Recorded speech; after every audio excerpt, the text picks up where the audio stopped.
Hello and welcome everyone to ZaranTech. Did you know 82% of businesses rate Excel as a top tool for effective reporting? Studies even show that executives using Excel can reduce report preparation time by up to 40%, leaving more time for critical decision making. Today's session is about Excel for executive level reporting. Our topic today is Microsoft Excel for executive reporting, a powerful toolset for creating professional, easy-to-read reports. This course will equip you to turn complex data into insights that drive smart business decisions. Using Excel for reporting can improve business efficiency and communication. Research shows that 9 out of 10 executives rely on Excel to track performance, visualize metrics, and communicate results. With Excel, you can make numbers come to life, helping others understand key business insights. Excel isn't just about crunching numbers, it's about conveying stories with data. These skills enable you to make data meaningful, communicate clearly, and support your organization in achieving its goals. In this course, you'll master essential Excel tools like data visualization, advanced formulas, and professional formatting to create polished, executive-ready reports. Before we begin, please make sure you subscribe to our YouTube channel and hit the bell icon for regular updates from us. Now let us take a look at the agenda. Agenda 1.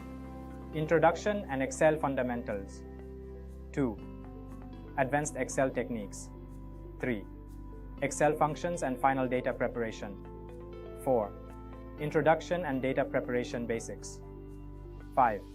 Advanced data management and Excel functions. Let's dive in. Okay, fine. Welcome to Excel reporting. And we talk about executive reporting over here.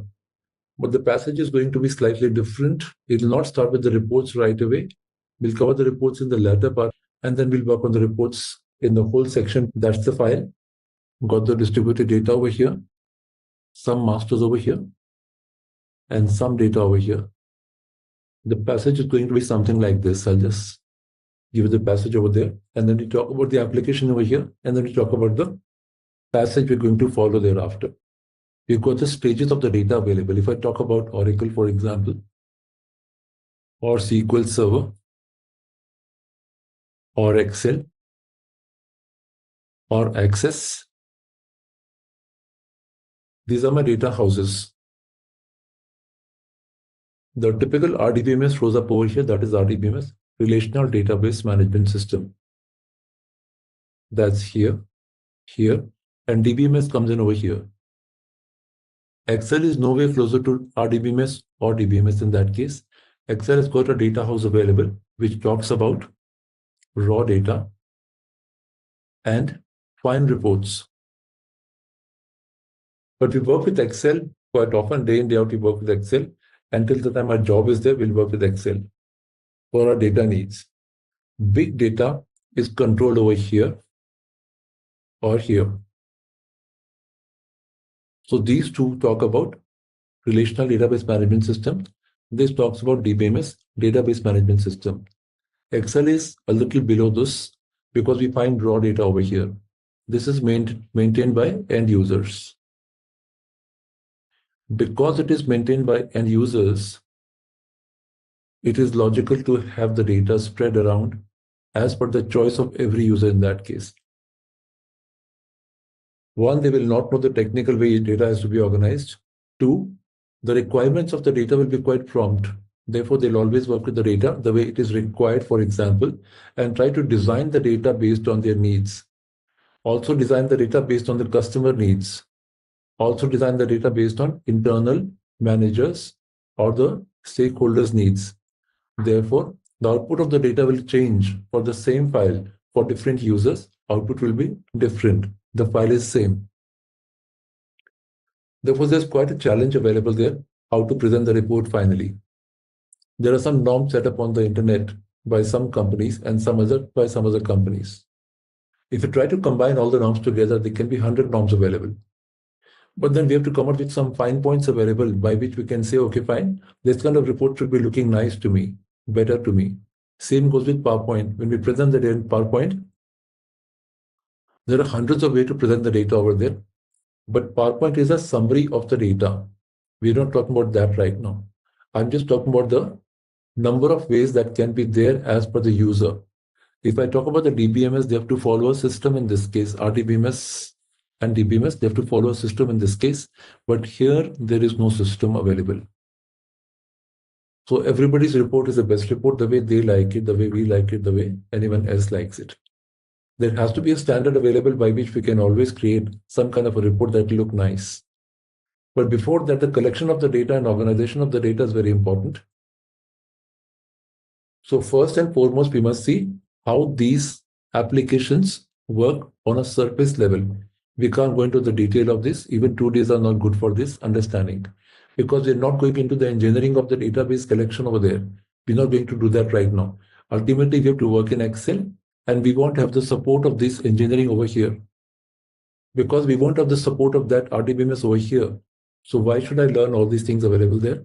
But then, because the concept followed by RDBMS and DBMS is really good one, we can bring in some concepts from there and land over here with the refined data that we have. So the raw data that we have, we've got to refine that first of all. I'll push in the limits that we work with Excel to some extent and create some solution on the data set available today, for example, with very, very minimum attributes that we can apply over here. Because Excel has not got those features. Excel has not got those features that can support me RDBMS or DBMS in that case. But then as a technical user or a technical guide,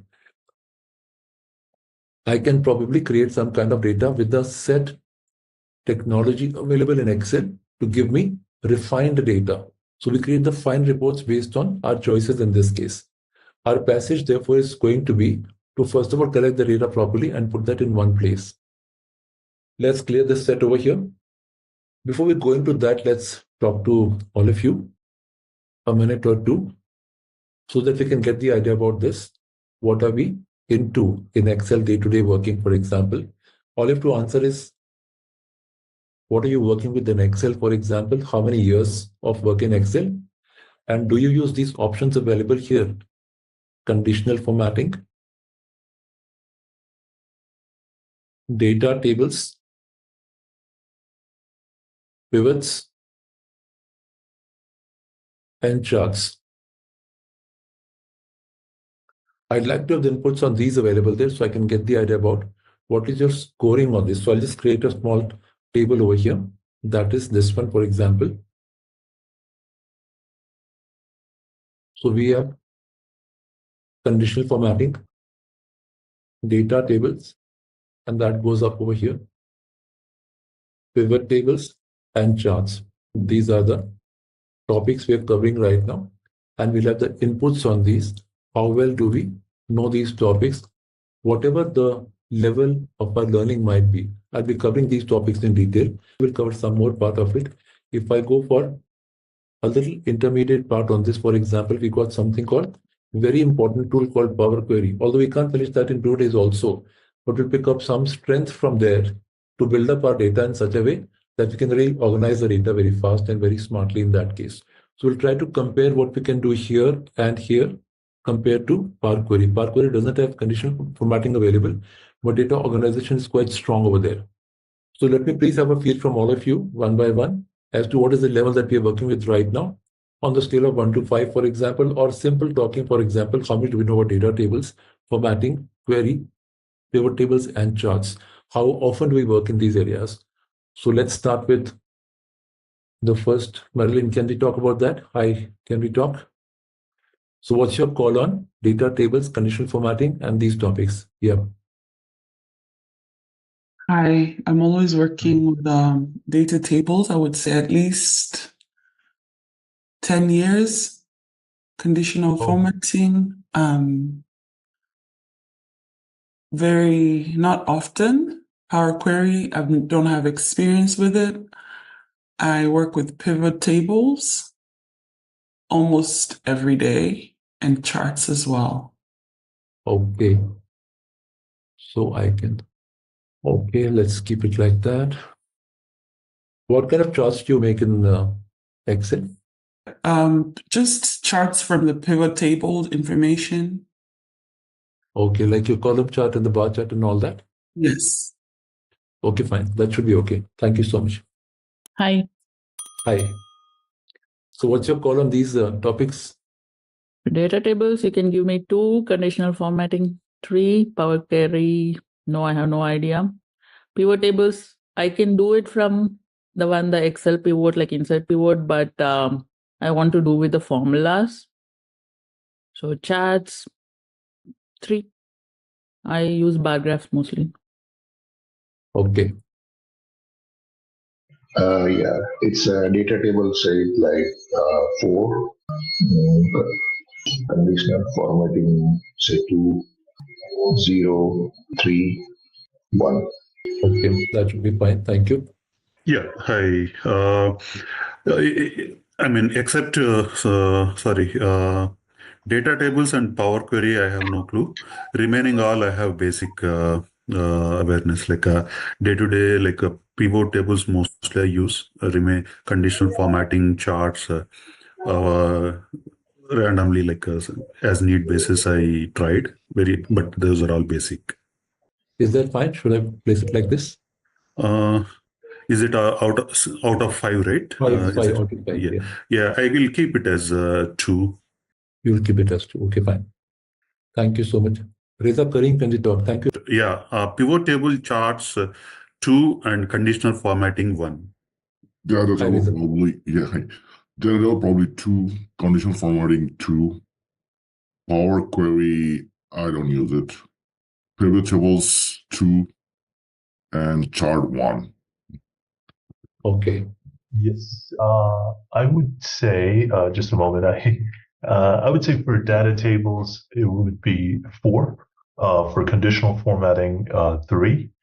I've no idea what Power Query is, so 0 or 1, I suppose. And pivots, I would say 3. I use insert pivot, but I don't know how to do it with the formulas. And charts, I would say 2. Of Okay. inserted or Okay. In combo, what are the expectations that you have? So when you heard about this particular course, for example, executive reporting, what is the kind of idea you had for this, for example? Anyone, any input for that matter? Okay, we'll keep talking during the training also. For me, I want to do the pivot tables with formulas. Okay. Pivot table formulas. Fine, that's okay. Let's see. Anybody else? Anything else? Fine. So let's go further. So first we try to walk about the data preparation. For example, we have a raw data available, for example, in general. We then do the data preparation over here. And then we use tools to have the final report available there. That's the path we have. We first talk about the raw data. We'll discuss that today, just now. And then we do data preparation, how to do that. For example, these are the methods of data preparation and presentation also. And then we do reports in this case using these options over here. That is the objective. So you're trying to see what best we can pick up from here. In case you find some areas where you think you want to apply some learning of Excel also to use, put to use, for example, because some people, it might be important to apply sum ifs and count ifs available because of the live pivot table that we might have. But good news is that we've got the live pivot table available already in Excel. Many of you would know that, and I'll share that also with you, that live pivot table is already there in Excel. I don't have to refresh pivot table. I can get the live pivot table right away only without having to apply sum ifs and counters. Although we'll see the way how it is done with counters and sum ifs also, so that we can know the difference between the standard pivot table and the formula-based pivot table. But the other one which has come up in Excel recently, 3 months ago, even more than that, that also is a good tool available called pivot by and group by. We'll discuss that when the time comes. Let's go now. Quick shot on the application over here. Control box available here, for example, as usual. We can see control box in this case. All of us know this very well. Minimize, maximize, restore button and the cross button. Share option for the OneDrive. If I share the file with some people, I can always work with the comments. When I work with the comments with the shared person, for example, who happens to be a GC over here, guest contributor in this case, I can then send my communication to the person without the Teams package, without the Teams application, and work directly over here. So my communication can go directly from here using a comment section over here. So I can communicate with the person live and get to have one-to-one call available there, so that we can discuss over a particular sheet and work on the data set available and then close the communication. So that is the objective of comments and share of the file over here. Once we share the file, we can do communication with the person over there and have the communication directly without leaving Excel, going to Teams or going to WhatsApp and trying to work on that. We can work directly over here. So let's see what to apply in this case. I have a 2019 Excel 2019. Is that fine? I see that you have the advanced version that you are showing. 2019 is fine, absolutely fine. Okay. Though I'll be covering some advanced topics also, you might not have pivot by and group by in your case, but Okay. we'll not base our training on that, but I'll tell you what are these options. Sure. Thank you. I have to ask you all finally what versions you have when I come to the version shortly. So the file name appears over here. Access toolbar that is available here normally has been transferred here by me. So I don't have to club these options here, crowding the title bar over here, so that my title bar is fairly free. Green bar for Excel, blue for Word, and red for PowerPoint. That's the title bar. And then we got the tabs available over here. These are the tabs we can see in this case. That's a ribbon band over here. That's a ribbon band over here that we can find across up to here. And from here, we can find it up to here. That's a ribbon band that we can see over here. Complete thing is called ribbon over here. The quick access toolbar will be transferred here. I told you it is normally here. I put that over here so I can free my space on the title bar. That's a formula bar over here. That's a formula bar. And that's a name box, a tiny mini name box over here. Number of columns are 16384 and number of rows are 1048576. A million plus rows available in Excel. Every sheet contains these many rows and these many columns. The last column on the right side is XFD. Last column on the right side is XFD. Number of sheets are unlimited. In one file, we can have unlimited sheets available there. I worked with a max of 300 sheets in one file, and that was not very slow. It was slow in the beginning, but then I requested the organization to buy a better computer for that, because with 300 sheets, we can't work on 8 GB RAM. So it's a good buy to work with 32 GB RAM in that case. That's what we purchased at that time, and that worked quite smooth. So Excel files can be unlimited, can be having unlimited sheets available there. I worked on max of 300 sheets, and that has been a regular affair, not once or twice only. For the testing purpose, it was a regular affair. It was a business requirement that we worked on. So that is possible. The only thing is you have to upgrade your machine in that case so that it works fine and doesn't have any problem in that case. But this, on a standard machine, will be slow. Yeah, that's the architecture of Excel. Coming to the version over here, we can go here, File, Account. Then if I go here, for example, I can find this is my product available there. That is a product available here. 365 is not a version, it's a product. Version is 2409. That's September 24. September 24 version. That is my latest version that I've got over here. And that's the current channel. These are the versions: 2013, 16, 19, 21, 24 is the latest one that is there in the market right now. That's what is there. These are the versions that we see. But this one is a product. 365 is a product available. The version for this is month-wise. So I have got the product called 365 over here, and the version that I've got is 2409. So if that is a version, then this is a version here. These are the versions for the years. You can buy a package here, for example, once, and sit with the package for about next 7 to 8 years. After that, it might become slightly slow because the application would be really high at that time, and the support will not be highly available. Although on the basic level, the support is available all the times. But then you might need to make a change after 5 to 7 years. This version, for example, 365 is regular update, for example. That will never have a problem available as far as the updates are concerned. And this also contains my Copilot over here, which indicates I've got my AI tool available right from Microsoft available over there. We'll see some of the features of Copilot also, because that's the latest one. So we must see how this also works really. Control page up to go to previous sheet, control page down to go to next sheet. page up previous sheet, page down next sheet. Now, when I start organizing the data, raw data that is there, I go to the data preparation over here. Generally speaking, if I want to collect my data here, for example, which is my water company, the use case is the water company over here, the mineral water company that is there, for example, that is what we are trying to work with, and trying to do a report of the company, for example, over the number of years and the months, what has been the sale around, and what are the products the company sells, for example. We're going to discuss about that. 100 ml is the capacity of the bottles that we have, small bottles. 1 liter, 2 liter, 5 liters, a big bottle. And then 200 ml, 500 ml are mid bottles, mid size.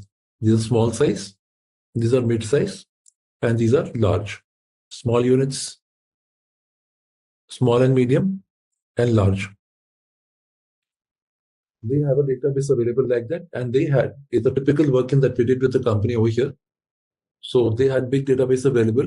We then converted that to normalize the data. What is normalize the data? Data in different variants were available with them. Then we discussed with them, why do you have so many variants available? They said, we have like that only. But then we realized they could really pack up into some product groups in that case, which they did not have earlier. So we defined the groups for them. Could they not do it themselves? They were actually into the legacy system, at which time the computers were not there. It is since then. Then they were working on the same system, and they were realized they could make the categories also. They had only brought 2 categories. One is the packet, that was a big packet. One is the open bottles. That is what they were selling at that time to the retailers also. Therefore, they never had the category beyond that. But then when we discussed with the solution development for them, for example, we realized they could further divide into various categories, and then we could really get the sale available of those categories individually in that case. And that's how it performed like that. And these were further having some more segments over there. We clubbed that together and found it like that. To collect the data in conventional way, I would like to copy this like this. Let's please try that. Paste like this. Then select the data like that. Copy. Paste it over here. Select the data like that. Copy. Paste it over here, and so on. I'm pressing Ctrl Z to go back. So that takes a lot of time to collect the data like that and copy paste from various files. For example, there were different files available over there. When you try to study the data for any company, for example, because you're going to prepare the reports in that case, and you're possibly the MIS person, management information systems executive, for example, or the responsible leader, for example, for MIS purpose, for example, you might need to collect the data and organize it in such a way that the data is well organized. Since all of you have mentioned you worked in pivot tables somewhere or the other, pivot table is always used by most of the people over here. That we can see in this case. That means you must be aware, whatever level you're working at, no problem. You must be completely aware that pivot table requires the kind of final data that we work with. We can't work with the pivot table with the raw data in that case. That means we got to have the near final data available for pivot table and charts. And charts will further have the summaries available, created either by pivot table or directly also with the functions. So charts will finally have the final data available. So the level of the data was quite raw at this particular point. Then we try to have some condition formatting available. Then Power Query is a very nice tool available there, which can give us the collection of the data together like that. And then the reports in that case. We'll be covering these sections. Whatever time we close here, we'll be covering this part. If we close 15 minutes early, we'll close it at that time only. Important part is to sit with that kind of data and try to understand what have we understood. And then we work with the pivots and charts to give entire time to pivots and charts exclusively. So whatever part we finish, we start with pivots. So we realize that all of us know pivot to some extent, which means that the data set available there, for example, would be to the level of prepare data in that case. That means we are supposed to work with the prepare data in that case, which is why when I go here, for example, control page up, when I go here, I'm supposed to collect the data like that. Can others please verify what is the version you have with you? What is the product you have with you? I mentioned that already. Others, can you verify that? File and account, can we see that over there? So I know that we can work with some functions or not. Yeah, please. Mine is 2402. Yours is? 2402. 2402. Okay, this one. That's fine. That means 365. That's okay. Thank you. I've got 365 version 2304. It's a little older. No, that's okay. April 23, that's fine. Others. So others I'm on Mac. I could not find the account here from file. are back. Yeah. I'm trying to Google. But you're working on Excel, right? Yeah. Don't you have about Excel or something like that? That's what I'm doing now. Yeah. Account or about Excel? There is no account or about Excel. Do you have Excel on the top left over here? Somewhere here, Excel written over there? It's okay. Let's continue. Anybody else? Okay, fine. So that's about it. So in the 365 version, for example, I have version 16.89.1. It's 2409163. 2409. That's okay. That's 2409. That 2409, yeah, it's in, but it's a long 2409163 something. That's okay. No issues. That's fine. So let's go here. If I try, for example, a vstack function in Excel, this might not be there with some people over there. Don't worry. We can copy paste also. We don't have to work with this data over here. It's already collected with me. I'm just trying to tell you how to collect the data. Array 1, comma, array 2, version. comma. Yes, please. It's 16.89.1. 16.89.1. 2409163. 24091. It's okay. Probably you've got the 365 part only. That's okay. It's okay. It's fine. So what I've got over here is I've got a VStack here, which might not be there with everyone over there, but I'm just telling you what is Excel offering today, for example.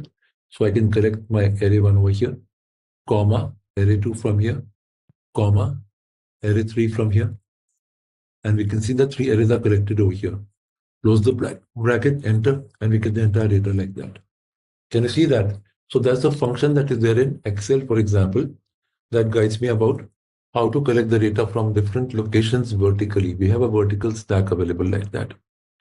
In case there's a data continued like that, for example, with a gap available, they might have something like January 2 columns, February 2 columns, March 2 columns, and the gap between Jan, Feb, and March. We want to collect the data horizontally, then we can try edge stack in that case. We can then try edge stack in that case. That's a very, very small part available, how to collect the data, because collection of the data is important.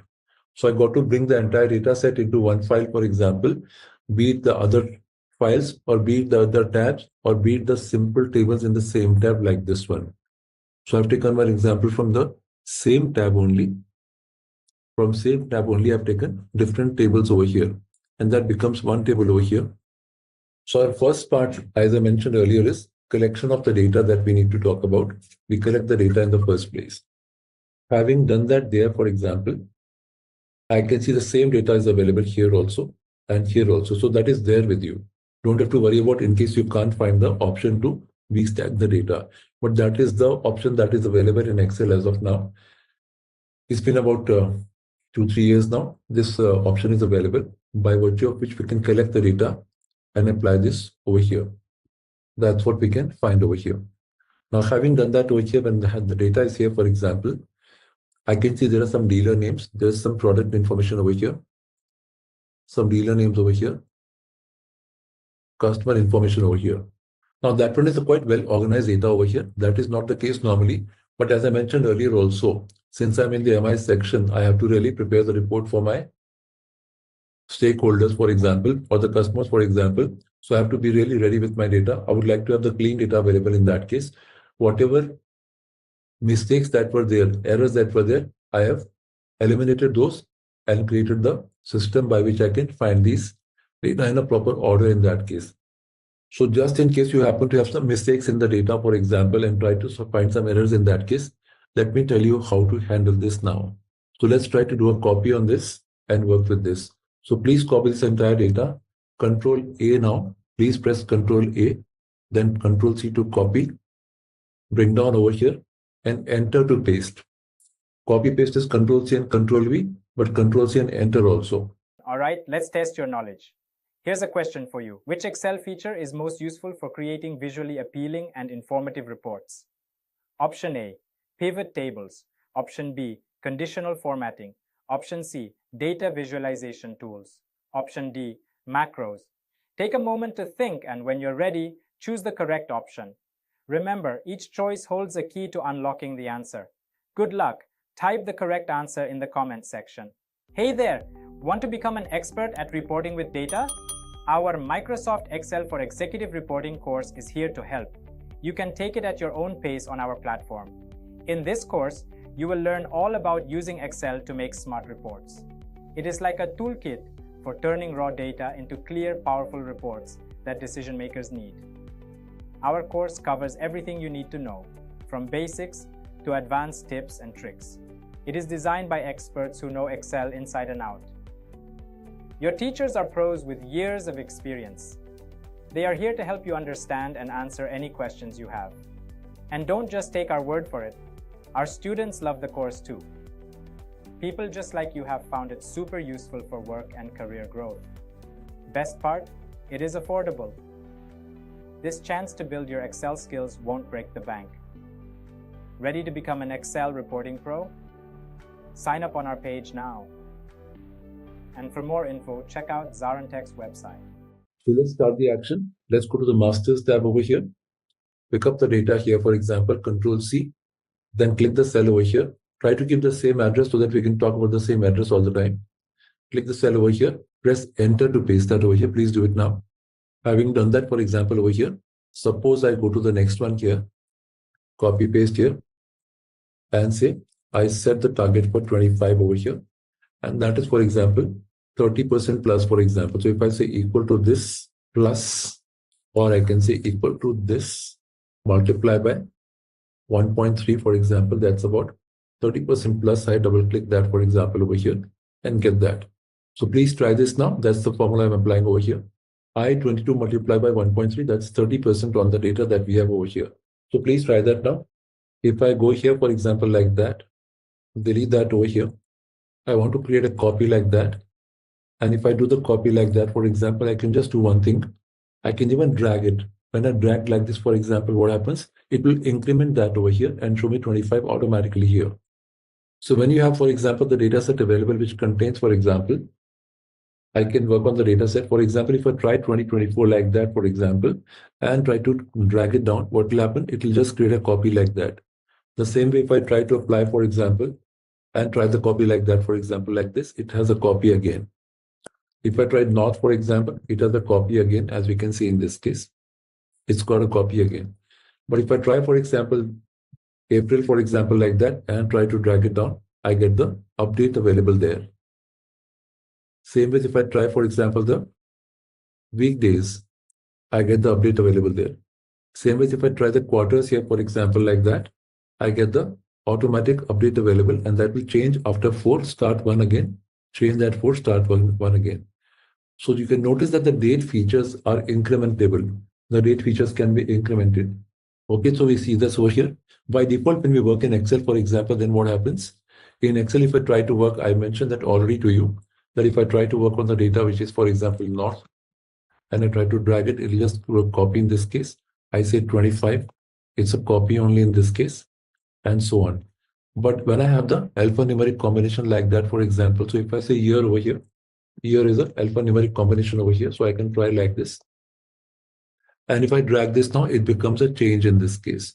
So even if I say, for example, this also will become a change like that, because alpha numeric combination is always changeable as far as the number is concerned. That is the way it works, which is why I'm able to easily assign that number over here. So if I just drag it over here, when I know it's alphanumeric, I don't have to copy paste and change that to 25 in that case. I can simply go there and drag it across. I get 25 directly in this case. I can then try to apply, for example, the formula over here. I want 30% up. I want 30% up in that case. So I can say equal to this cell multiply by 1.3, that is 30% up on that case, and that is 30% applied now. This is the way we can see. That's what I can see. So I got my formula over here. Please try this now. Please try this now. That's how we can see that. Now, if I make a mistake here, for example, how do I identify the mistakes in my data? And that can be a large data available. To find out the mistake and identify the mistake can be a big time, can be a fairly big time in that case, which is difficult for me and even for that matter to organize the data. So primary job, as I mentioned earlier, is to organize the data in that case. I wish to organize the data. I wish to check my data that my data is fine, for example. If I'm the MIS person, for example, I need to make sure that my data is good, intact, and really complete to the respect of my periods. Whatever period I have to collect the data for what, I must ensure that my data is complete to the period I want it to be there. That is my job. Only if I have my complete data with me can I proceed further for my presentation purpose, reporting purpose, and so on. So my first part is to ensure that my data is good. To ensure that my data is good. And for that purpose, I need to see some mistakes in the data, find out if the mistakes are there or not. Is there a system available in Excel by which I can find out, does my data contain mistakes or not? Are my dates in proper order or not? How can I find these options? So there are some methods available by which you can identify what data is having mistake, what data is not having mistake. For example, over the data which is, for example, 10,000 rows, I might like to scroll down and find out if everything is fine. There are 2-3 ways. For example, if there's a mistake over here, has a chance, and that's a mistake over here. There's some kind of a VLOOKUP over here which is making a mistake, and they tried some VLOOKUP over here, for example, worked on the data set available, maybe tried some VLOOKUP somewhere else, for example, and the ultimate answer is not clear. Suppose there's a mistake here and a mistake here also. Okay, but the data is like 10,000 rows. And when I scroll down the data, I can't see the mistakes available there. Is there a way I can find out the mistakes in that case? A typical way, a proper way to find the mistakes. If I try to apply this over here, for example, the sum, alt equal to, we know is a sum function. Alt equal to is a sum function. If we don't know it, we know it now at least. So if I go here and try alt equal to, it picks up the data from the top and gives me the data like that and stops at the mistake. So I'll immediately come to know that my data is not complete. But just in case the data has been applied earlier, the sum has been applied earlier and the mistake happens later, how will I then detect it? Because 10,000 rows, 2 mistakes in the 10,000 rows is not really detectable. I can't really guess that there can be a mistake in the data. 2 values gone somewhere, could be 0 values also. There can be a chance like that. So in that case, I can't really identify that. Therefore, suppose it was a complete data shift over here, then I press enter. It can be identified that there's a mistake over there. But then there can be another problem. There can be some guidelines available with the people that in case you find a mistake over there, give us the balance sum available there. Give us the balance sum available there. That can be the requirement, for example. How is that possible?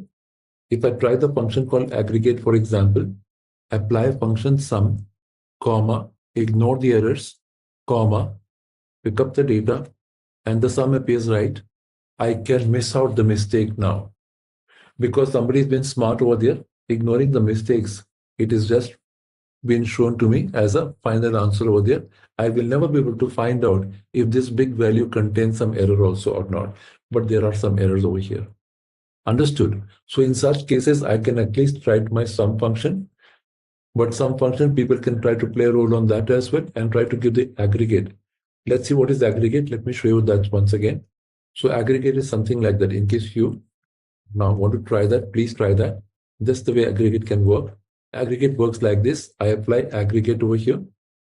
Try to pick up the sum. Please try that with me. Apply some errors also. First of all, please apply the errors over here so that we can work on the errors hereafter. We got to work on the errors hereafter. So please apply some errors over here. Please do it. Do a copy here also and a copy here also. Please try that. Once we find the errors over here that has been done over here, for example, a simple mistake is applied like that. Imagine we are trying to apply the mistakes over here. We're trying to commit the mistakes over here just to examine how to find out the mistake in the sheet, for example, because we are first supposed to collect the data correctly and correct the data also. Collect the data and correct the data. That's what I'm trying to say.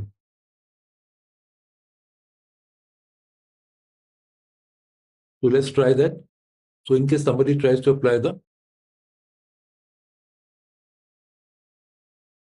sum function here, the error will appear automatically in this case. So I'll find the error in that case. But somebody can play smart also and try to show the aggregate function over here. The first part of the aggregate function is a sum function. Second part is the detection of the error. What do you want to ignore in that case? Number 6 is ignore error. And then last part is the range of the values to be summed in that case. So this will ignore the errors in that case. I'll never come to know there are some errors in the data. So all I can do is like this. I can pick up my data here. This part is Copilot I'm telling you right now. I'll tell you without the Copilot after this. So Copilot requires me to save my data on the net, for example. So I'll save it on the net first of all. That goes on OneDrive. It's there now. As I open Copilot over here, for example, Copilot is an AI tool for Excel by Microsoft for Excel, Word, and PowerPoint. It is an AI tool for Excel, Word, and PowerPoint. No, right? Example. Like I click 6, it is making as product here, right? Like after sum, if I say 6, it's product. Where? Aggregate, then sum, and how did you ignore that? Like 6, how did I'll just tell you once again. So we have aggregate over here. Yeah. So I go for the sum in this case. Press the tab key here. Press the tab key here. That's 9, comma. We see the options over here. All are ignore options. All are ignore options. I go to 6th option here. Ignore error values. Ignore error values here. That's number 6. So first is the function I want to apply. Aggregate open bracket. I want to apply a function. That's a sum function I need to apply over here.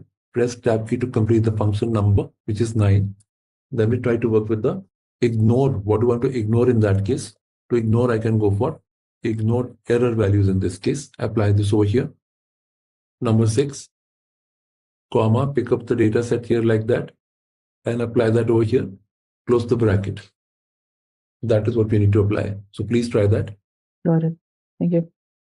Yeah, that gives me the aggregate function. So in this case, there can be a misconstrue of the data. For example, I might not know that there are some errors in the data. One is I can highlight that using conditional formatting, which is why I mentioned over there, we have to have conditional formatting as part of my learning, for example. So to apply that, what can Copilot help me with? So I can tell Copilot to work on the data set available over here.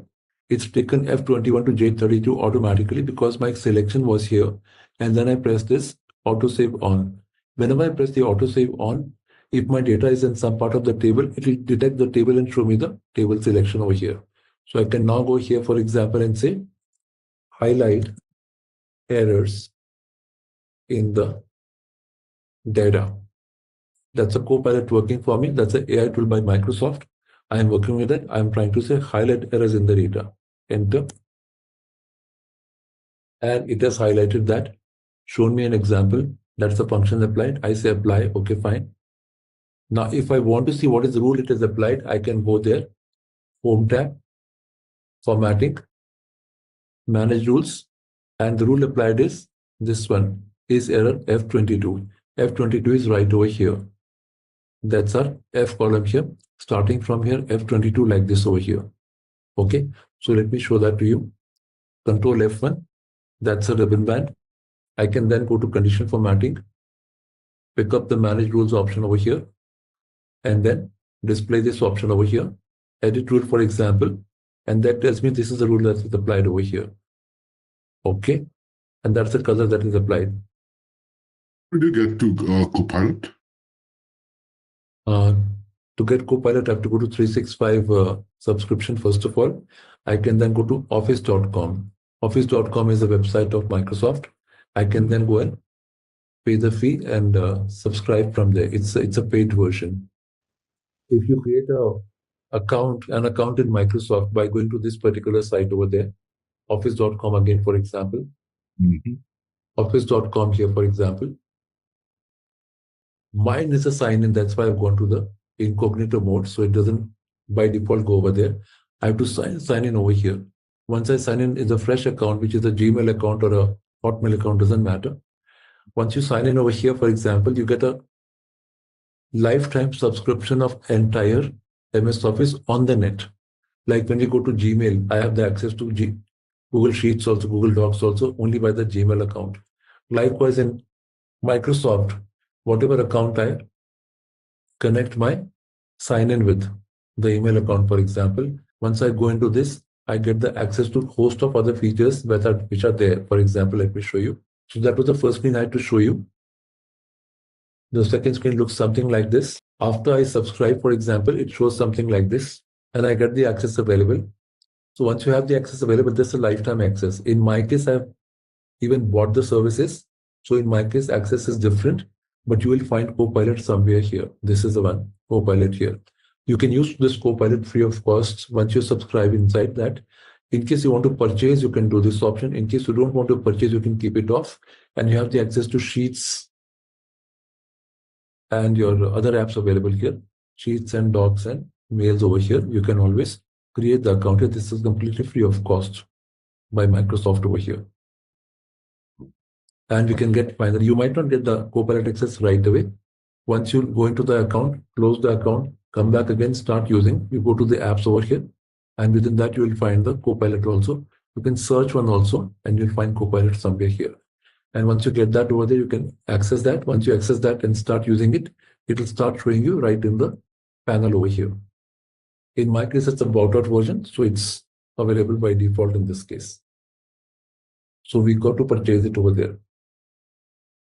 It's a yearly purchase, so I've done my yearly purchase in this case. That's where you can get the feed of Copilot available over there. And then you get it installed in this case. And here I can apply my other instruction over here. So I can say highlight. So I'll say undo now, undo over here, clear. I can further ask, for example, highlight. The prompts have to be built up further on the AI tool that we use in that case. And as we progress on that, we realize, okay, we need a richer prompt, a rich prompt to apply. So highlight errors in the data using fill color as orange and font color as black. This time I'll give my instruction myself in this case. It'll still do the same job and get the highlight available. See, that's orange. If I apply that now, it will work with this option available over there. And if I undo that, it is gone. So I can simply go to any data if that is there or not. I'm trying to tell you that if that is there or not, you can simply go to the data there. The column which you think contains the errors, you can start from there. Suppose this doesn't contain the error. There will be no error here at all. But these might contain the errors. I can make a selection like that. Go to conditional formatting. New rule. That's my start cell. For example, G22 is my start cell. So I can go here, go to the formula. You can follow me now in this case. You can follow me because you might not have Copilot with you. You can follow me here, please. So make a selection like that. For example, in the case of conditional formatting, we don't have to apply the headers. We don't need the headers in that case. Yeah. So we got this over here. Having done that, we can go to formatting and apply new rule. We can then go here and try to go to formula over here. We can then go to is error. Starting cell is G22 in my case. You can just take yours. Write G22 there, no $ applied. I'll copy and show the error to you separately also. Go to the format over here. That's the fill color I've chosen. From format option, fill color I've chosen over here. That's the format that shows as a preview. And then I click OK in this case and see that is highlighted. In case I have a copy here, for example, which is a mistake here. Suppose I apply something, for example, uppercase of some data, and I make a mistake of writing uppercase like that. Some data somewhere, for example, is used. Suppose from here, that's a mistake. It shows a name error. If the mistake is in the name of the spelling, then the name error appears in this case. And you can see it is highlighted promptly over here because conditional formatting is applied over there. There's a mistake in the spellings over here. It's a mistake in the spellings over here. It's a name error. So you can see it is highlighting the error instantly in that case. So conditional formatting can help us in identifying the wrong data in Excel. That is the way I can really approach my data, find out the mistakes in my data. In case I have to handle my mistakes myself, I can then look for the solutions in that case. Otherwise, I can send my data to my team or the source from where the data has come to me and ask them to modify the mistakes in that case. So whatever data I need, for example, I have to make it sure that the data is clean and data is perfect for me. That is why I mentioned earlier that when we work in pivot table, we often identify the data correct in that case and then work with the pivot table. If it is not correct, we have to do the correction, then work with the pivot table. That's what we do normally. So that is one approach. That is one approach. Please try that and confirm that you're done. This is okay. That's how we can really identify the mistakes in the data. To create a report, my data should be first clean. So I'm trying to make my data ready first of all. That's what I'm trying to apply over here. Can you please confirm that you're done? Please try. The function that I applied over here is this one. That is the function applied. So this G22 has to be this particular cell where I'm starting. If I start from here, it should be F22. If I start from here, it should be I22. This cell will be without the lock, and this will be applied in the selection that we apply over here. Open that, new rule over here, and we apply that in the formula over here. This is the way. That's the place where the function goes. That's the place where the function goes. If I modify that again, for example, go back and check the rule in this case, double click on that. That's where the function goes. So please try that now. I can upgrade the summary of the data you're saying, something like that. I can also create a count of the errors over here, column wise. I cannot hear clearly, but I can give you support available, which is my next step only. So in case I got my entire data set available, I have to do it on every sheet individually. That is important, number one. Number two, once I do that identification of the errors over there, the second step is to find out how many errors are there. Filter can of course give me the errors over here. See, filters can be showing the errors over here. So all I can do is when I go to the filters, for example, Alt down arrow, Control Shift L, Control Shift L, Control up arrow, Alt down arrow, E for search. Suppose I can't see this list and the list is so big, I can't see the errors also. So I can press E for search, E for explore rather, E for explore, that goes to search box. I can type hash over here and press enter. Whatever errors are there, they will show me here like that. Clear? That's how it shows. Okay, that's how it shows the errors over there. The filters can be applied like that. If I want to count that, for example, that is a little bigger job. Let's do the count option also. So having done this part over here, I can see how to identify the errors over there. I'm clearing the filter right now. Applied that, Alt down arrow, E for search, that is explore. As I press a hash over here, I can see these are identified over here. And I press enter to see my selection. That shows me the errors. Hash name also should show finally, but then Control Shift L, that clears over here. That's what we can see. It should show hash name also in this case, but that shows the error like that. So I can identify the errors like that. That shows. But how to count the errors, for example, in my entire spreadsheet, or I can go column wise also. Let us post this over here. This goes over here.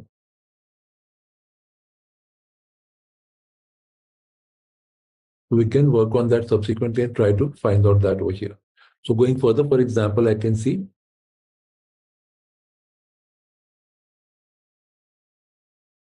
this is the condition formatting formula applied over there. This is the condition formatting formula applied over here to identify my error in this case. I have to count now. I have to count now. That's the formula for this place. I told you earlier. Now see how to count the errors. Let me tell you. How to count the errors. So we have this is error. Let me tell you the difference between is error and error also. If I say equal to is error, for example, and find out the error over here. No error. I apply that over here. One error here, one error here. Look at this once again. If I try that on this particular cell, but not here, I try that here. In place of that, I try H over here. That's that cell. Enter. So I double click that. You can notice that it doesn't identify the NA error. Because NA is a good error. Yes, NA is a good error. If I have the NA error, that means my function is fine. My data might be missing. My function is almost fine. And if you notice in this case, and I try this over here, for example, and find this, it says checks error, whether a value is an error other than hash NA, and returns true or false. But if I go for is error over here, checks whether a value is an error and returns true or false, which is why it was using is error over here. So it can highlight all the errors correctly in this case. So it can highlight all the errors. So ERR is basically the error identifier without the NA option in that case. It doesn't identify the NA option in that case, any error in that case, but ERR identifies all of these. So I'll pick up this over here, and apply that and copy that here. And I can see this is an error and this is an error. And suppose I copy this part over here. It is containing this also an error. Now consider this once again. Please try that over here. If there's an error, it's a true value. If there is no error, it's a false value. That's what we can see in this case. I'm going step by step over here. I could have given you the direct function directly also, but I'm trying to go step by step in this case. So if I go here, for example, I can find is equal to, if for example, it is an error. Oh, not here. If for example, is error, this time there's a change, please be careful. If I say is error on the entire data, I'm saying entire column, 10,000 rows, 5,000 rows, no problem. Pick up entire column in that case. Then say like this. If there's an error somewhere in my data, so this particular part will give me, if you make a selection like that, you will see that. If you make a selection like that, you will see that it will display what it has identified there. Yeah. So it displays what's the error over here. I can see true here. Once again, it's a true here and the true here also and the true here also, 3 places. So I am trying to say that when you try to combine the entire column with the errors over here, I can say convert that to 1 or 0 and place it like that. This is the way it shows. So all the true values are converted to ones over here. So what I've got here is something like this. You can please try this now. This one also can be for the entire column for that matter. Is error for the entire column like that.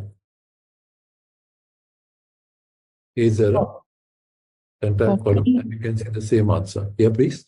I got like zeros and ones for the first attempt. How do I get false and true? Like this. You get it like this. With the same formula, I'm getting 0 and 1, not true or false.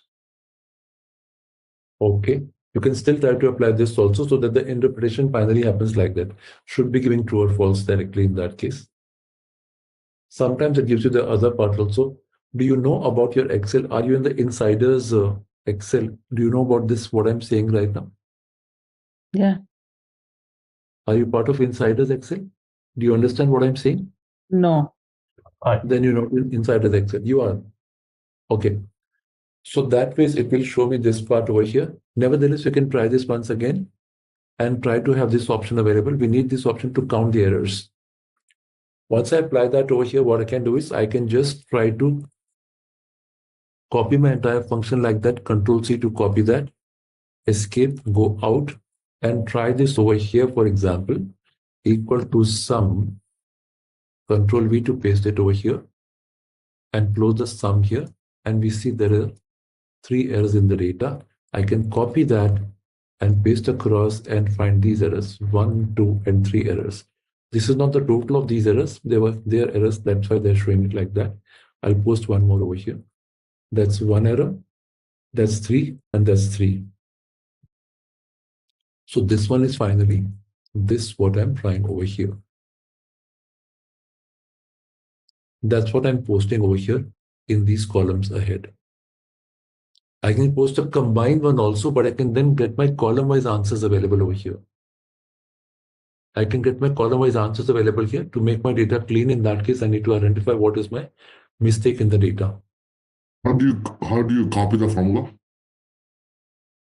To display the formula you're asking? Yeah. How you copy that formula? If S error in the M21, how do you copy it? Just the formula itself? Yeah. I can open the formula like that. Shift up arrow makes a selection. Control C to copy that. then press escape. I can copy from here also like that. Control C to copy that, then press escape, go to a new location, write a single quote, and Control V to paste it, enter. Alternatively, in case you've got the function available, you can try like this also, equal to formula text. I've got this function available. Formula text is a function to display the formula in the text form. Formula text is a function to display the formula in the text form. So I can go click a cell which contains the formula. In the function formula text, I can go to a cell which contains the formula and close the bracket. I'll see the same answer that I saw earlier. But this might not be with every computer in that case. Therefore, the answer is single quote and then paste over there. That way we can display the formula. Very good option to give a documentation to my junior who's taking my role, and I'm going on to the new role, for example, for that matter, and I have to submit my file to that person to understand the file properly. So complex function would be difficult to understand. I can copy my complex function somewhere outside and then write a comment on that how the function works. So it's a very good option available for documentation purpose available there, so that the other person who reads my file can understand how the function is done for that matter, and I can apply that. In the training, it's much useful because somebody must be trying this one or this one, trying to see how the functions are applied. So I make it a point to display all my functions in the training. That's how we can display. So these are the way errors can be displayed in my data. And once I know the errors, I can obviously modify my errors. If I'm not competent to modify the errors completely, I can send the data to the source, ask them to create the solutions and send the file back to me. I can verify that again. I can also give a combined one function like this. Look at this. So I can say equal to sum, for example. I can say if, I can say is error. I can then pick up my entire sheet for that matter, whatever my table is from here to here, complete table for that matter, close the bracket, comma 1, comma 0, close if, close sum, and the total errors are 7. 3 plus 1, 4 plus 3, 7. Total errors are 7. So I can find that over here in this manner. So this goes here, and this goes here. So I can display entire sheet errors in one shot also. This way, I don't know which column contains the errors, but this way I know which column contains the errors. That is what I can find out over here. So that can be tried, please. Hi, I'm sorry to interrupt. I had stepped aside. For the sum, if, and is error, were you able to get that with a single formula, or did you copy the text? That's for the single formula. Oh, how did we do that? Like this. Equal to formula text. Oh, Go to the cell that contains the formula. Apply that over here. Close the bracket like this. I see. So that's how we can highlight the errors and find the errors. Now we know two things over here. Number one, how to highlight the errors. So one shot I can get the display available, which highlights my errors. And second shot, I can get my count of the errors available over here. I want to shift the data down like that. I can just say Control Shift plus R for row, enter. The entire data shifts down like that. So that my main data is quite separated because this got shifted down over here. I'll then push it up over there and clear that. How do I clear that in one shot? I can clear the borders, values, everything in one shot. How can I do that? Let me show you. Suppose I've got this data set available somewhere here. Copy. That's a kind of a data over here, for example. I got to clear the data.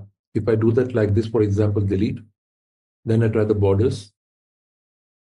I try the color. I think I'm done, but I'm not really done. If I go and check this over here, I see it's still in bold. There's a mistake over there. So Control Z, Control Z, Control Z, like that. So Excel has got some attributes available, like we studied in school also. Properties, attributes, chemicals, materials.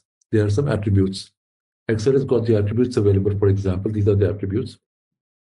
Cell attributes. You can have a value in a cell.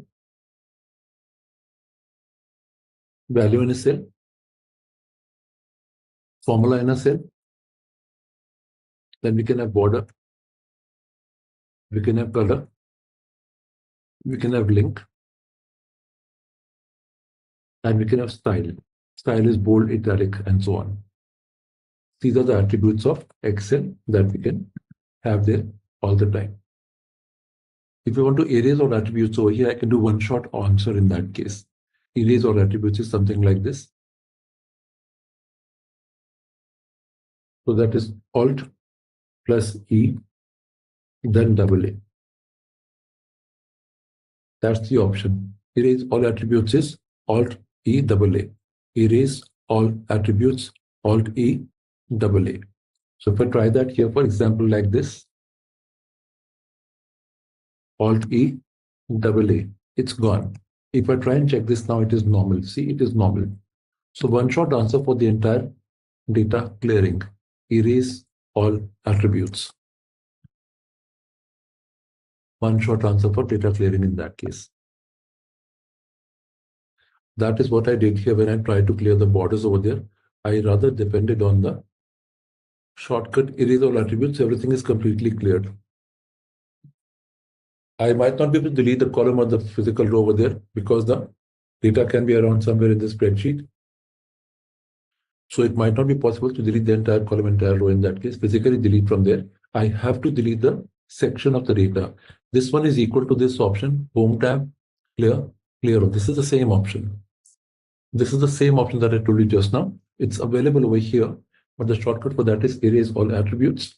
That is Alt E double A.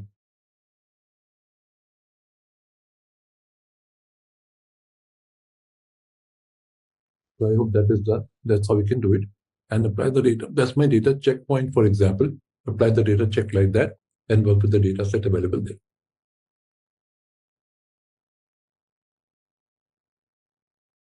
Let's try to understand the data here. I've got the products available, which is my water company, for example. Selling mineral water across, for example, that's what we can see in this case.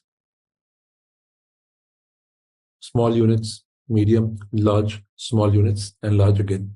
So the distribution has been collected over here using some option there, like VStack in this case. So VStack is an array function. We've got some array functions in Excel.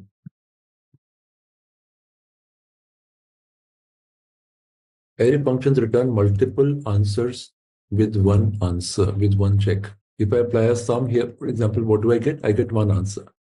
But if I apply this VStack over here, you can notice that if I go here, it forms a kind of a rectangle over there, indicating that that particular entire whole is covered by one function only. This entire set is covered by one function only. If I delete once over here, for example, entire set is gone. See, Control Z, I get it back. Therefore, when one function returns some multiple answers, then that function is an array function. Other examples are these.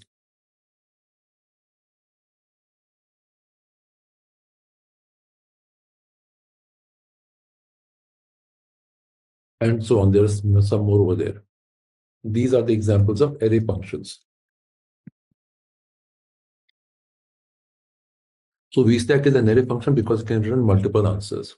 There's a condition array function will not work everywhere. Let me tell you why.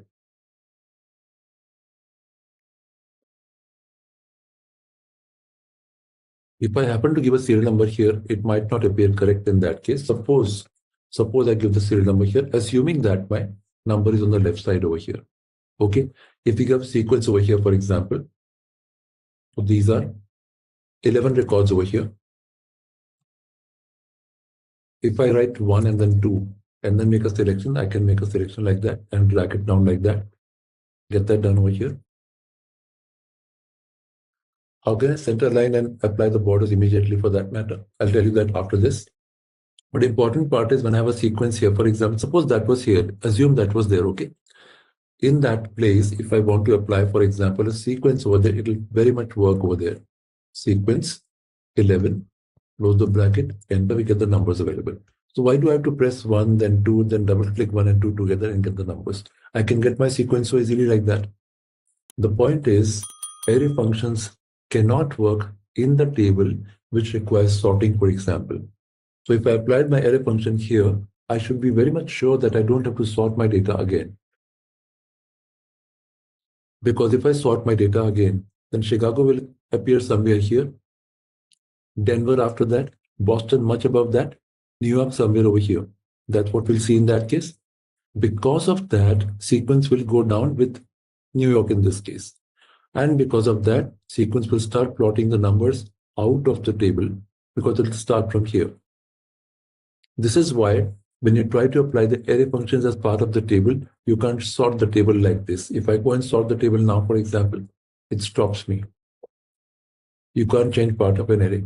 But if I apply a sequence number directly in that case, for example, like this, 1, 2 in selection, and apply that over here, double click. And now if I try to sort it over here like this, it sorts the data correctly. See, Boston, Chicago, Denver, everything is fine. How could I sort it so fast and easy? I'll discuss that also with you.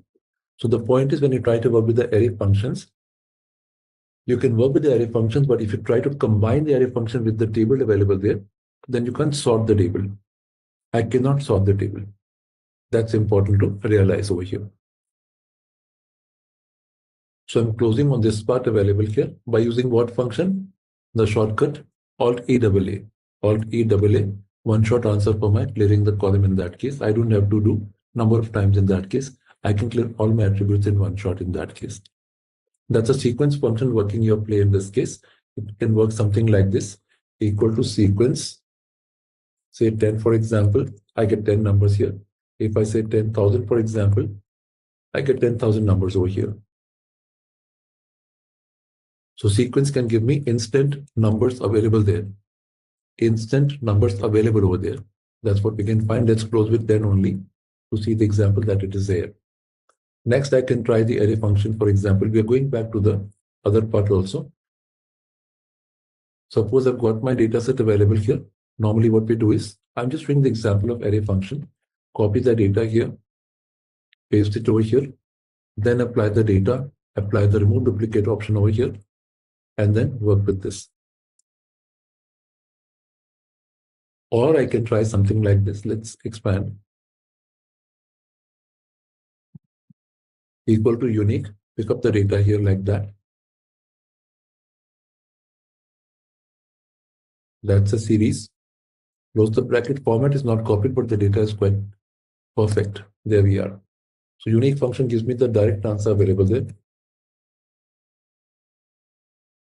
In case I don't have to use this particular list with some kind of a table that is to be sorted, I can use it right away and apply something over here.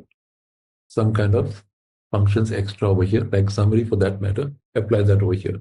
So unique function is another function we can give you the array function. So we have got three examples over here. Number one, we saw VStack.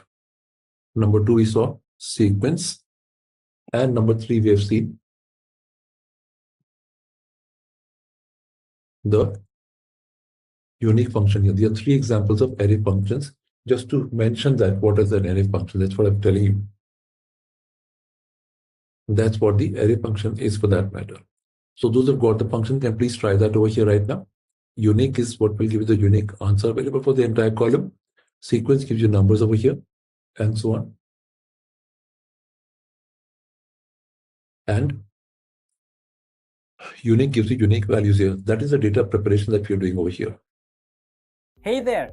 Want to become an expert at reporting with data? Our Microsoft Excel for Executive Reporting course is here to help. You can take it at your own pace on our platform. In this course, you will learn all about using Excel to make smart reports.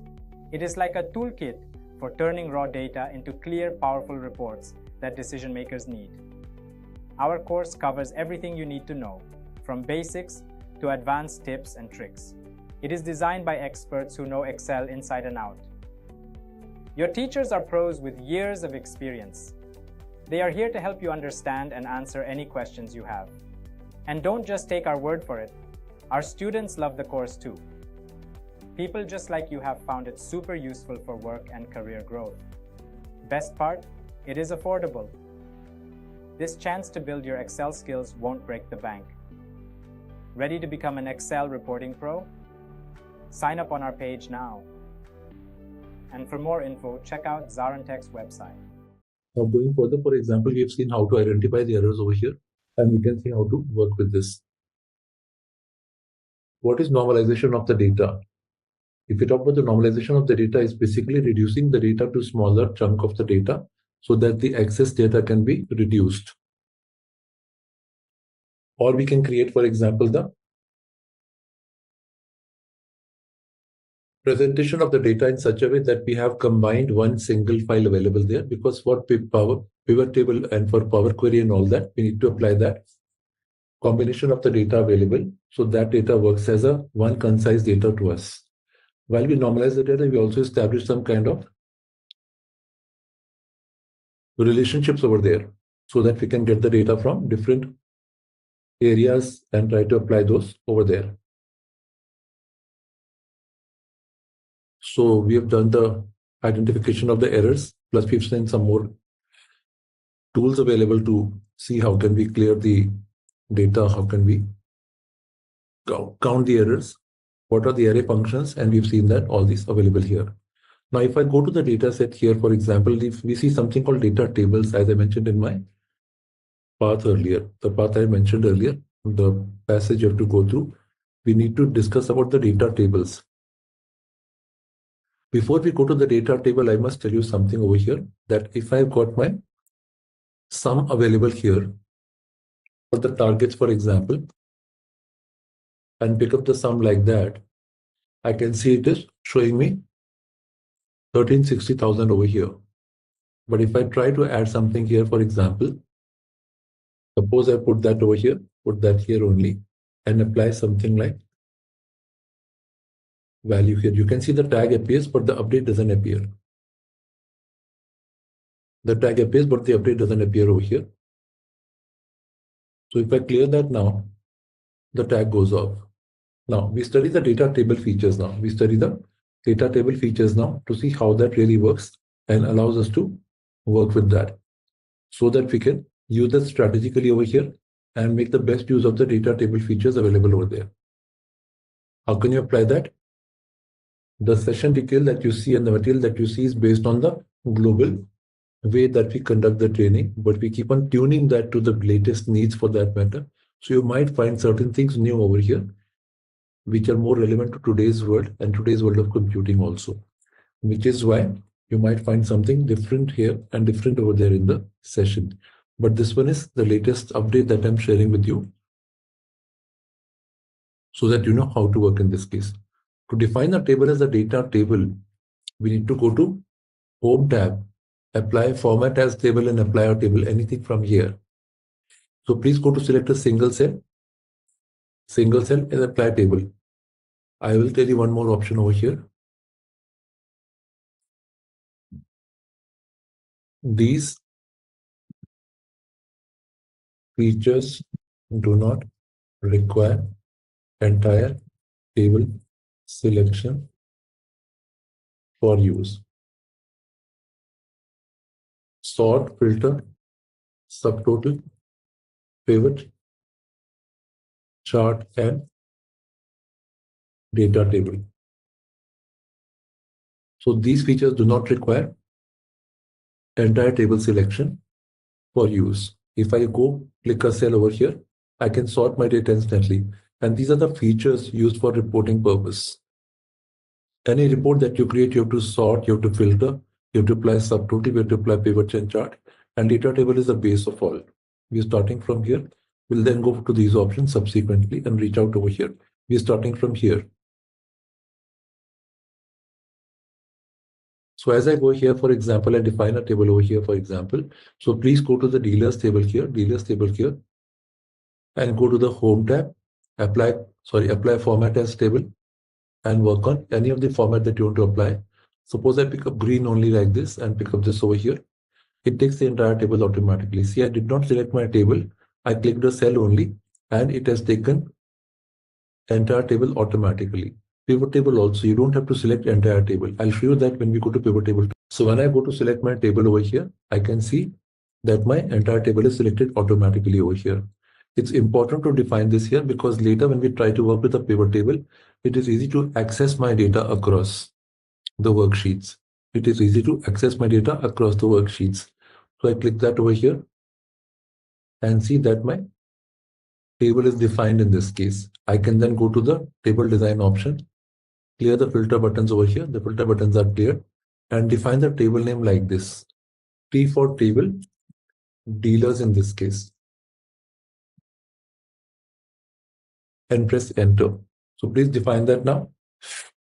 Please define that now. Click a cell over here.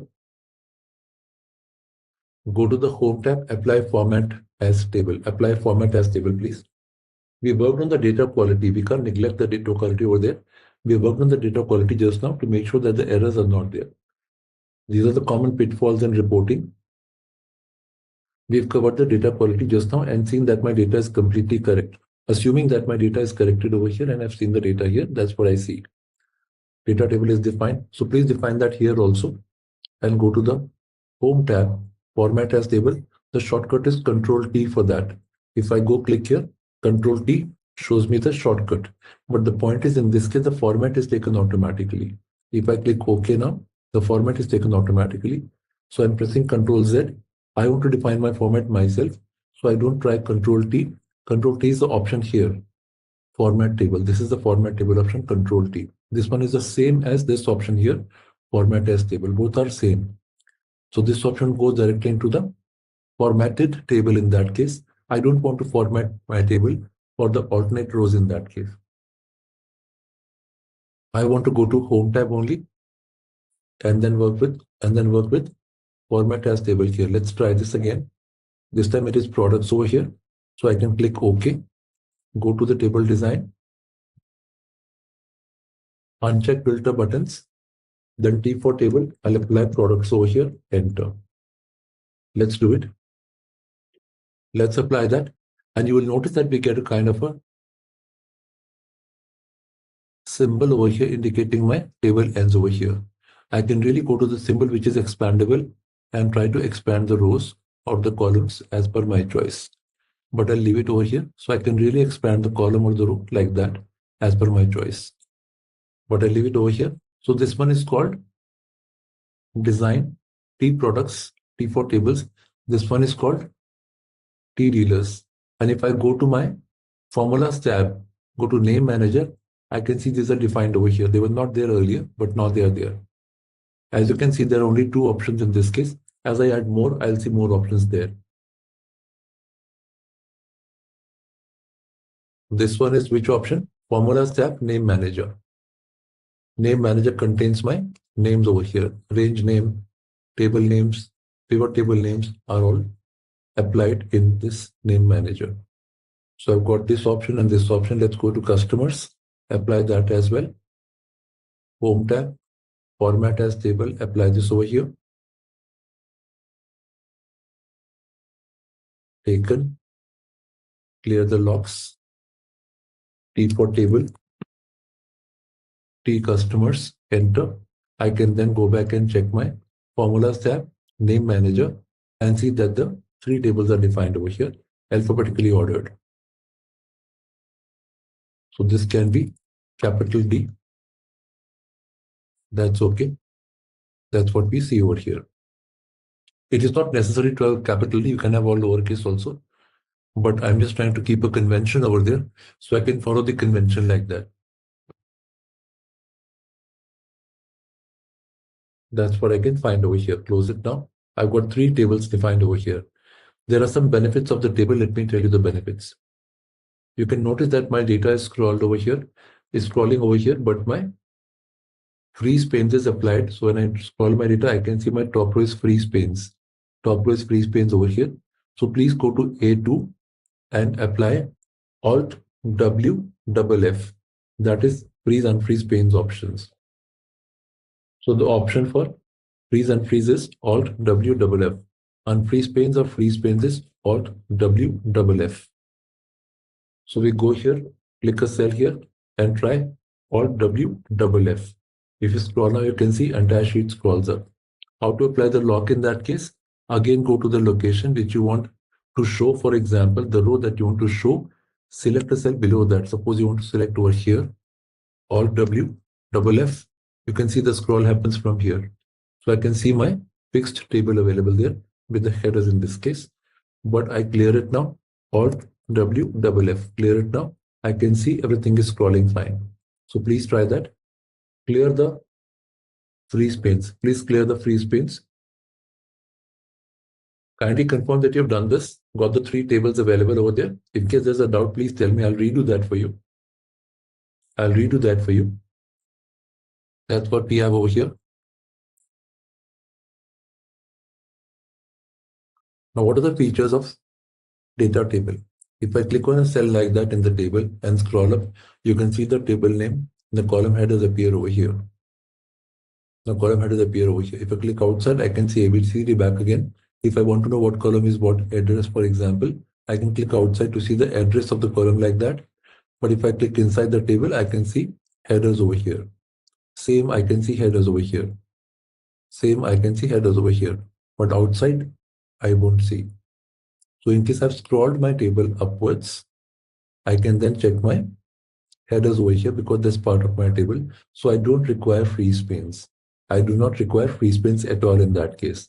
That is the benefit of data tables. And we see that some people knew about data tables, but was not clear about this. Okay, so let's see that. That's what we see over here. That's how we can see that. If I further add my data here, for example, the sum contained in this case, last time if you saw that earlier, I could not get the update available, only the tag was there. If I try to apply a value here like this and over here, and I click a value here, enter, it automatically updates over here. So and the extension appears with the format extended thereafter to include the rows data in that case. So any data that is updated in the table, for example, which is the numeric, for example, will get updated here also in this case. We can see that it gets updated over there also. Control Z, that is the second benefit. Third is when I try to apply the next column here, for example, target 24 is there. I want to apply target 25. If I apply that here, the column gets extended automatically. And if I say equal to this, remember we tried that earlier, equal to, it goes to the @ target. So when I specify a cell from the data here, it becomes @ the cell name with the square bracket first and the square bracket afterwards. So if I try that here, for example, I can say equal to square bracket @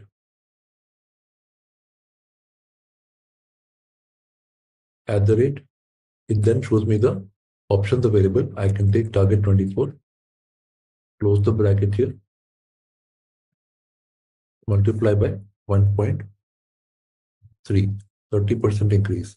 As I press enter, what happens? It applies to entire column instantly. I don't have to copy paste my formula below. It applies instantly. So that is the way it becomes very rich in this case, and the reporting feature become very strong. Before I go to my final reports also, from the raw data, I can check something over here. So 3 features are truly one. If I go to the table here, I can see my table headers over here.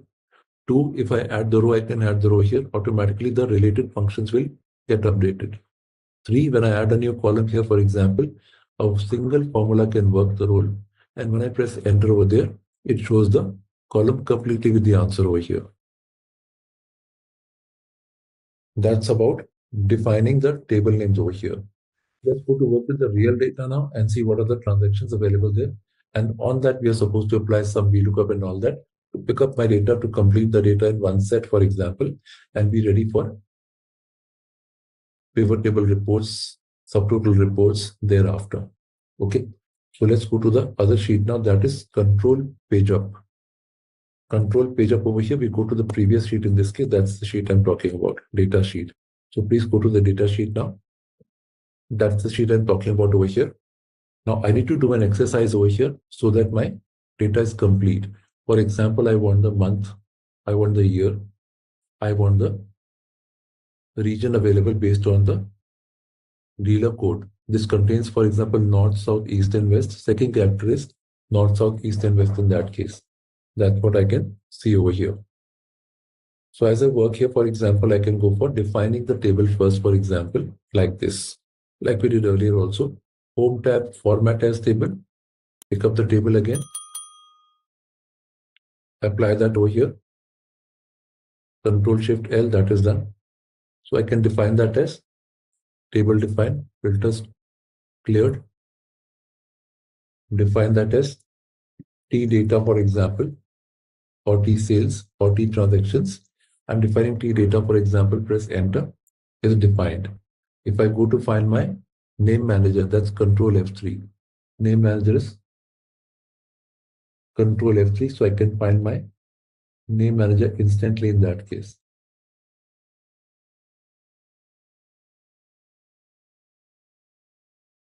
So let's try that. Control F3, name manager. I can see T data also here. That's also defined in this case in the name manager. That's Control F3. Having defined that, for example, if I work with the columns now, the column names have changed. They are not simple addresses only. They are now proper column names. So when we define the particular table as a data table, it also defines the column names in that case, designated by the column header that you define over here. Since I have to get my zone from the dealer code second character over here, I can get that first as a region. So if I insert a column here, for example, like this, I say Alt I, then C, insert column. That's how it works. Insert column is Alt I, then C. Alt I, then C. So I press Alt I, then C, insert column. I get the column here, and I can define that as region over here.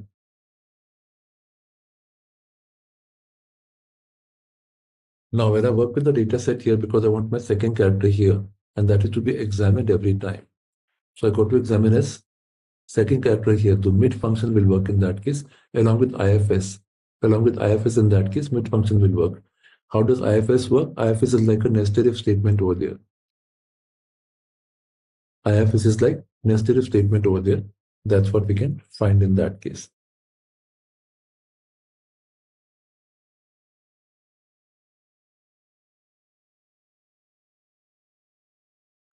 So let's try that. If I try my IFS here like this, it will be something like this. If, for example, mid of this one, right now it is not showing the column address over here because I'm not in the part of my table. I'm outside the table. If I'm part of my table, it'll show the column header also, which I'll show you just now. But if I try this here, for example, comma 2, comma 1. So what is the basically comma 2, comma 1 equal to mid? This address, comma 2, comma 1 is basically second character, only one character. From second location, pick up one character. Answer is N in this case. If I pick up this one, for example, A16 in place of A10. I take A16, for example. This one is S, you can see that. This one is S. If I take three characters from here, it will show me S00. I can see that over here. Three characters over here. So what does the mid function say? Mid function tells me I can pick up the data from a location, go to a specific location over here, and pick up the next 2, 3, 4 characters I want to pick up. Okay.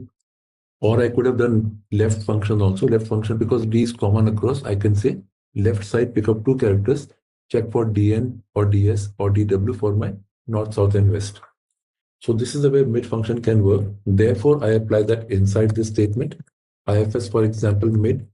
And when I apply that over here, I can go to this cell over here. And then I can say comma 2, comma 1. And then I can say equal to W. And then give me west. If I repeat that again and again, I'll have to repeat mid number of times over here. So I can do one thing. With a comma here, I can just copy like this.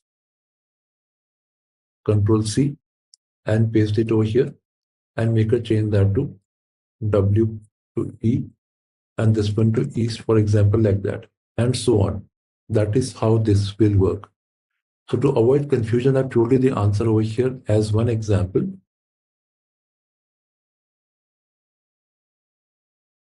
as one example over here.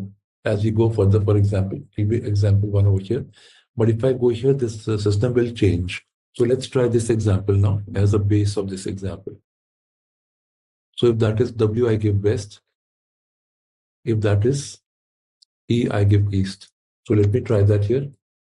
IFS, we go to mid. Then we go to the cell, see the address changes like that. It is dealer code, comma 2, comma 1. If that is equal to, and for example, then give me north and copy that over here. Control C, copy, paste it over here. That becomes west with W, comma, paste it over here. That becomes south with S,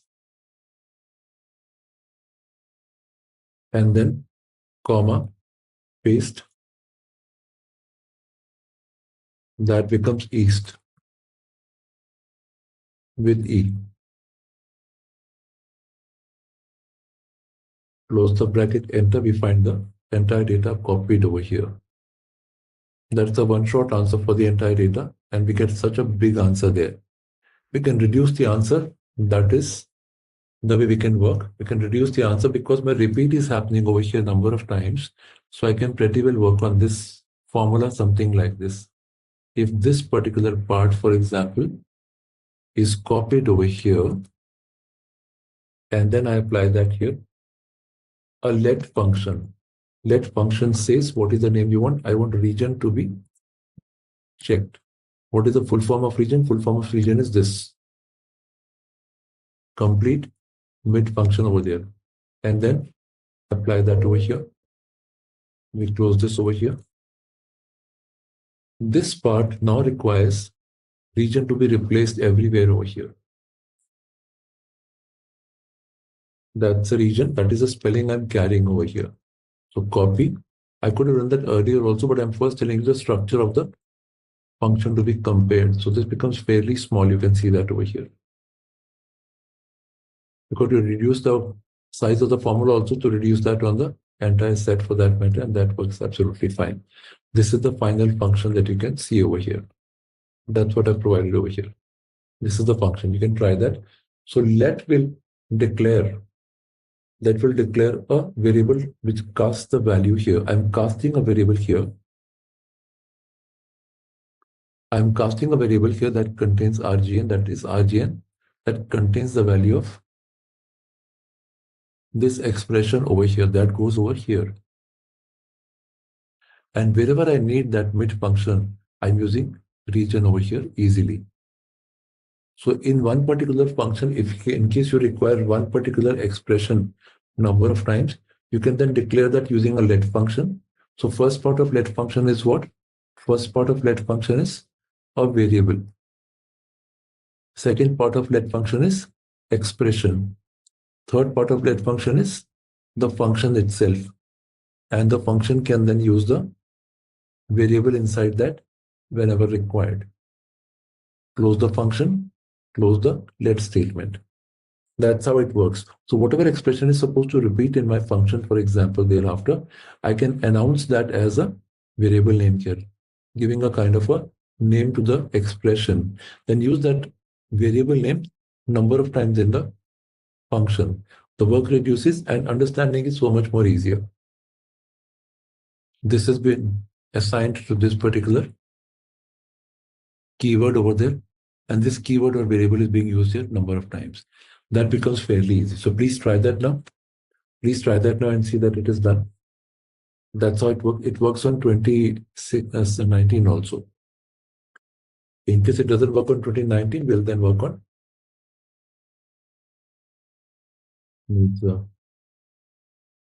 save and start over here.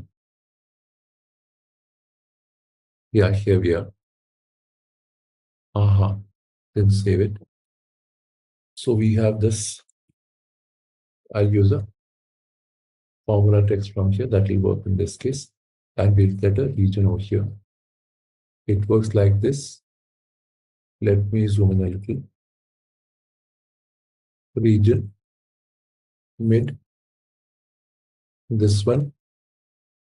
Okay, it's not defined as a table also. Oh, I see. It's got cancelled. Where is this? I think that's the other file. Just a minute. Okay, that's on the network. I'll just open that. We had a Copilot working, right? This one. Yeah, it's there already. There we are. So you can please try this. That's what is tried over here. Please try this. In case let function does not work in your case, I'll give you a substitute over here and post that file in.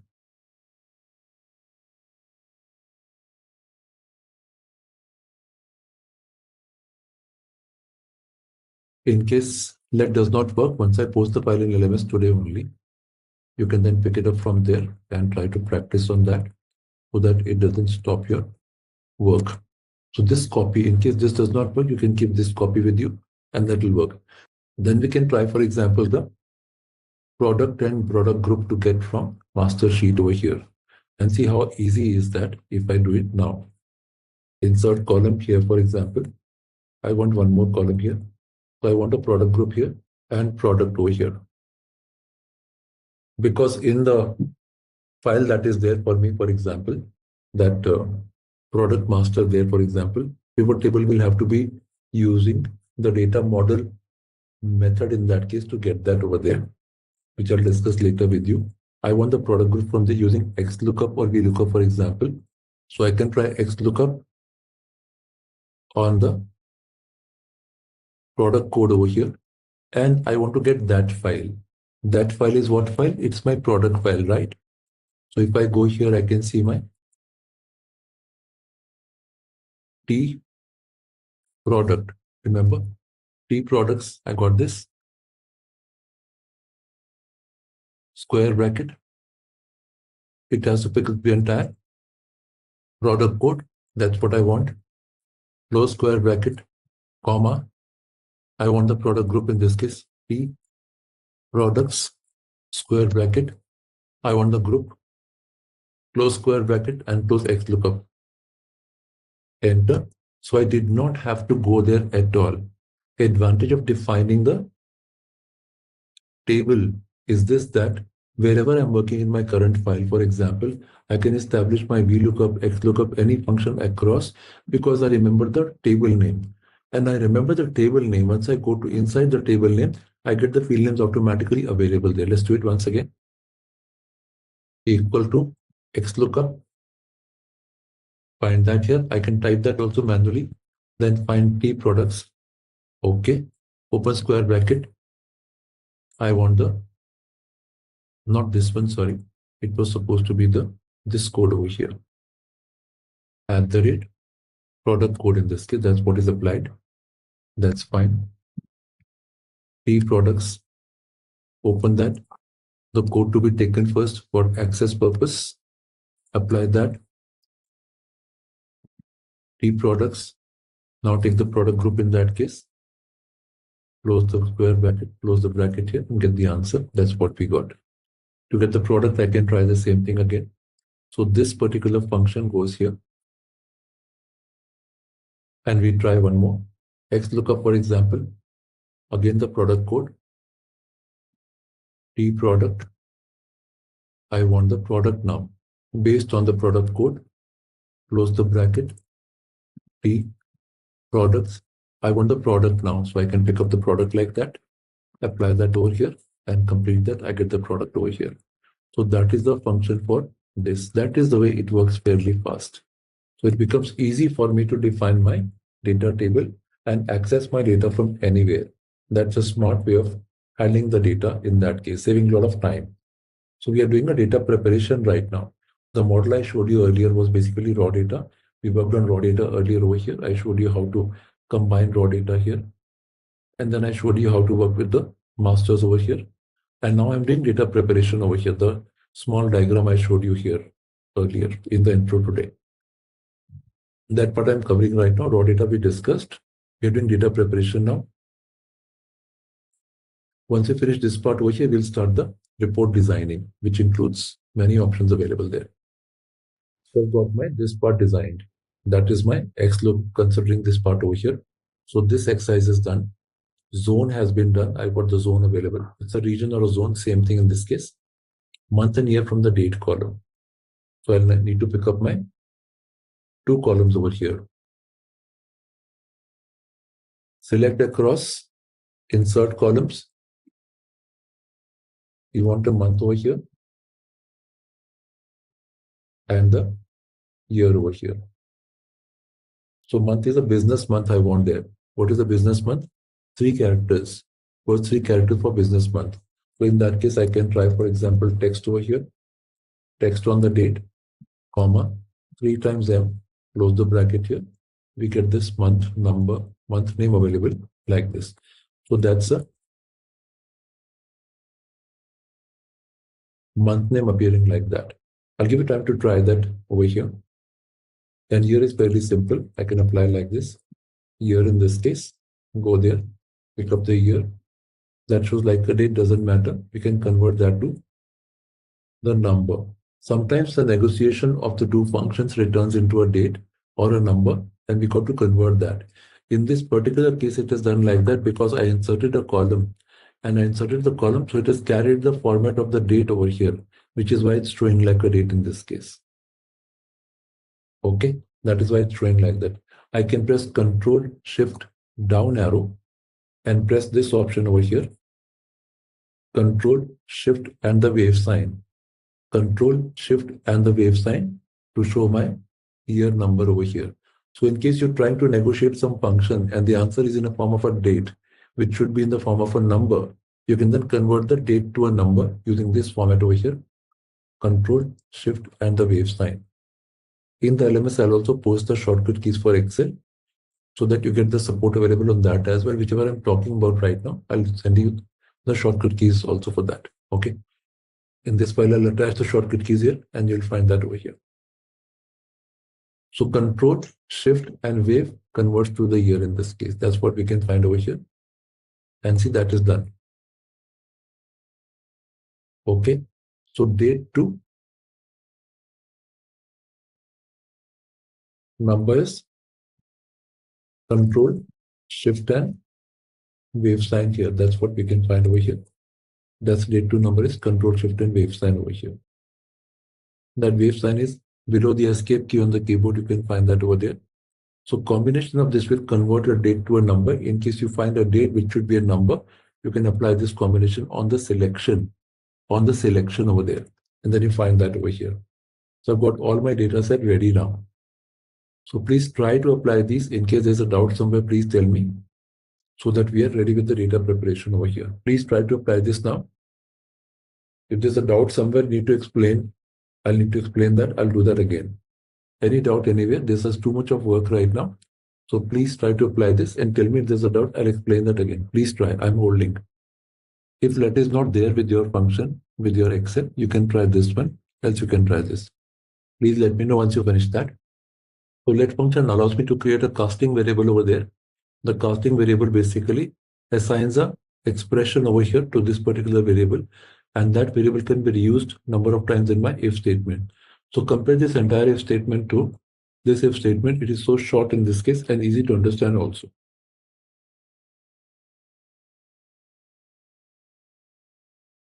I've taken very simple examples for data preparation.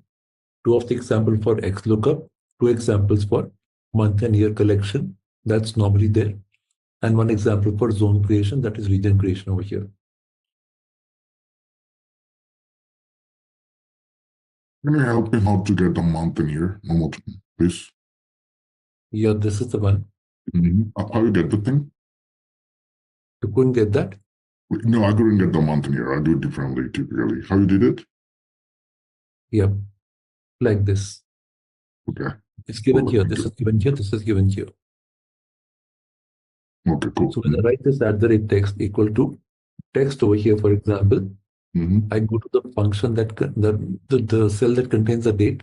After that, I go here, comma, double quotes, 3 times M, 1, 2, 3, close quotes and bracket, and that's what is the answer. Okay. And for the year, you just do YYY for Y's? Just year like that. That's it. Okay. Yeah, sure. I'm moving slow, but I'm still trying to clean up my data. Yeah. It's okay. I did region, product group. Now I'm on product. So I'm also going slow. Yeah, please try. So we're doing a data preparation over here. This can be even bigger than this. And sometimes very small. You will never get the data completely prepared for you like a cake. You'll not get that. We always have to work with the data preparation. So I've given a very small exercise here so that we can go through that churning once again and try to see how to collate the data and bring it about our file. Because the final requirement in my data set is a final output file that I need over here.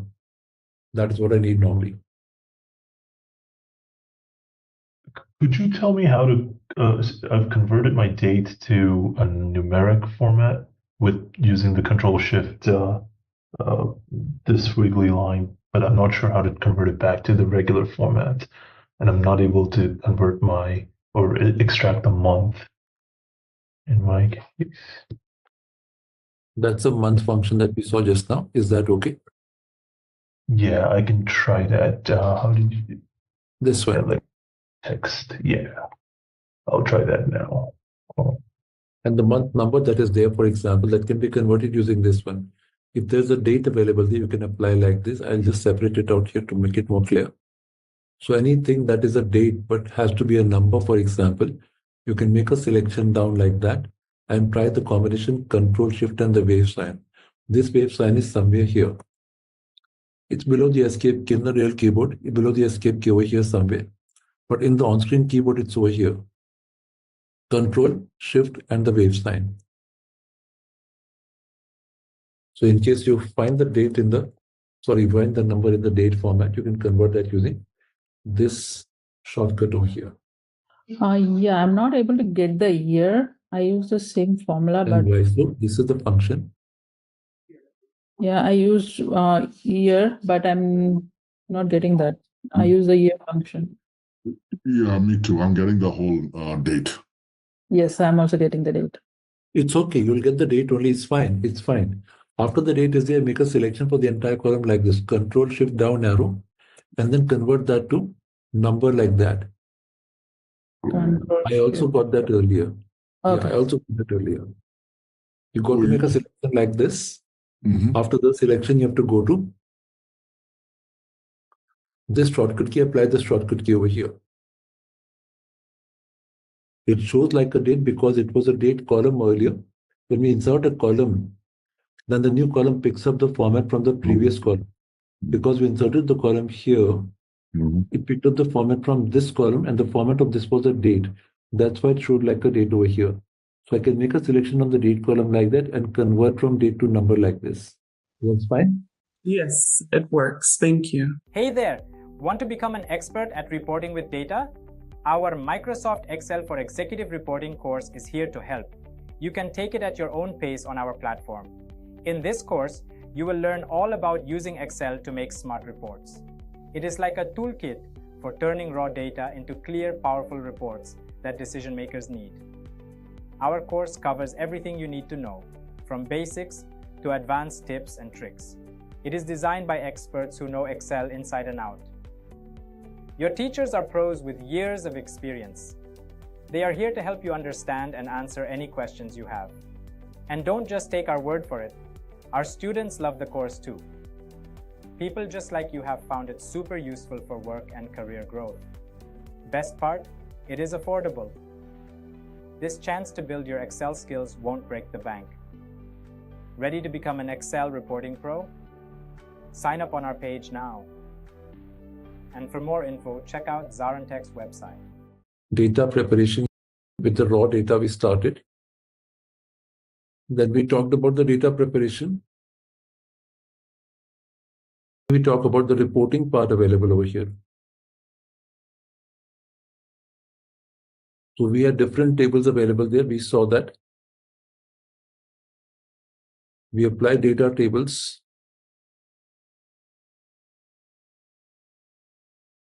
And we applied some functions over here. We'll be covering a part on Power Query a little bit on Power Query. Power Query otherwise is a complete one-day session covering about 7 to 8 hours. I'll be covering a very short part over here to tell you how to combine Power Query with reporting also, because that helps in a lot of data preparation as well as reporting. So this particular tool has got preparation plus reporting together over here. Although at a basic level, but still we have got some reporting here also. We can make some small pivots over here. In the final reporting, we'll work with the pivot tables and the charts today and see how can we apply that. Here we saw something on conditional formatting also to find out the errors in the table so that I can prepare my table properly and make sure that my table is intact. That's what we tried yesterday. So this is the part that we have covered so far partially here. Up to here we've covered the path, and this balance part we'll cover today, including the displays that we can see in charts, which are combined with pivot plus chart.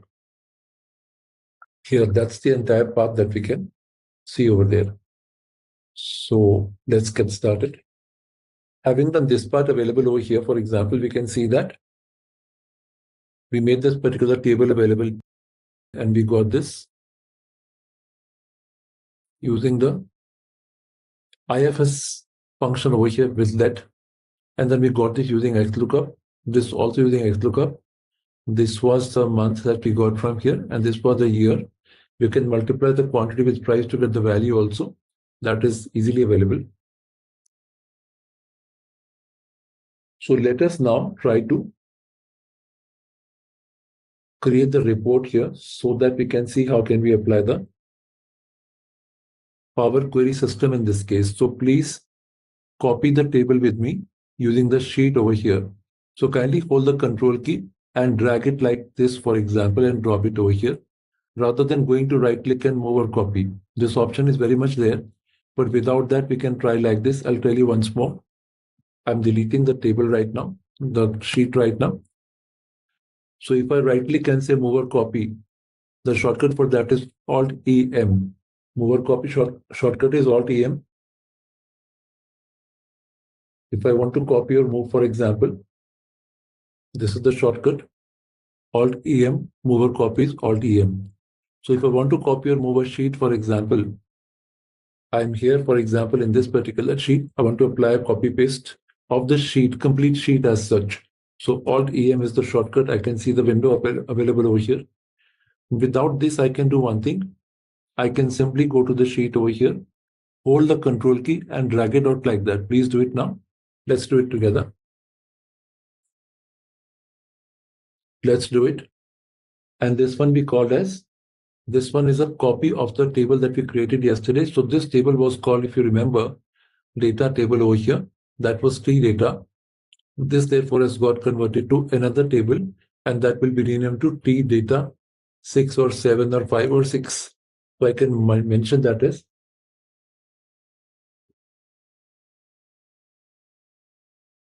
Q data, that is query data. This one will be query data. If I delete my data from here, for example, the two columns which I'm applying over here, select across. I just now copied that across, holding the control key, and I'm calling it, for example, as Q data over here. Q data, that is query data. So I made a copy here. Can you please apply that? Try to make a copy like that. In case it is not done, I can erase my current sheet like that. Erase local. The shortcut is for erase local, that is Alt EL. Let's go further. Repeating that again for your benefit. So if I want to repeat that again, how can I do that? I want to erase my local sheet. The shortcut in that case would be Alt EL. Erase local sheet. That's your local sheet, for example. Erase local sheet is Alt EL. Alt EL, erase local sheet. S is not taken here. So erase local sheet. That is what we see over here. If I want to delete this now, in case somebody has not done that, I'm repeating that once again. Therefore, I'm deleting the sheet over here, Alt E and then L. So I go to the data tab. Without applying Alt EM, I can try to drag it here with control key pressed. I can hold the control key and drag it across. So I get my copy created over here. I can then double click that and define that as Q data, for example, as well as define this particular table as Q data. So this I've renamed as Q data. This also I'm renaming as Q data over here, this one.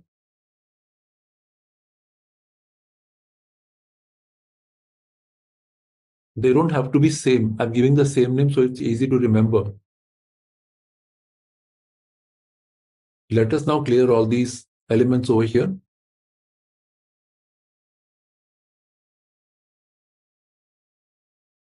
How do you clear all the elements? I've got my bold character here, gray here, and the content also is here, for example.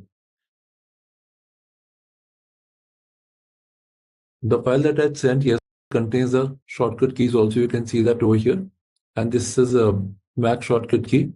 This got Windows shortcut key. There are some shortcut keys here, some you need to add over here. So you can always add some more, for example.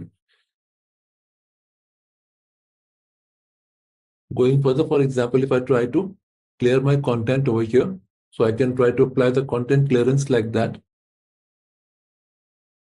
It is erase all attributes. So Alt E double A. Alt E double A.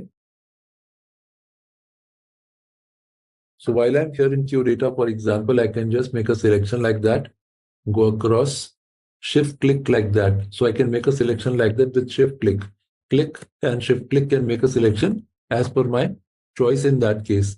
So when I drag my data, for example, for a selection, it might over drag sometimes and have to come back. For example, if I try to drag up to here, it might go over drag and come back again.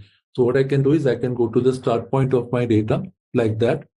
Say I select this, then I'm not worried about anything. I can simply scroll to the end of the data. Before click, I can hold the shift key. I hold the shift key and click over here, and the entire data is selected. So I don't bother about the other end over here, and I don't have to drag all across in that case. The only thing is I have to be careful that I don't click somewhere in the sheet in between. So when I start a point here, for example, I can use the mouse to go anywhere like that. And before I click over here, I can hold the shift key. I can press shift click now. That will select my entire data. Then I can say Alt E double A. What does that do? Erases all attributes. Okay, what are my attributes here? For example, see, attributes contain these.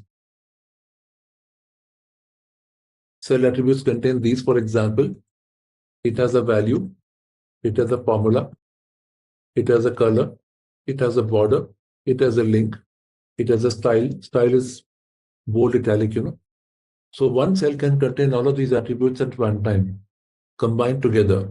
One cell can contain a value also, formula also, color also, border also, link also, and style also. I think it covers many of these over here.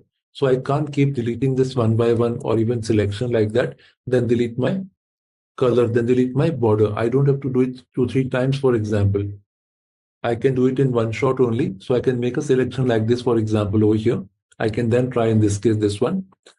Try Alt E double A, which I mentioned earlier also. Alt E, that's Alt E over there. Erase. Double A is all attributes. 1, 2, and we get everything cleared over here. Let's clear this now. And this as well.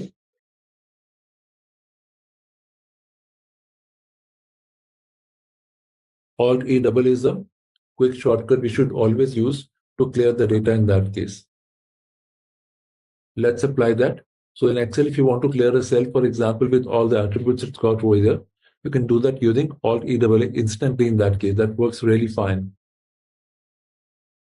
And today we'll see many of the options available which help us in, for example, creating fine reports. We have to build a backup, creating our good reports finally. So the data has to be more clean and more intact with us. So we created a good backup and try to understand how can that really work. So it defined that let's now work with the data set over here. So I can now make a selection across, shift across, control shift down arrow, entire table is selected. I can then press control minus because it is part of my table. It is part of my format as table option. That is why when I go here, control minus will automatically shift my other columns here. That's what it works with. We know that very well. I don't need these two also, so I can apply this like this. Control minus. So you notice the up arrow like that, down arrow like that when you see the data across, for example. Up arrow from the bottom of the table, down arrow from top of the table, and you can make a selection like that. Then try control minus. Because the table is formatted as a table, so it becomes easy to delete the column like that. Let's do it. So finally, I've got these columns available. There are 8 columns in this case. That's what I can see in this case. Correct. I've got my product, group, month, and year cleared from here. Control Z, what was it all about? It was all about this one. I selected the data, Alt E double A. I then make a selection like that, Alt E double A again. And that's an easy take for the example. Works fine. I can then go for the product group and product like that, make a selection, control minus, and then this also, control minus.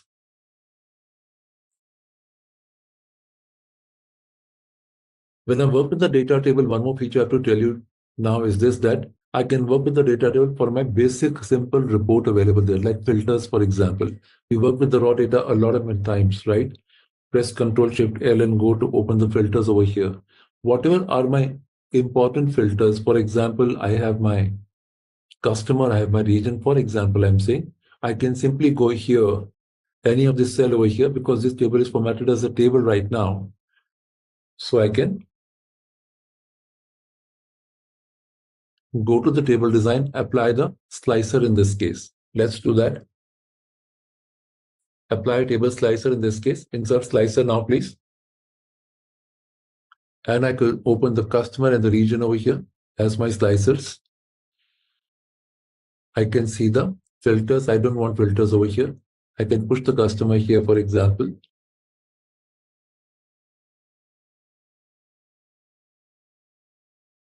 Drag it across. These are 1, 2, 3, 4, 5, 6 customers. So I can really drag it across.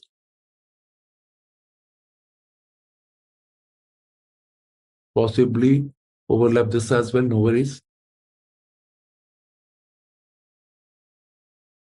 Then go to the slicer option over here. Apply 6 over here as columns. Apply 6 as columns. Press enter. We can see 6 customers across and we can really scroll up. 3 rows are sufficient for displaying any slicer in that case. So I can bring it down now. That's okay. That's how it shows in this case. 3 rows are sufficient like that to have the slicer available over here.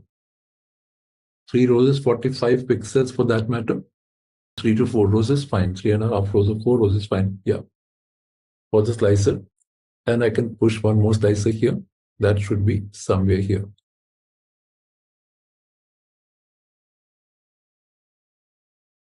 Possibly I can increase the height over here. So I can adjust that one also. It's hardly one more value here. Why NA? So this tells me the idea about the mistakes in my data, for example, that when I try to club my data and apply the slices, in this case, I can see there's nothing below that. So I need not really have this available here, but got to find the NA. So I can go to any filter for that matter. Once I go to the table, filter, open that, I can find blanks over here. So I can really go to blank, something like this also. When I open the filter, for example, in the filter section, I can then try Alt down arrow. Alt down arrow opens any drop down, any filter, any drop down in Excel. Then E for explore, that is search. Then we say BL for blank, BL for blank, BL for blank, and enter. We find this record over here.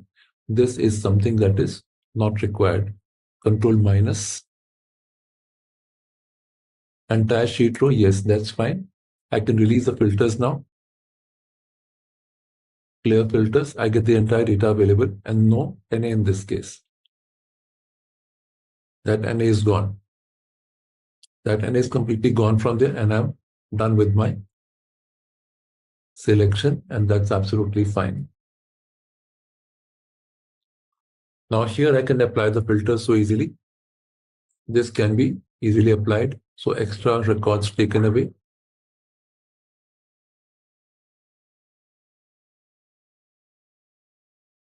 And in case there are some more filters over here, we can apply some more over here and see those and apply those when required.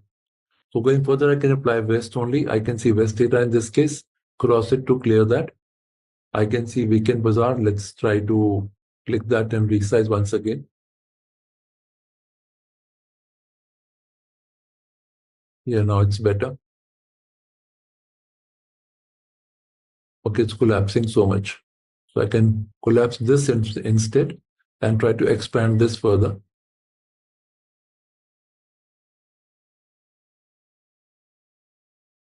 Something extra is there. It's okay. That extra cell is there. Okay. It can expand also. Because of that extra record, it's probably covering that up. I can delete that and try this once again.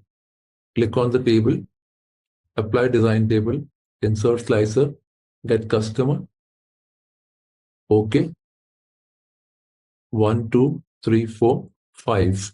So I can click 5 over here. So we had 6 earlier, remember? That's why it's showing that. 5 is fine now.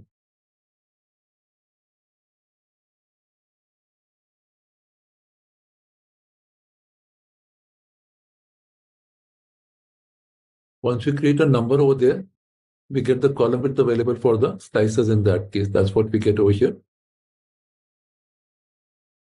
And now it will be equally wide across. It will be equally wide now. That's okay. That's how we can do it. And we can also apply the color. In this case, I can go to the slicer here, go to the slicer, apply the color that matches my theme and works fine. So I can really combine that with the filters I have. They are visual filters. Slices are visual filters, nothing but visual filters. So I can click on 247 and I can see 247 only in that case. Clear the filter from here. Hold the control key, try. Hold the control key, try. Shop 365 and then hold the control key 247. We get the combination for the 2 in this case. Clear filter. So I can apply this instantly and get the answer available there. And based on that, I can get my answer available. That's a small kind of a report available. Not a final report, but a workable report where I can apply the filters easily and work with the data set. So data tables support slicers also. Data tables support slicers also. Have one more copy. Let's have one more copy here. Drag it across. Rename that.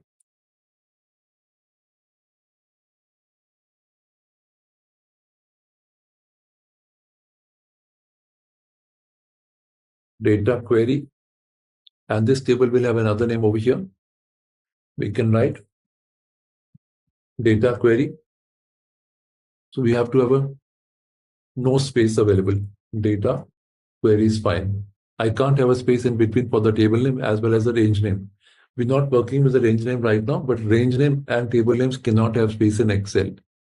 The range names are work for dashboard purpose. If we do dashboard, sometime we'll learn that also. How to make a dashboard, how to analyze the data and so on and so forth. That's a little bigger story, but then we can do that also.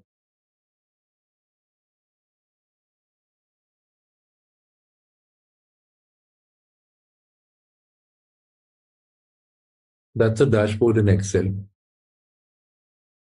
That's a clean dashboard in Excel with the observations also. And the analysis that goes behind that is this one. A lot of analysis goes behind that.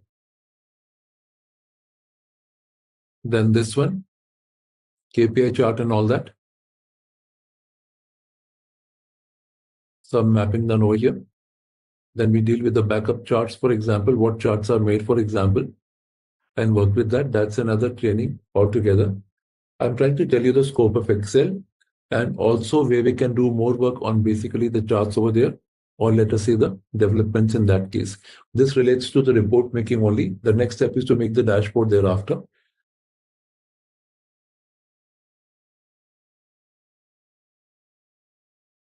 We're preparing the reports right now and try to see how to prepare the reports. Now this part is the query part available.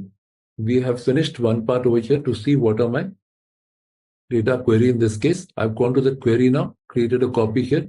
I don't need the slicer here. That can disturb my work. So I got the slicer here in this case. Probably you can rename that with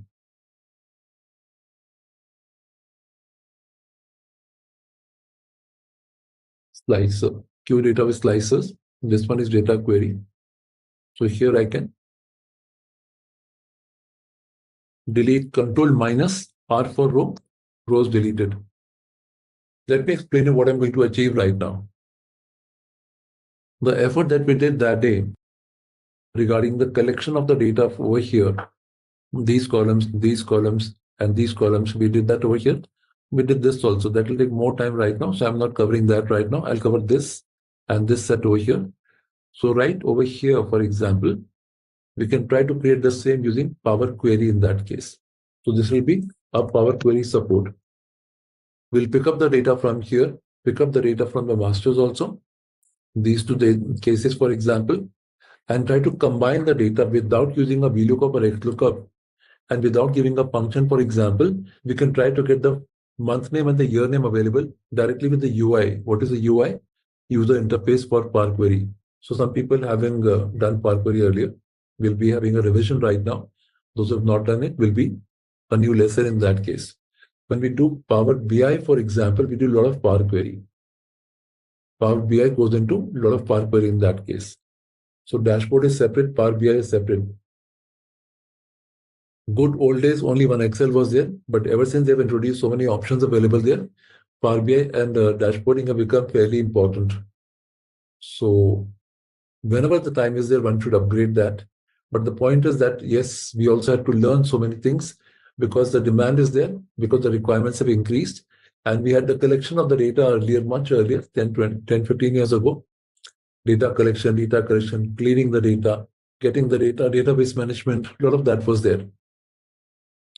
Then we got that through Excel and created good reports, pivot and chart and all that, which we're learning today as a revision. Then we had the dashboard, then we had the Power BI. So there are so many options available. That's why we have to learn these things. Okay. So if I try this now, for example, I have to try to combine the data which I've combined over here. In this case, I have to combine the data here. So I'll try to combine like this with Power Query support using the masters also. So let us go to the masters right now and click on the data set over here, which is my table in that case. That's my table over here.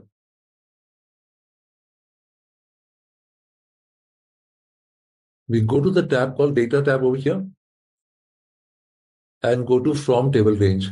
Click a cell in this case, from table range. From table range over here.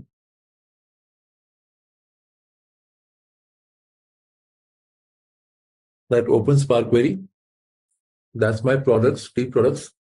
I'll name it as Q products over here. That's query. I press enter and keep it as it is. That is all. That is all. I have to be very careful in the step I take now. In case you've not taken that step, let me tell you where is that. I've gone to the masters over here, taken a cell in this case, and then I go to the data tab, and then I try from table query. From table query, please. Once I click that, I see Power Query coming up there, and I can rename that in this case using Q for query, and you can see the rename happens here also. Enter, this happens here also. Please take the next step very carefully. There are some steps that you're supposed to apply thereafter, but we'll come to that later. Please take the next step very carefully. I have to go to close and load and choose a second option, please. Choose the second option, please. That's close and load to. And then the window appears. In that also have to be careful to select a specific option. In that case, let's be careful. So close and load, second option here. The window appears. Only create a connection because I want to load more tables into my Power Query. I want to load more tables in my Power Query. So I want to say only create a connection in this case. Okay.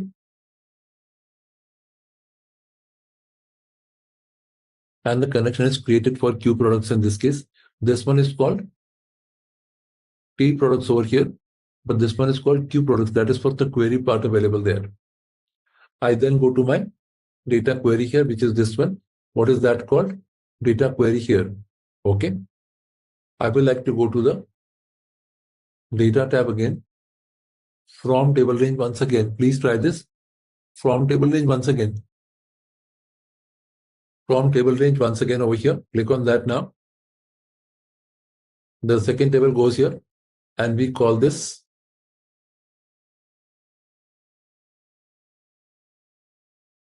Q data that I had called earlier over here. That's why I changed that to Q slices in this case. Let's write Q data, press enter.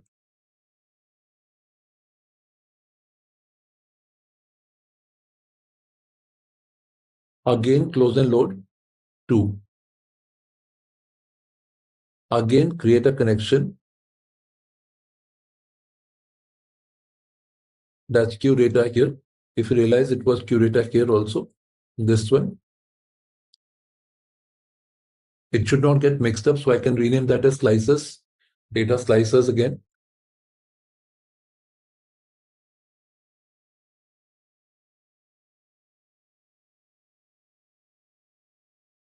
That's better.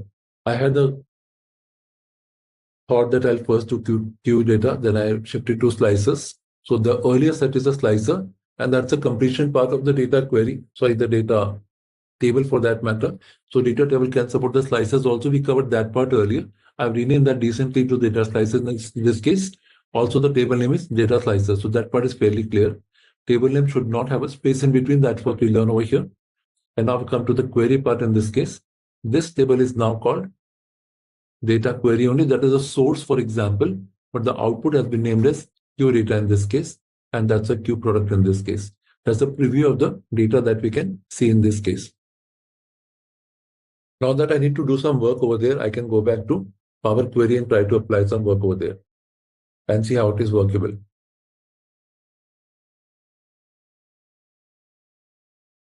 So to go to Power Query, I have to go there, Data tab in this case, Data tab here, get data, apply Power Query. I've got this query here because I keep doing that work many times. So that's the query over here. Please click on Launch Power Query.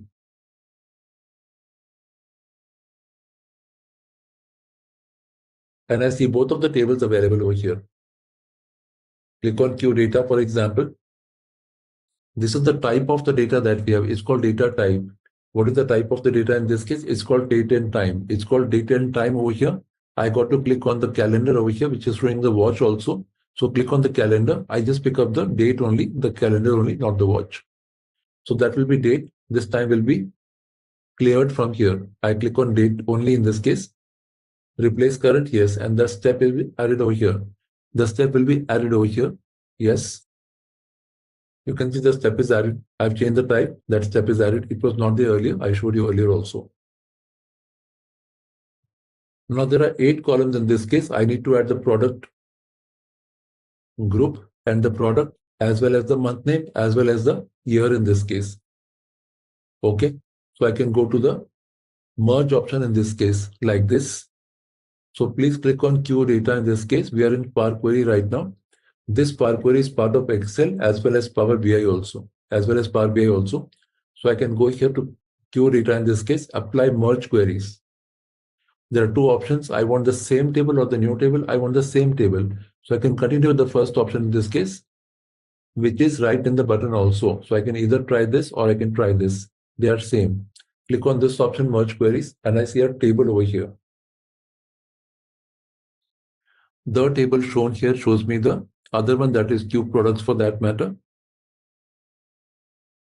And I can click on product code here as well as the product code here.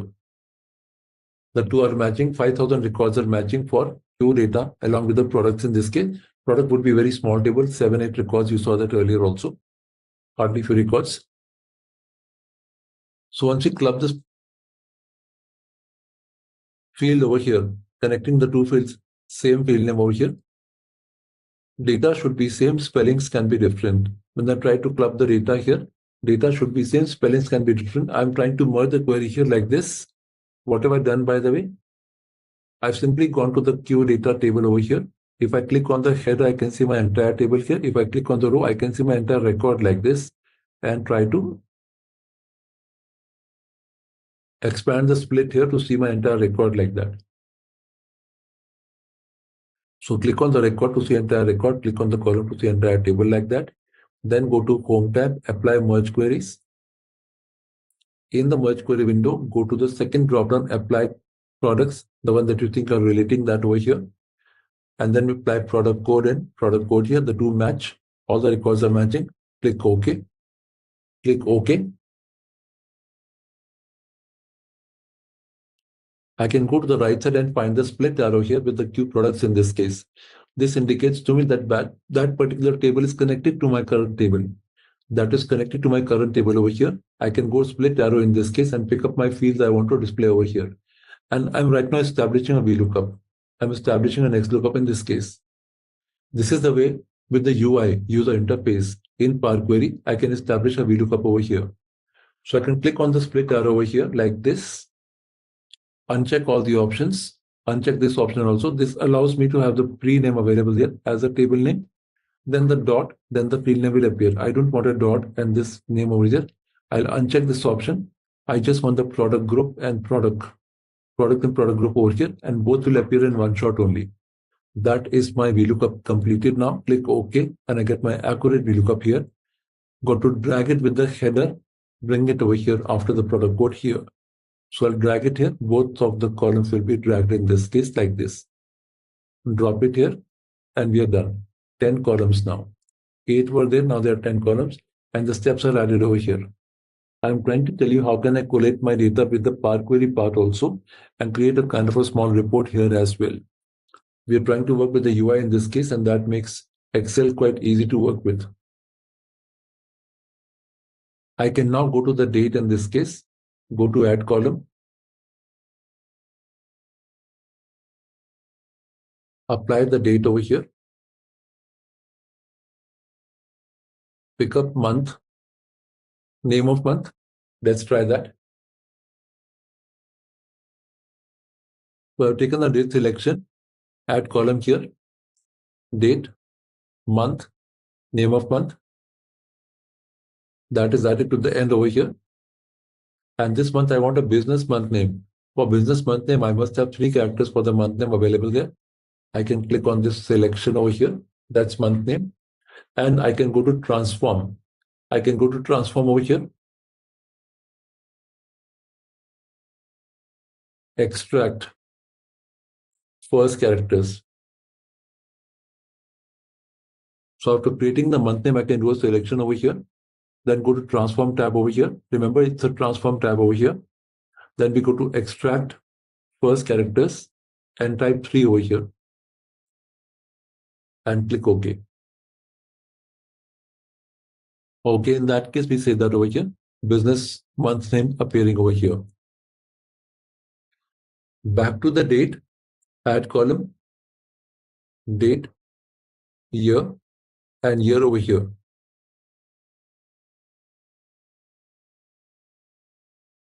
So I get the year also in this case, right side, 12 columns now. There were 8 columns earlier, we got 12 columns, and this is so fast and easy. This is really so fast and easy. Since I've got my 2 columns available here, I can click and shift click this, bring it after the date like that. And that's how I can order my data in the specific order for that matter. Then go to Home tab and close. This time we apply the first option, close and load. The other is not available as such also. I can close now, and that will go back. What have I done? I created 2 columns here by using the option data tables in this case. The data option in this case, table and range. I picked up that table first of all, masters, and then I tried this one here. Table range, this one here. Transferred that there. In both the cases, I came back with close and load 2 option. After returning back here, I could see the connection over here. If I happen to lose the connection here like this, for example, I can go click here, data tab, queries and connection again, for example, to get the window again. Now that I've completed my work for collecting the data and establishing a good VLOOKUP over there, getting the data there, also getting my month and year available there. I can now go here, right click on this. It says not loaded, right? It's not loaded right now. So right click on this and say load to.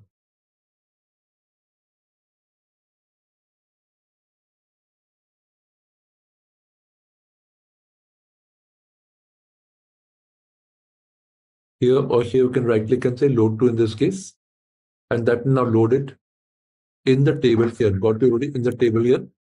I want the table here in this case. That should be somewhere here. So let's go and click that. Second one I'm choosing, this one I'm choosing over here, right click and say load to. That's Q data. I want the table here. Apply the OK in this case, go to new worksheet in this case, new worksheet. Apply OK, and we find the table is created with the month name and the year, product group and the product over here. The established VLOOKUP has come back to me in the new avatar. I can say that if I want the format, I can change the format from here and make it a singular format, something like this.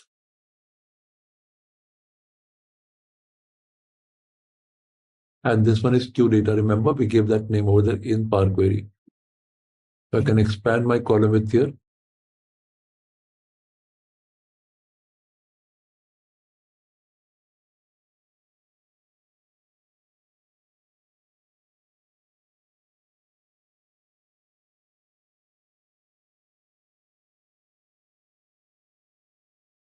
There we are.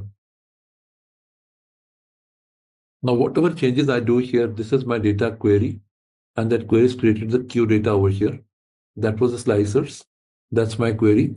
So I could have done the work like this also. I got the masters, I got the VLOOKUP, XLOOKUP here and did the work like that. Or I can do it with the query also. It's much more faster. The other advantage in this case is this, that if I see my data here, for example, the query part in this case, I click the first record, Control Shift down arrow, I can see it's 5703 records in this case.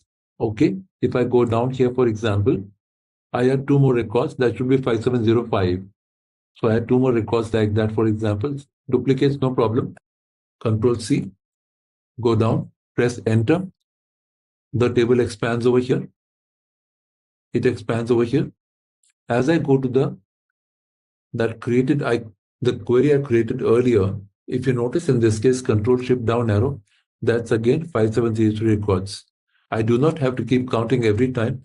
I can simply go here and click on the refresh button here. Or I can go here to the data tab and click on the refresh all over here. If there are multiple tables, and see what happens. Those two records which I added here, for example, which don't contain my product and product group, month name and year, they don't contain those over here, for example, but I added two rows in that case. So when I go back here, for example, and try to refresh that in this case, like this, I get the two records added. That's why it's resetting. Control Shift down arrow. There are 5705 records now. And those two records are a repeat records. You can see same set over here. It's a repeat. You can see that same set over here, right? Same dates over here. It's a repeat in this case. So that update happens immediately. Whatever changes I apply to the base table here, for example, the update happens. All right, let's test your knowledge. Here's a question for you. Which Excel feature can help you quickly summarize key metrics on the first page of an executive report? Option A, executive dashboard. Option B, pivot table. Option C, combo chart. Option D, waterfall chart. Take a moment to think, and when you're ready, choose the correct option. Remember, each choice holds a key to unlocking the answer. Good luck. Type the correct answer in the comments section. Hey there! Want to become an expert at reporting with data? Our Microsoft Excel for Executive Reporting course is here to help. You can take it at your own pace on our platform. In this course, you will learn all about using Excel to make smart reports. It is like a toolkit for turning raw data into clear, powerful reports that decision makers need. Our course covers everything you need to know, from basics to advanced tips and tricks. It is designed by experts who know Excel inside and out. Your teachers are pros with years of experience. They are here to help you understand and answer any questions you have. And don't just take our word for it. Our students love the course too. People just like you have found it super useful for work and career growth. Best part, it is affordable. This chance to build your Excel skills won't break the bank. Ready to become an Excel reporting pro? Sign up on our page now. And for more info, check out ZaranTech's website. So I can save a lot of time in Excel to prepare my data in that case and try to establish that using Power Query. Power Query in Excel supports me like that. So I can save my hours of work and convert that into minutes of work in that case. And that's the truth.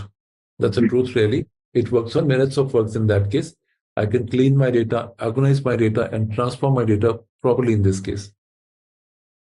How not this data can be handled in Power Query? Do we have some size limitation for data or no? We tried 1 lakh records, it works fine. That's right. Okay. Number of files, we tried number of files up to 15, 1515. It worked fine. Okay. Not each containing 1 lakh records, but some files containing 50,000, some files containing 80,000, and 2 or 3 files containing 1 lakh records also. It was not very slow, slightly slow. 15 files and 1 lakh records in 2 of the files, other files containing lesser than that, but all files containing more than 10,000 records. Thank you. Slightly slow, but then yes, it is a powerful way to apply that. As we learn Power Query more, for example, then I'll tell you the scenario in this case. What happens is, for example, if I work on the data set available here, I've got my 2024 folder over here.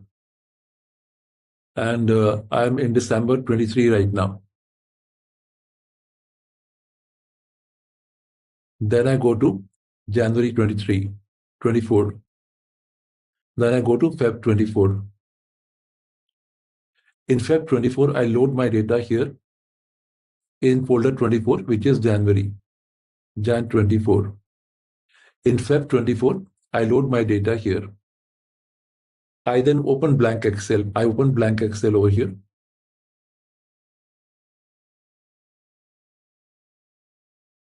In that, I go to the Excel option to input my data from that particular folder called 2024. I specify that I want a folder file. I don't want a file. I want a folder file. I want a file from a folder. I specify that over here. There's a method to do that. I do some operations here, which normally take me 2 hours, 3 hours in Excel, and I finish that in half an hour in Power Query. That's a reasonable time it should take. We can't convert magic, as they say on the internet sometimes, but yes, 2-3 hours of work can finish in something like half an hour in Power Query. Once I finish that work over here, then come March. As March appears, I load my Feb data over here. I go to same file, which was a blank file earlier, and now contains my Jan 24 file. I go to same file and press a refresh over here. The 2-3 hours job that was done earlier was done in 30 minutes over here. And now finishes in 2 minutes. I then move to April and get my March data here and go there, refresh, another 2 minutes. I move to December. Now it just takes about 5 to 7 minutes, and my total work of 2 hours every time finishes in 5 to 7 minutes with good accuracy in that case, even the data getting added over here. If I realize that my November data was not fine, in Jan 25, I realize my November was not fine. I do corrections over here, come back and refresh over here, another 5 minutes, everything updated. So I can keep my folder separated like that. That is scenario number 1. Scenario number 2. I can pick up one Excel file.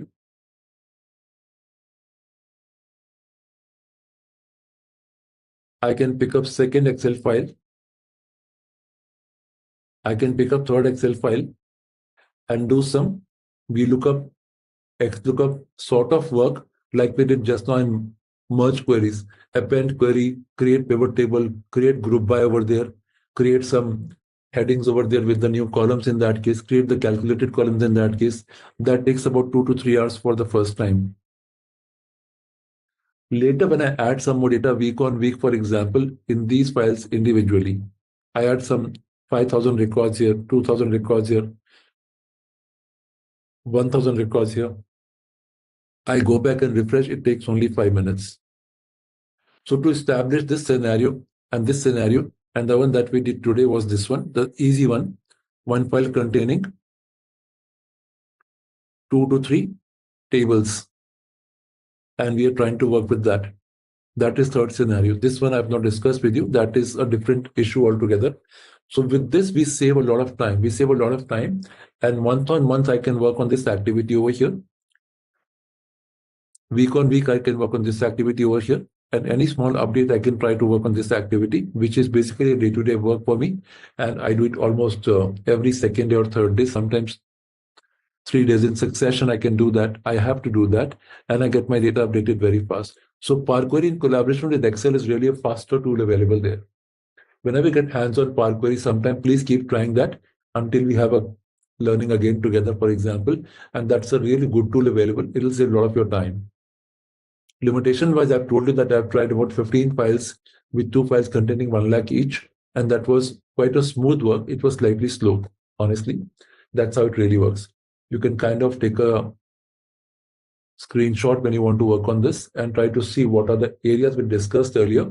And we can, if we meet again sometime, you happen to pursue a learning from here again, for example, we can always set 6 hours like that we did yesterday and today, exclusively on Power Query only, and see how we can benefit from that easily.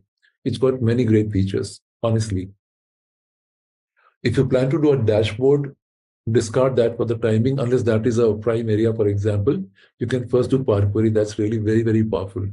And do dashboard later. In case dashboard is the primary thing, then it's your choice. You can see what is more important for you. Let's go back and work on our query thereafter. So that's the input that we can find over here, and that works very fast. Now that I've done this part over here, I've told you these 2 parts available there. I have done, for example, data with slices. I have done data with Power Query. That's what I've done right now. I have to now move on to the next part available here, which can guide me on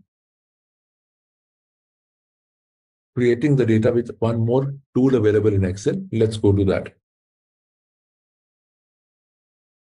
So as I go to the base data, which I had that day also, I can cross it over here.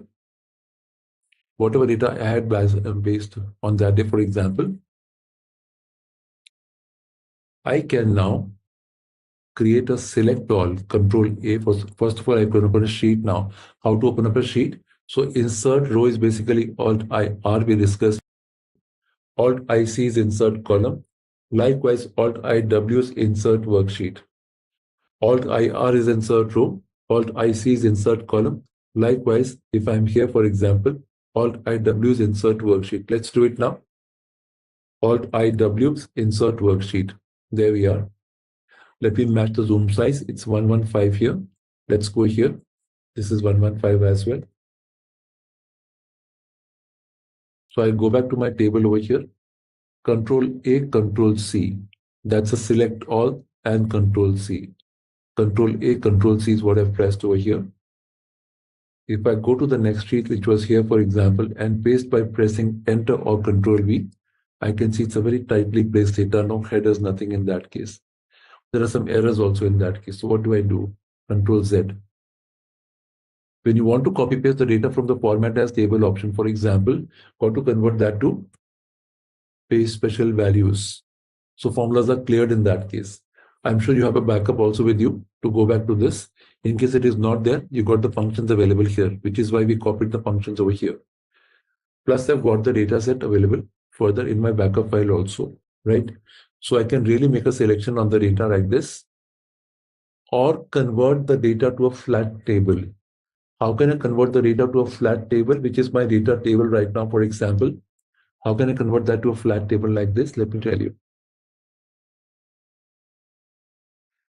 Go to the table design, convert to range.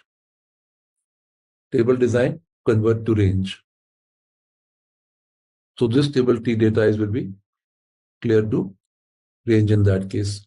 So click on, this one, click on convert to range. Okay. It's refreshing the functions which were there. And they now work with the actual data set available there. Select all. When you see a selection for the entire table by pressing Control A, for example, you can press Control dot 4 times to see that your entire table is selected on all the 4 corners. to go to all four corners of the selection, because my selection has gone to the big screen and it can accommodate in one screen. It's gone way down over here to 5,000 rows. I can then, after making a selection with Control A, I can press Control dot 4 times, Control full stop. Control dot 1 goes to right side over here. Control dot 2 goes to bottom right over here. Control dot 3, I'm not pressing 3, I'm saying Control dot 3rd time, goes to bottom left over here. Control dot 4th time, it goes to the top end over here. That is how I can examine that my data is fully selected. Okay, that's how I know my data is fully selected. Control C is a copy, we know that very well. Control C is the copy, this includes my headers also. You will normally open Control Alt V or Alt ES to apply paste special values. But with latest Excel, in case that Excel is not there with you, you might have to still go to Alt ES V in that case, or Control Alt V, V for values in that case. Otherwise, the new feature in Excel is we can press Control C to copy, then we can press Control Shift V to paste special values, which I am doing right now. Let me show you once again. This is a formula you can see. I'm pressing Control A, Control C, I'm pressing Control Shift V. There we are. And you can notice that the formula is gone. I'm pressing Control Z now, so I can see the formula again over here. I'm telling you, I can now press, for example, Control C, which I've done already. I can open Control Alt V, open paste special like this, V for values, press Enter. And I can see the formulas are gone. Control S to save the file. So many operations, keep saving the file. Saving the file also releases the memory sometimes when it finds the load is quite high.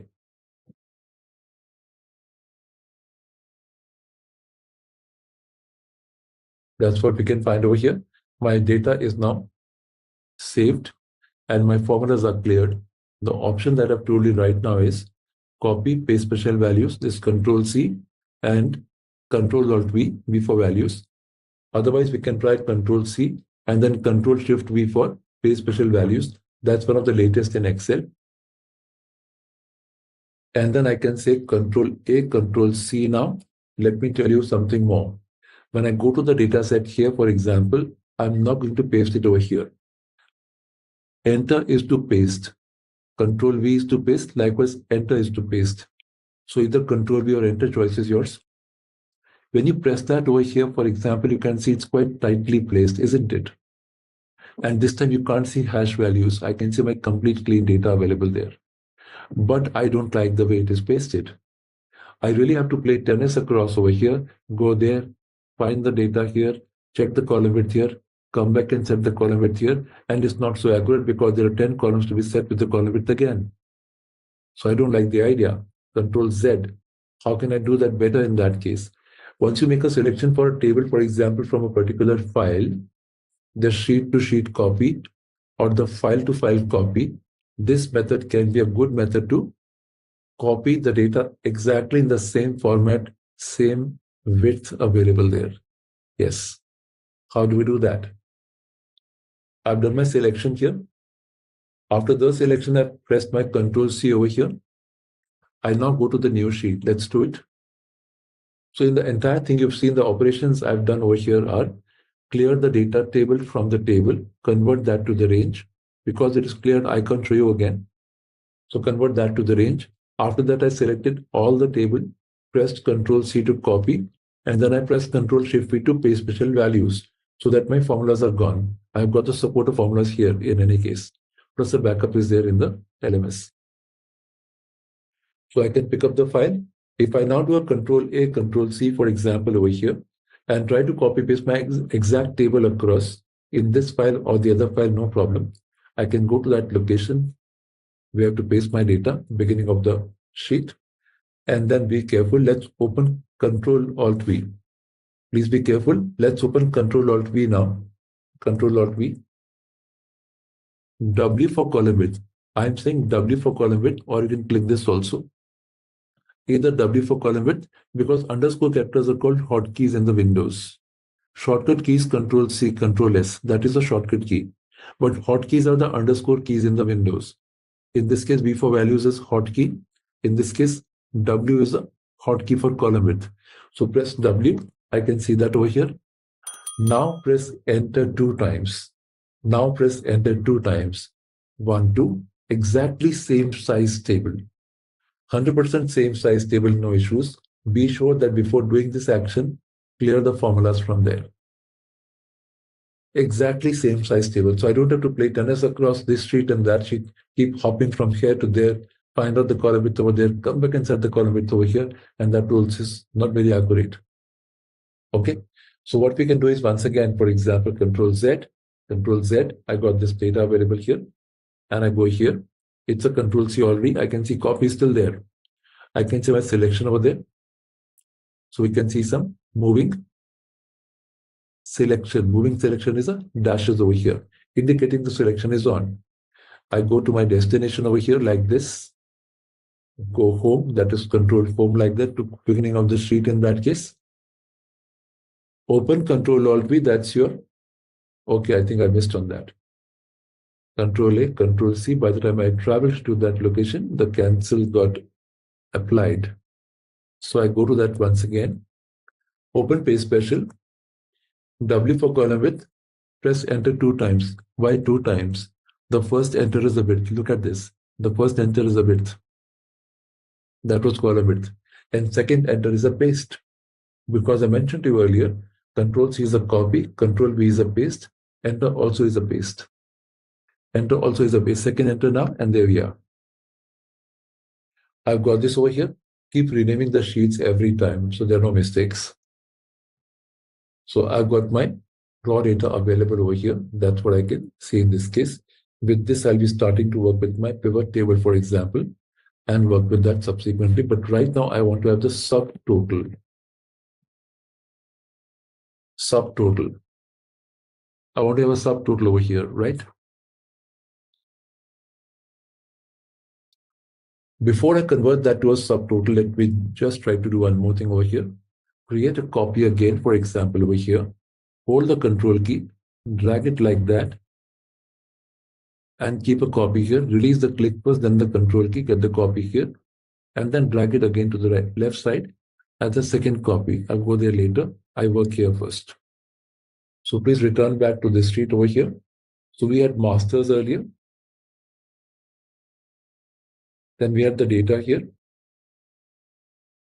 And subsequently, we got the slicers today. That was the base data for the query. This was the output data that we created over here. This was the output data we created over here. That's the base data. Output over here. Base here, output here, and the slicers here. That was the base of yesterday with the output available there like these. We cleared this just now and got the copy over here. Let's go here, get the copy here. Subtotals, for example. Let's try subtotals, for example, over here.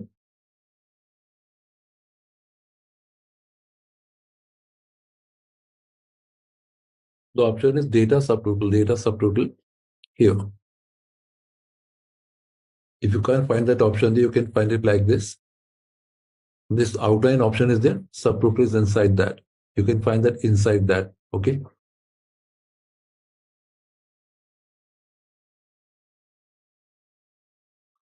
Let's go to subtotal. But before we go there, for example, I have to sort the data on one particular column.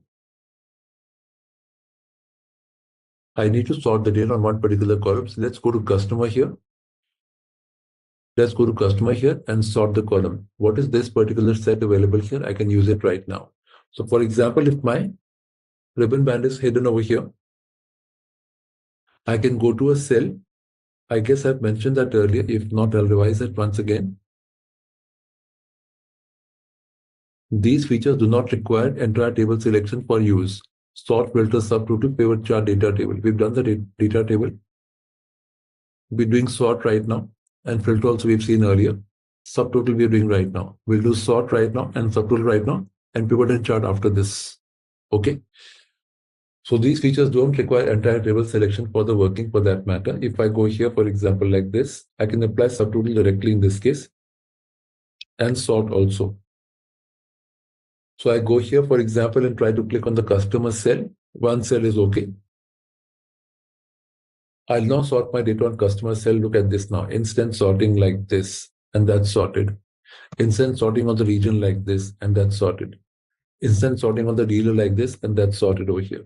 How am I able to do that? How do I do that? Let me tell you. All I've done is I've gone to the data tab over here, right click on A to Z, add to access toolbar, right click on Z to A, add to access toolbar, home tab, right click on left, center, right, and I get all of these over here. Leaving apart the Copilot, I've got all of these over here. Then the border, then the font and the size and so on, all these features. When I go to a specific cell, for example, over here, let me show that more clearly to you. Go to masters. Let's go here. Small packs here, units here, units here. Large here, large here. So if I now press Alt key here, for example, having transferred that here, if you've not transferred that so far, you can do it now. You'll see that this appears over here. So please go to the data tab, right click on the A to Z, add to access toolbar. This goes right over here, somewhere here. Right click on this also, please try. This goes right over here, please try. And once it goes over here, for example, I can go to a single cell without selecting entire table. I can choose a single cell only and then try Alt and 1. In my case, it is 1. In your case, it would be 4, 5, or 6, something like that over here. Because I've transferred my access toolbar here, that's why you can't see it over here. But the number will depend upon what are the options you have before that, for example.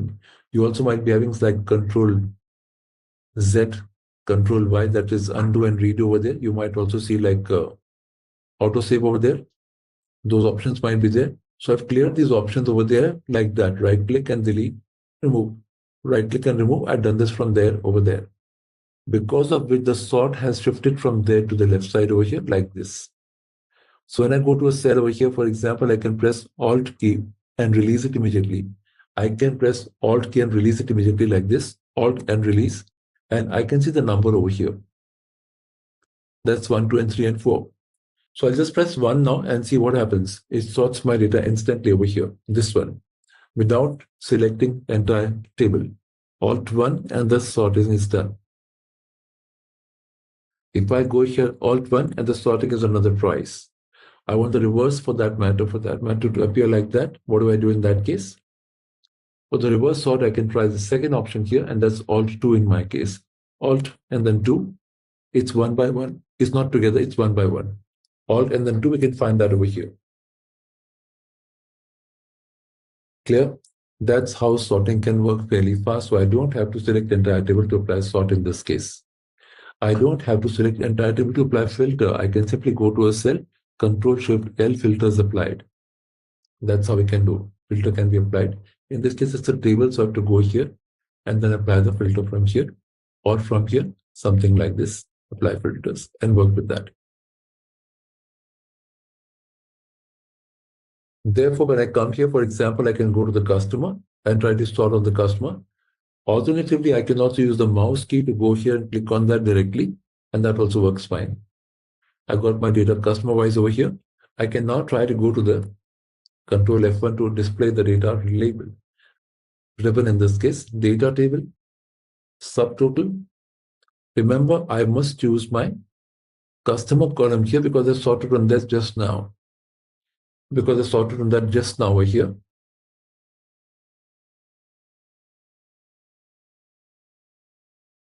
So I must apply customer column over here. Customer column over here. Sum is what I want in this case. On the price or the quantity, I can choose quantity in that case, for example. Just the quantity or the price or the value. Suppose I take quantity. It doesn't make much sense with the quantity right now, but suppose I take that over here and okay, in that case, what do I get? I get a quick small summary for the data set here. And if I collapse it with 1, I get the shortcut like that, and I go top like that. I can see the report here. 2. That's my report here. Because it contains a blank also, it shows me blank in this case, so I can always go to 3. Open that again. After every change in the customer, I can find the total here. So I can find the total here. That's a daily bazaar total. That's a Saturday sale total.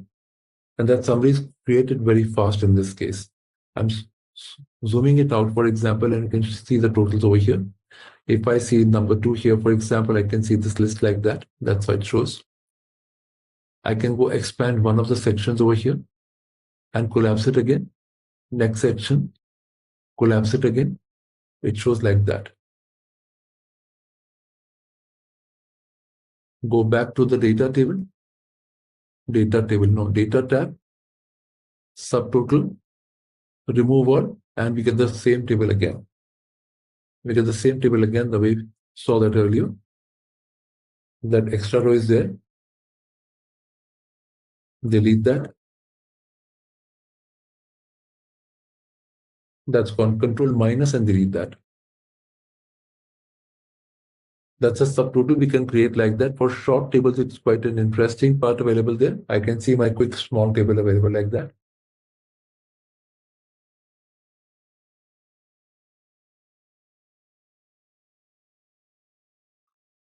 Let me show a quick example.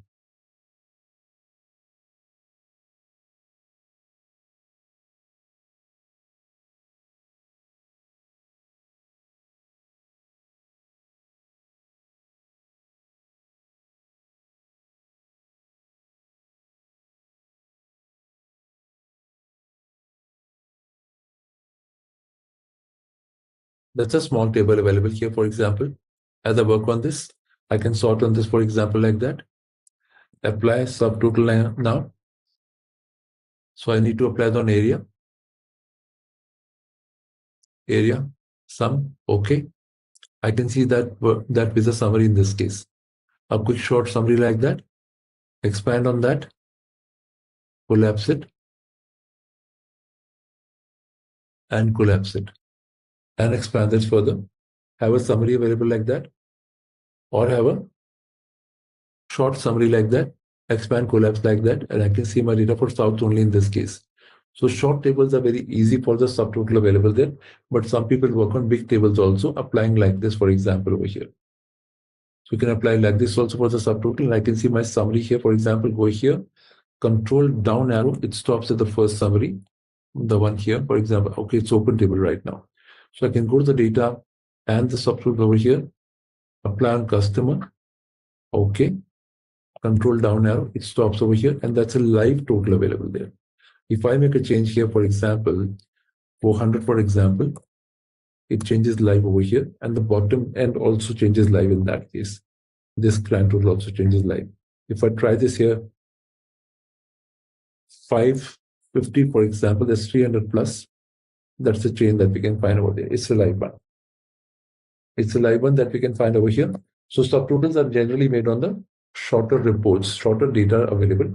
And that's the first report that is an MS report that you can create in Excel.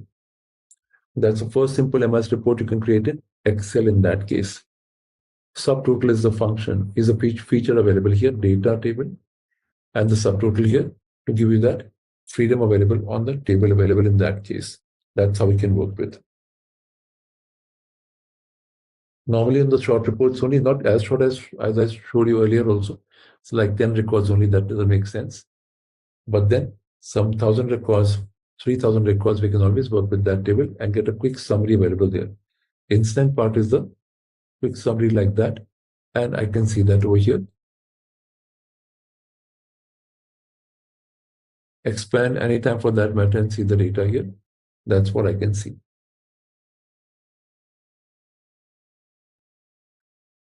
All the data set available there. You can keep a count also if you want. You can keep a count also over there, and the count can work fairly fine. I don't see the bottom half of the part of the toolbar where you're able to sort. I'm able to see only the top part. I'm not sure. You might be having somewhere here. This is the one you can see here. above the ribbon. Can you see that over here? I don't see it on the top either. That's I think It would be there. They would be there. Okay. Your version is what, 2016? You said that day. I think it's 2304. 2304. It should be there after 2007. It's there. It's very much. Can you go there to data tab and try this in the skill? Right click and then add this over here. Does Yeah, it show here somewhere?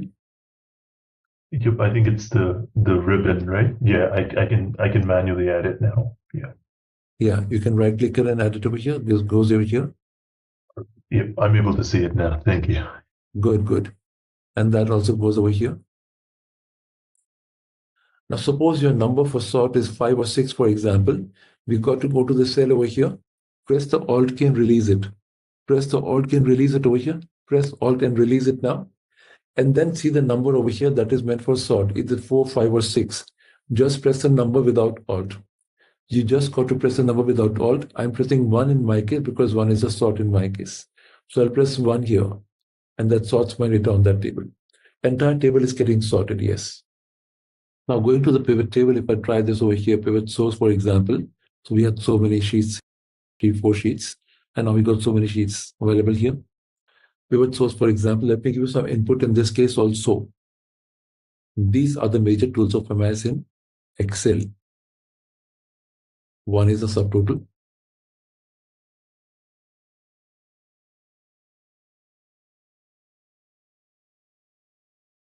Other is the pivot table.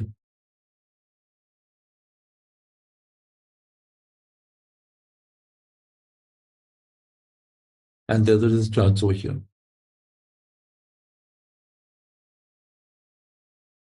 In the pivot table, we go to these sections over here. These are the kind of reports that we create.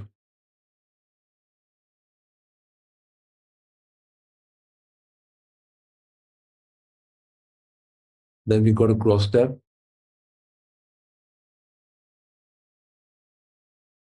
And then we go the hierarchy.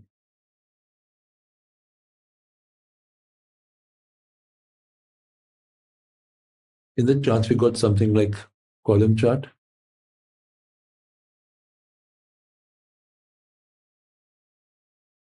We got something called bar graph or bar chart. And then we got the categories of line and the pie. Then some advanced one like scatter. Then tree map. Then sunburst.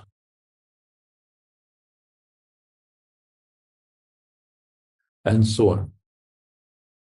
So the important part here is when I try to create a summary, for example, it goes to create a summary first by default in pivot table.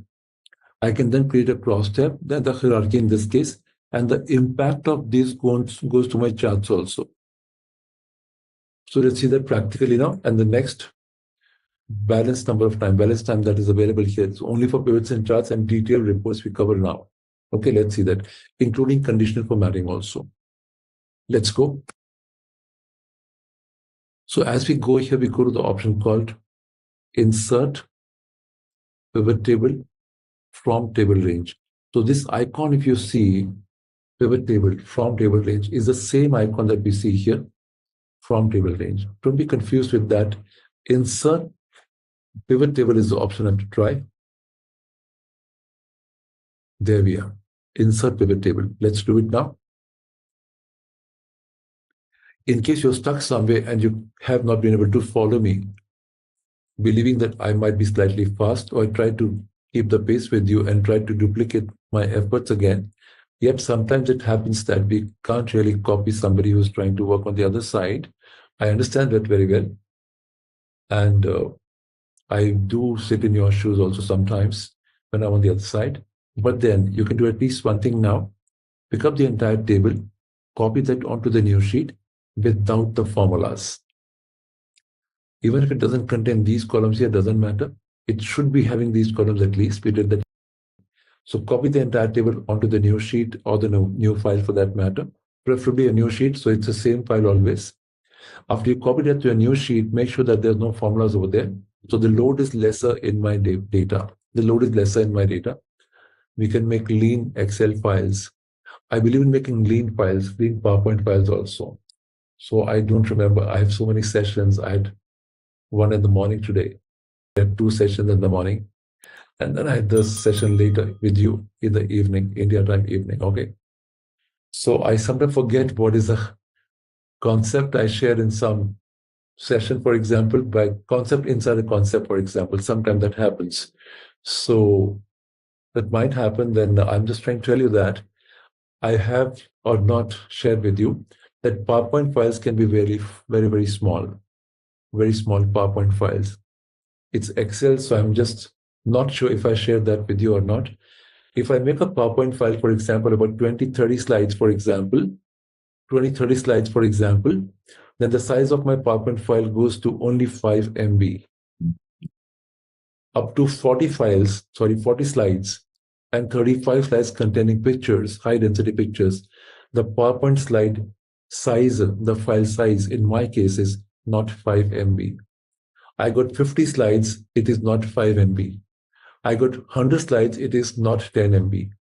Let me show you. We'll not see that details right now, but I will show you something important over here. So my Power BI PowerPoint file, for example, contains 163 slides over here. 163 slides over here, and this contains quite high density pictures over here. That's a shape, that's not a picture. That's a picture. What is the size of the files, for example? These are pictures, for example. Annotations over here. Going further, for example, all pictures, all annotations over here. Quite well explained and detailed explained over here. So many annotations and so many symbols over here. And that's a huge file. That's a huge file containing all the whereabouts of this. Also indicating what should be the settings available in Power BI to start the work, for example. So work with settings also, so that you know the settings very well and what to look for in the settings. And then lots of details over here and quite high density pictures.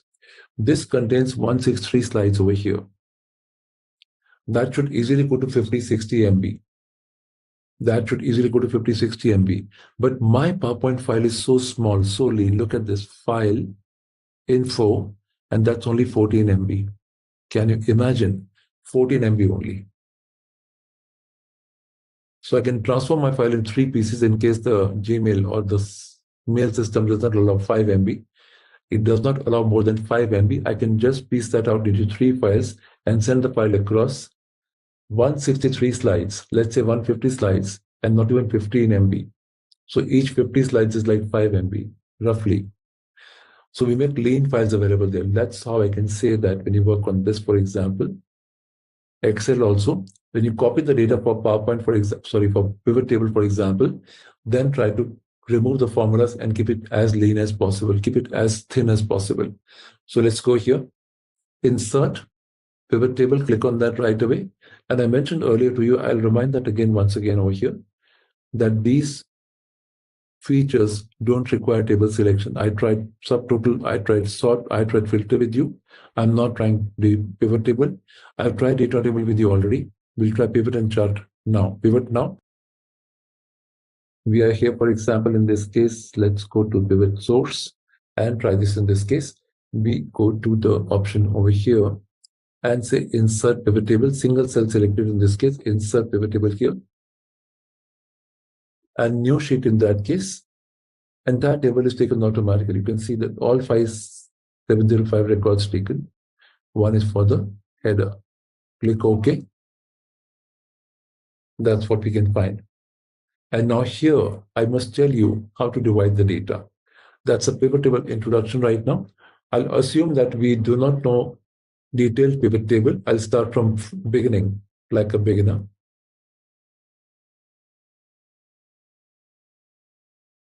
We are supposed to identify the group headings over here. These are the group headings over here, the ones that repeat in this case. They go to the sections over here, filters, columns, and rows. The group headings go here.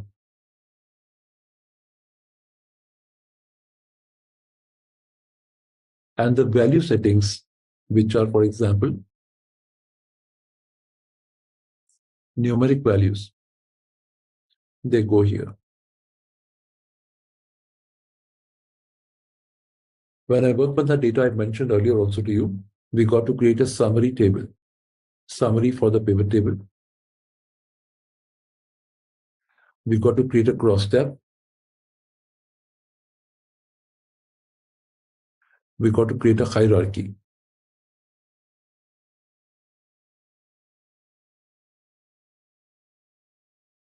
A summary is created like this. A cross tab is created like this. Hierarchy is created like this. And we'll see the examples. If you understand the base of the pivot table, you can communicate very easily. Suppose you went to the management and they asked you to prepare a report, for example, or you are the management and you want a report to be prepared, for example, it's basically the requirement that I filter out to my MIS executive. What is the report I want? The terminology should be, I want a summary report containing 1, 2, 3. I want a cross-tab report containing 1, 2, 3. I want a hierarchy containing 1, 2. I can always explain these columns and say I want a cross-tab, I want a summary, I want a hierarchy. In case they don't know about that feature, for example, they might tell you, I want one column here, I want one row here, I want a value here, and I want one more column here. That means they want a combo of hierarchy plus cross-tab. It's easy to communicate like that. Copilot understands the same language. AI understands the same language. It might come back and say sometimes, for example, that my language is not clear. I don't understand what is hierarchy. But next step, you might find that it will work on that. It will work on that, for example. Okay. So to go for the Copilot might be an effort right now. But without the Copilot, we make very smart reports in Excel. We'll see that example right now and then go for manual reports after this. So let me show you the smart option in Excel. We got to create the summary like that, which is group and a number over here. Cross tab like that, which is a group here and a group here and a number over here. Hierarchy like that, which is a group here and a group over here. That's a hierarchy. So this one is a summary. This one is a cross tab. This one is a hierarchy. We'll see the practicals shortly. I'm going to create the reports directly from one of the best tools in Excel to create the pivot table. That is here, pivot source here, home tab here. No Copilot, just go to analyze data. No Copilot, just go to analyze data right now. Click on that right now with the single cell selected over here. It is analyzing the data and see how fast it has done 5,000 records because I didn't have formulas. My data is raw. With the formula, it has to refresh the formula. Because it has to refresh the formula, it will remember the formula. And to remember the formula, it will keep that in the memory of analyzed data. So when I make a change here, the update should happen automatically and it should show me immediately. It's created so many of these over here. Can you see that? I can create an insert summary here. I can tell it, for example, create a pie chart for region with quantity. There it is. Because I don't have formulas, it's responding so fast. Had they made formula, it could be slightly slow, a second or so. A second or so could be slightly slow, but that would not be very slow, in fact, but still it is faster over here. And if I try that here, for example, to have my any outliers in my data, it's got so many outliers in my data. What are outliers? The values that are away from the normal, the values that are away from the average. And we've got these outliers available there. I can pick up any of that in that case. For customer, shop 365, quantity 7. Quantity has 7 outliers. For product, WRO, this is the RO water company. It's a use case for RO water company. I mentioned that. I insert that over here, it goes over here and creates a pivot for me immediately. And that is what I got from the analyze data option over here. It's not appearing here because it's not raw data. If I go here again, for example,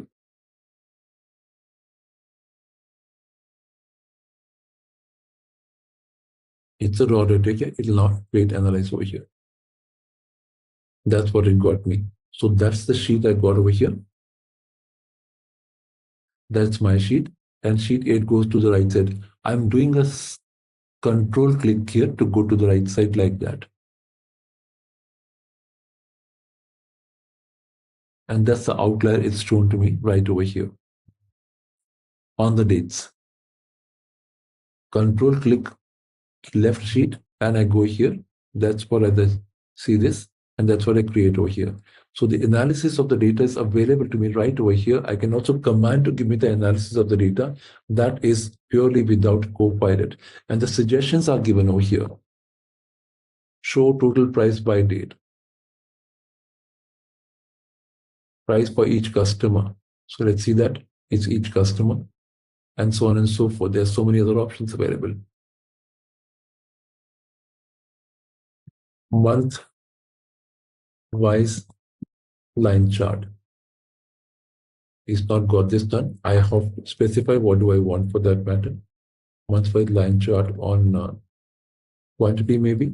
So I get the distinct count available. It's not able to do that. Month wise, for example, I can spell out in a different way, for example. So I have to learn the way it understands and so on and so forth. Quantity by product group column chart available there. Hey there! Want to become an expert at reporting with data?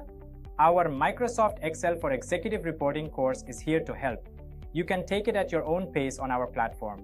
In this course, you will learn all about using Excel to make smart reports. It is like a toolkit for turning raw data into clear, powerful reports that decision makers need. Our course covers everything you need to know, from basics to advanced tips and tricks. It is designed by experts who know Excel inside and out. Your teachers are pros with years of experience. They are here to help you understand and answer any questions you have. And don't just take our word for it. Our students love the course too. People just like you have found it super useful for work and career growth. Best part, it is affordable. This chance to build your Excel skills won't break the bank. Ready to become an Excel reporting pro? Sign up on our page now. And for more info, check out ZaranTech's website. So let us see the way we can work over here. That's a pivot output we're going to create right now and work with that. I hope this part is quite interesting and you've got a good hang on this. If I go here, for example, I can always say value by category, price by category. So always mention the value first, the number first, the number column appears first, and the category appears after that. So we have to say the language something like this: sale by product, sale by customer, sale by dealer. We don't say customer sale. It is not customer sale, it's my sale. It's my company's sale. And the sale by customer announces it more properly rather than saying customer sale in that case. That's much better. That's how it works. So that's the way it really counts for me and gets my data across. You can keep experimenting that and you'll see wonders are there in this report available over here. A quick shot. I could have given that to you on day one only, that is yesterday. Finished the training in half an hour and just finished the closure over there. But now we got to learn many things across that and finally see what are the best ways to create the reports in that case. And let's see some really amazing ways to create the reports in that case going forward. So let's be here. The first is my summary, for example. So these are the tabs we got available over here. I can go to that tab and go back to my field settings.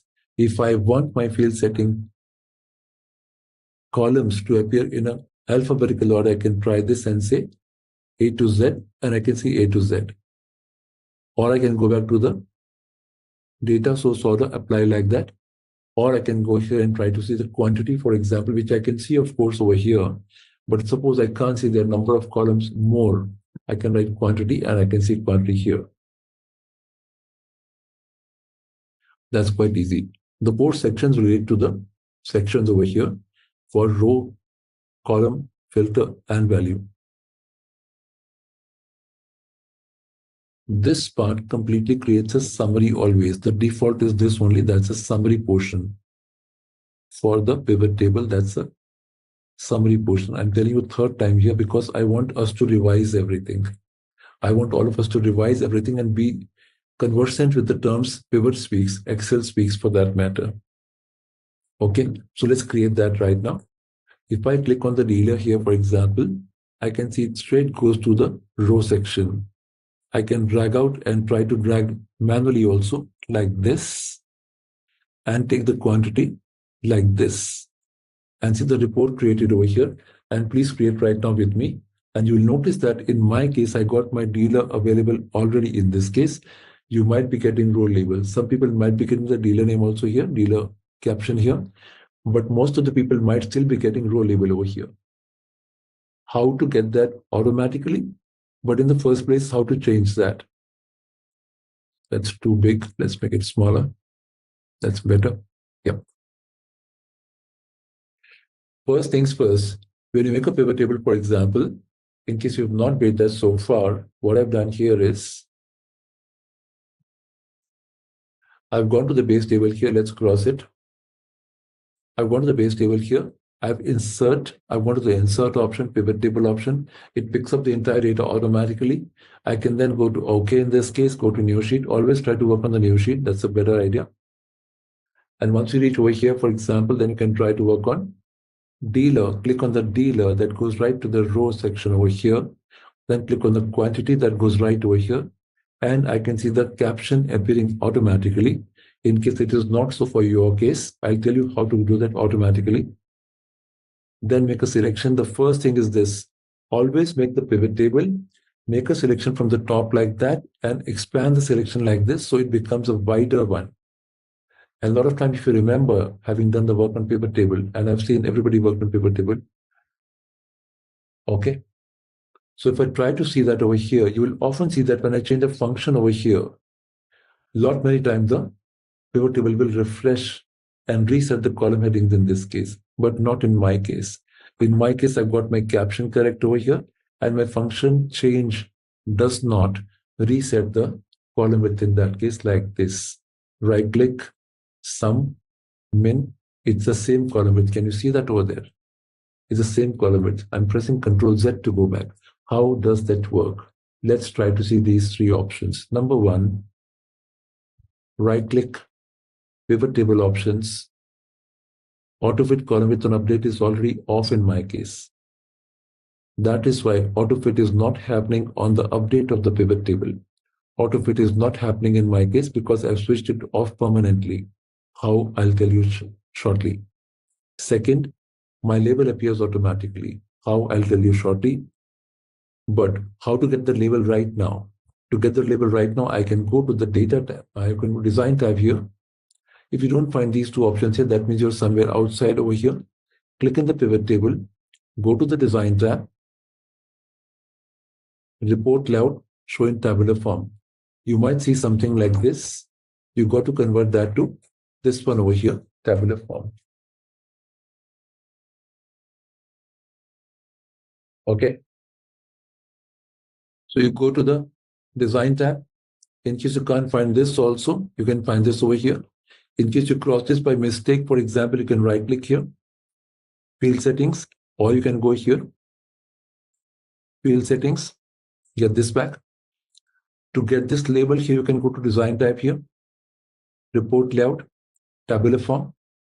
How to set that permanently? How to set this permanently? Let me tell you. The option is here. This might not be available in the versions which are not 365 or the version older than 2019. It will not be available there.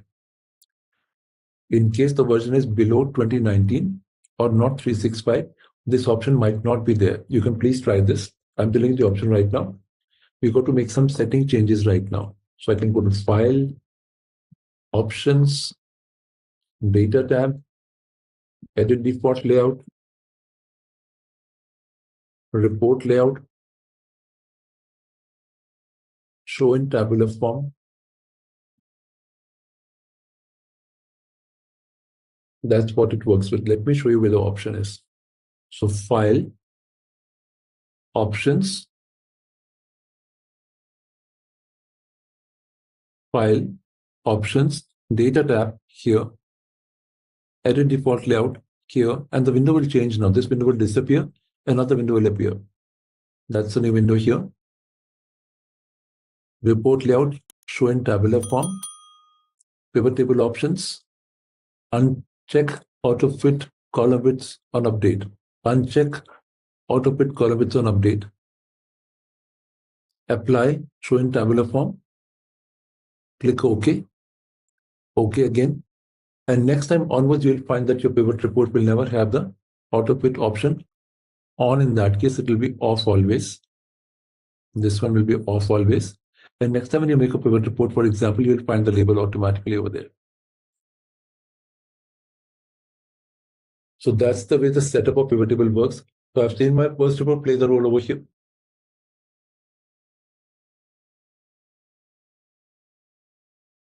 For the best report presentation, I should always take care that my numeric column should have the heading on the right side.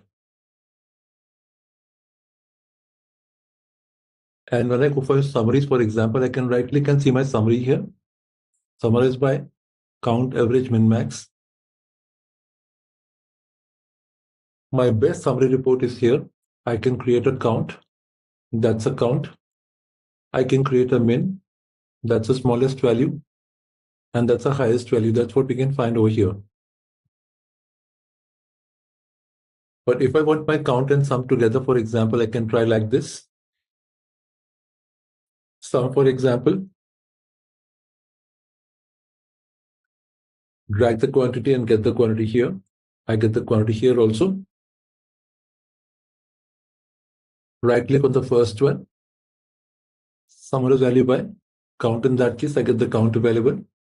I can keep this as a count here. This one is a total.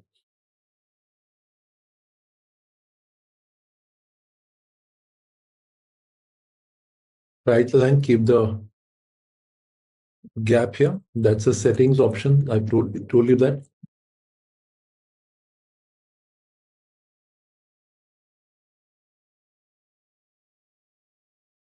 That's my summary report.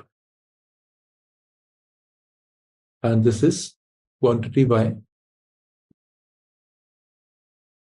dealer.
If I happen to apply the average in this case, for example, like this, I can see multiple decimals over here. If I go for 1 here and try to apply my clear decimal, that will happen to 1 only. And if I right click on this one and try to apply format cells, that will also work on 1 only. If I apply here, only on 1. But if I try, for example, number format, the same option that you see in the number tab here is the same option you see in the number format here, single number tab only. Go to number, apply 0 here, and entire column will get that without selecting the entire column. That's a better way to apply my decimals to 0. Return back to the sum. In this case, get the sum over here. So I've got some targets available. I've got some methods available by which I can really follow on the charts also. We'll discuss the charts later. If I want to make another pivot table here, for example, I don't have to go to source and make one once again. No, I don't have to go there. I have to go here only. Create a copy of this like this and work on my cross-tab pivot table. Control C to copy that. That's a summary I've told you. Keep a gap of 4 to 5 lines. 6 plus 4 is 20. I click here and press enter to paste that. That's a cross-tab here. And cross-tab is, for example, I've got my sections here, filter, column, row, and value. So row and column contains a category and value contains a number. So in this case, I say, okay, fine. I want to have a cross-tab using dealer and the region. So I'll say cross-tab by quantity by dealer and region over here. The region goes here like this, and I get my cross-tab available like that. This is because my line is there, the blank line is there somewhere here. So I can clear that like this, control minus, delete that, go back. Refresh is Alt F5. Refresh is Alt F5. I can refresh that and that's fine. Refresh is Alt F5 and pivot table.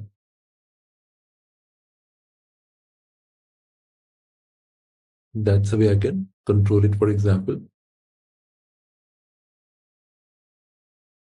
Additionally, if I want, I can try the function 365 in this case. That's a function 365. So this one is a cross tab using a pivot table.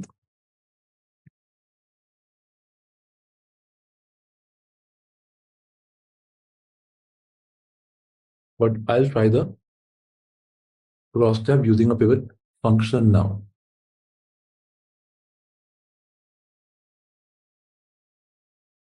So I can work with this like this. I can try, for example, equal to pivot by. Pivot by.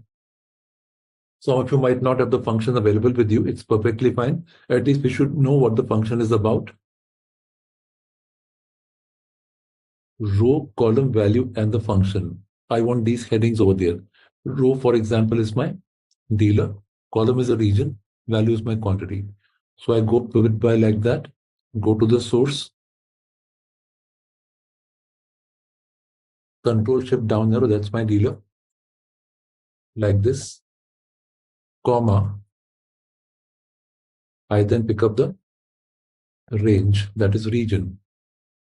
Control shift down arrow. That's a region. Comma. I want to pick up my quantity. That is a quantity here.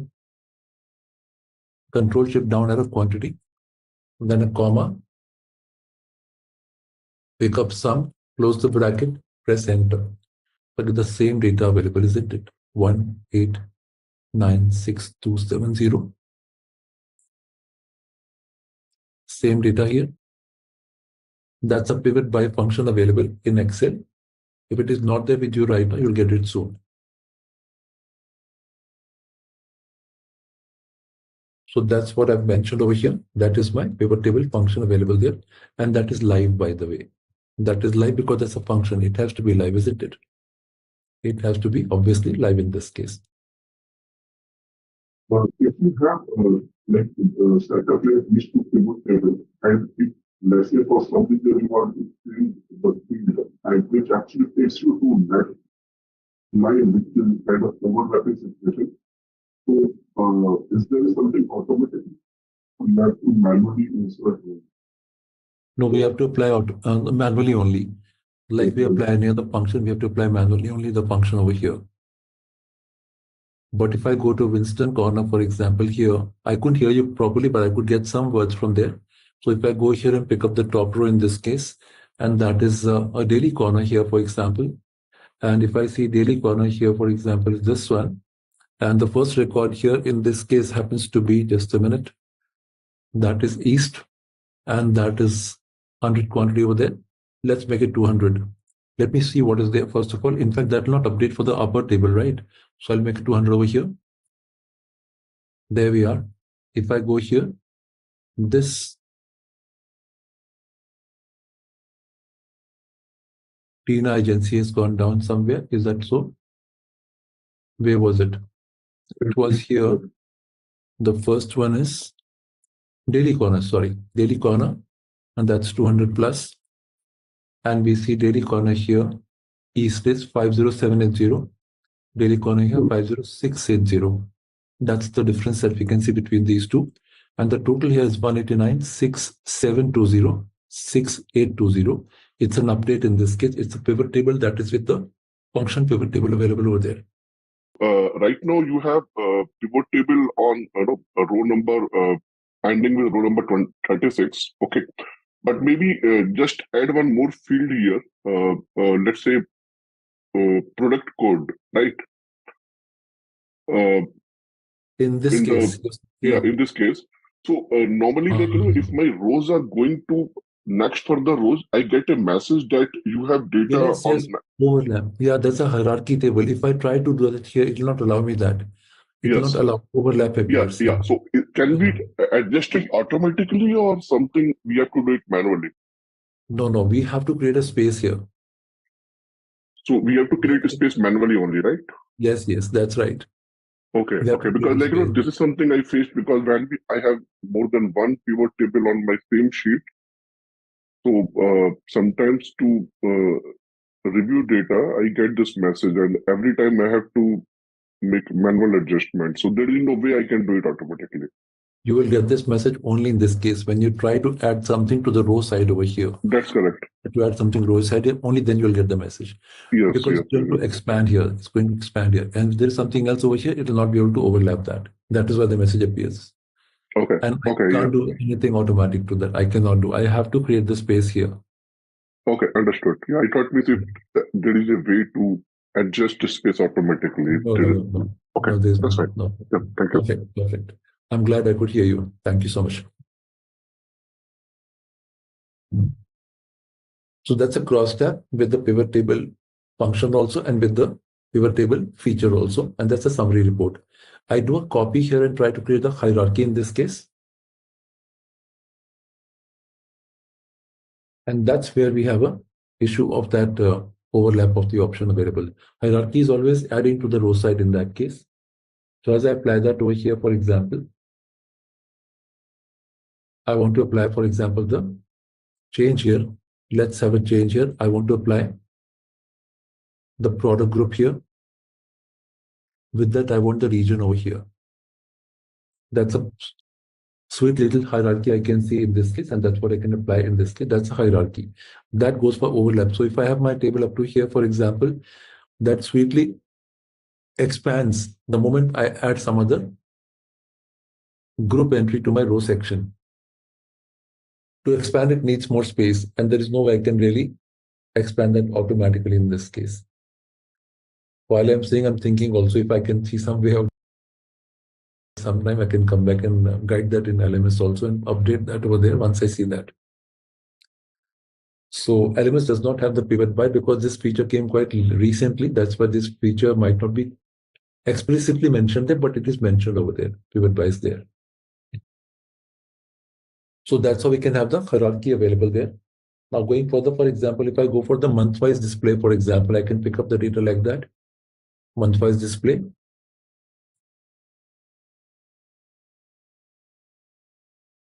That's a summary again. Summary is very popular for many other reports available. This is month-wise. So I can go here and pick up the data like this and like this and like this. I can see month-wise. This is a very good candidate for the line chart. For the line chart, this is a very good candidate. So I'll come to the charts shortly and tell you what are the charts and how we work on charts also. I'm right now trying to complete some part of the pivot table right now over here and show you some extension on that. Next, I can try something called a gap analysis in pivot table. How to apply a gap analysis in pivot table, for example. So I'll pick up a copy of this. I hope I'm not going too fast over here. So this one is basically the summary. This one is a cross tab. This one is a cross tab with the function over here. Same thing. This one is a hierarchy that we can see, and that shows me 2 columns over here and 1 value over here. And this one is a copy of above table only with the month here and the value here. Sorry. Let's try the gap analysis. How can I get the gap analysis in pivot table like this?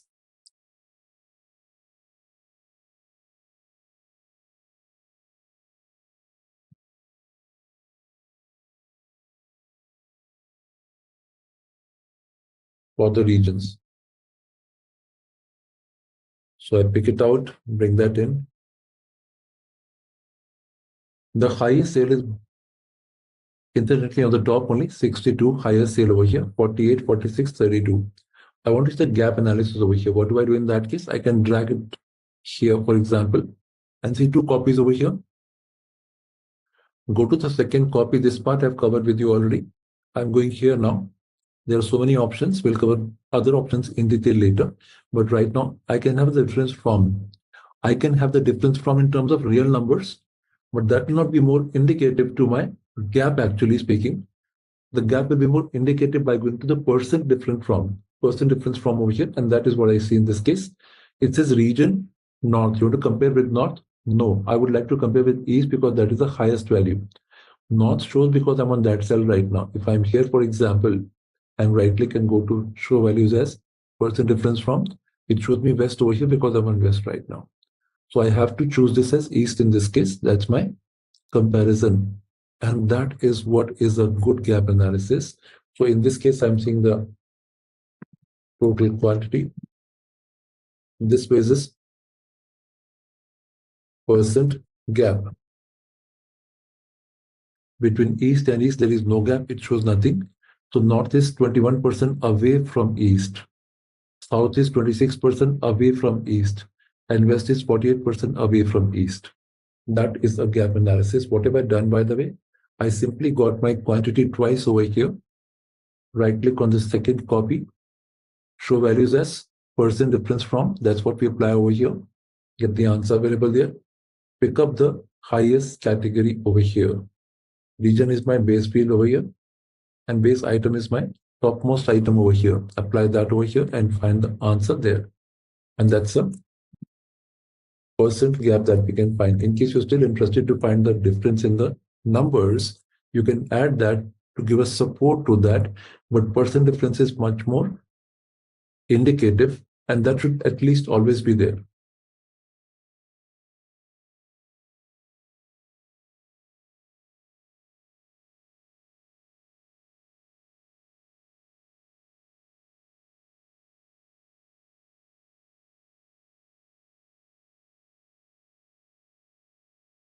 That's what I'm aware with. That doesn't make much sense, but in case that makes sense to some people, we can apply this also. This is number gap. This is percent gap from the region, from the product, from the month, from the year, from the quarter. I can follow that also. So we can apply this in this manner for that purpose.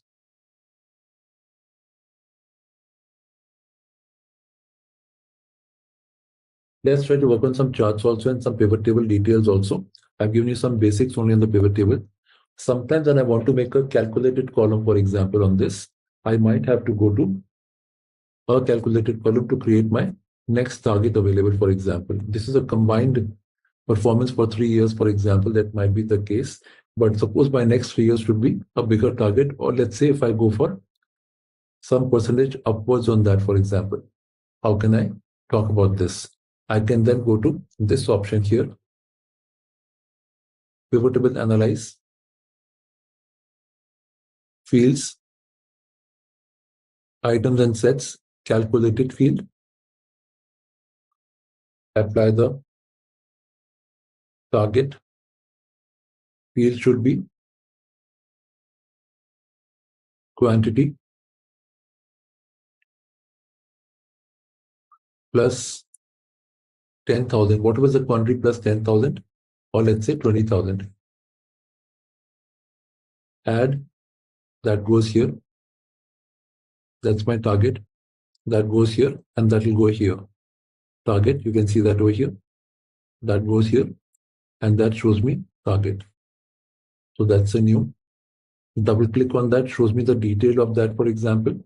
And going back here, shows me the number here. So I can right click and go to number format, 0 again, apply that over here. That should be fine. Let's see that here. That's okay. That works absolutely fine. So I can have my calculated field. How do I get that over here? I can go back to this and try to clear and get that back again. How to clear that? I got to make a selection. That's it. I got to make a selection from here, target, and delete it from here. It's gone. It's gone from here. It's gone. To get that here, for example, I can try to go to fields, calculated field, apply target, or price upgrade. For example, 3 years, there's no price upgrade. So price up, for example, new price,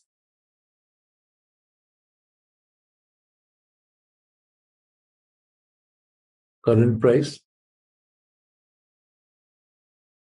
plus 200 in general as a value I'm trying to say, and that goes over here, and that goes over here. It doesn't make sense over here, but then we can have it the way we had it earlier. And does it apply here also? Yes, it applies here also. It applies here also. Does it go back to my base table? No, it doesn't. It does not go to my base table. I only have my base table as my base table. There is no change on that. It doesn't go reverse in that case, but goes forward in that case and applies over here in this case. That's what we can find. So I can uncheck that and have the simple table available. Sometimes I want to apply the calculation on the pivot table. I apply like this, equal to this, and I find get pivot data. Why am I not getting get pivot data here? That function called get pivot data. Why am I not getting that? I am not getting that because I've done some setting over here. What is the setting I've done? Let me show you. Click there, go to Analyze tab, Options, Generate Get Pivot Data is unticked over here. If I click on that, it will be ticked again, like this. I go back and verify the tick is there. If I go back and verify over here, equal to, I go to the cell, it is Get Pivot Data again. So to make it work like Excel, what do? Escape, go to the pivot table. That's a permanent setting. Go there, Options, untick this by clicking the option here. It will untick now. Go back to verify. Yes, it is unticked.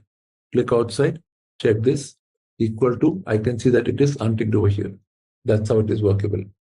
So I can have a formula available there. We saw that earlier.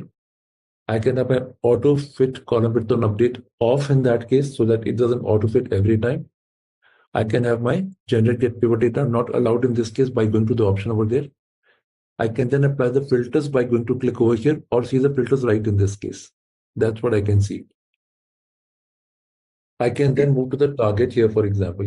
If I want to reference, like, how is the total percentage, let's say alpha agency, okay? So what is the total percentage of contribution for alpha agency against total, not grand total? Can I do so in this? Yeah, I can get quantity over here. So let's clear this. Right click on that. Show values as percent of column total. In this case, this will also work, but I can work with this. And that shows me percent of column total like that. Alpha agency is 9.37% of the grand total. Thank you. Yeah. That's the option. Now, if I have the target available here, for example, I can try this.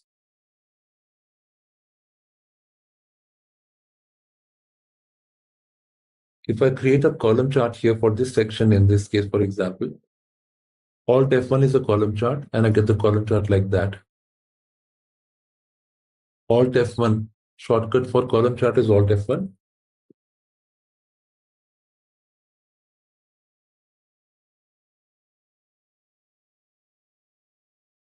Column chart shortcut is Alt F1. When I get to a column chart, I get this like this, for example. I can then try to set up my controls over here. Right click on the button, hide all field buttons. Click on the legend. I don't want that. It's a single series available. What is a series in that case? A numeric column is a series in the table. That is my numeric column. That is my numeric column. This is called a series over here. See, it says series over here, right? It says series over here. So because it is a single one, I don't require that. I'm just deleting that. It has taken that also by default because it's a whole table. But when I try to align my table, for example, the chart I'm saying, I can hold the Alt key and align that with the resize buttons. It aligns to cell borders only. If I don't hold the Alt key, it can float anywhere and stop anywhere. I can stop between the two rows, between the two columns. But if I hold the Alt key and resize, it will stop on the cell borders only. This is what I'm getting, the blue chart everywhere. But I want to consider, for example, the target in this case differently. For example, I want to say that the target is, for example, 180, for example. Let's keep it 180 is there. Let's keep it 175. 175.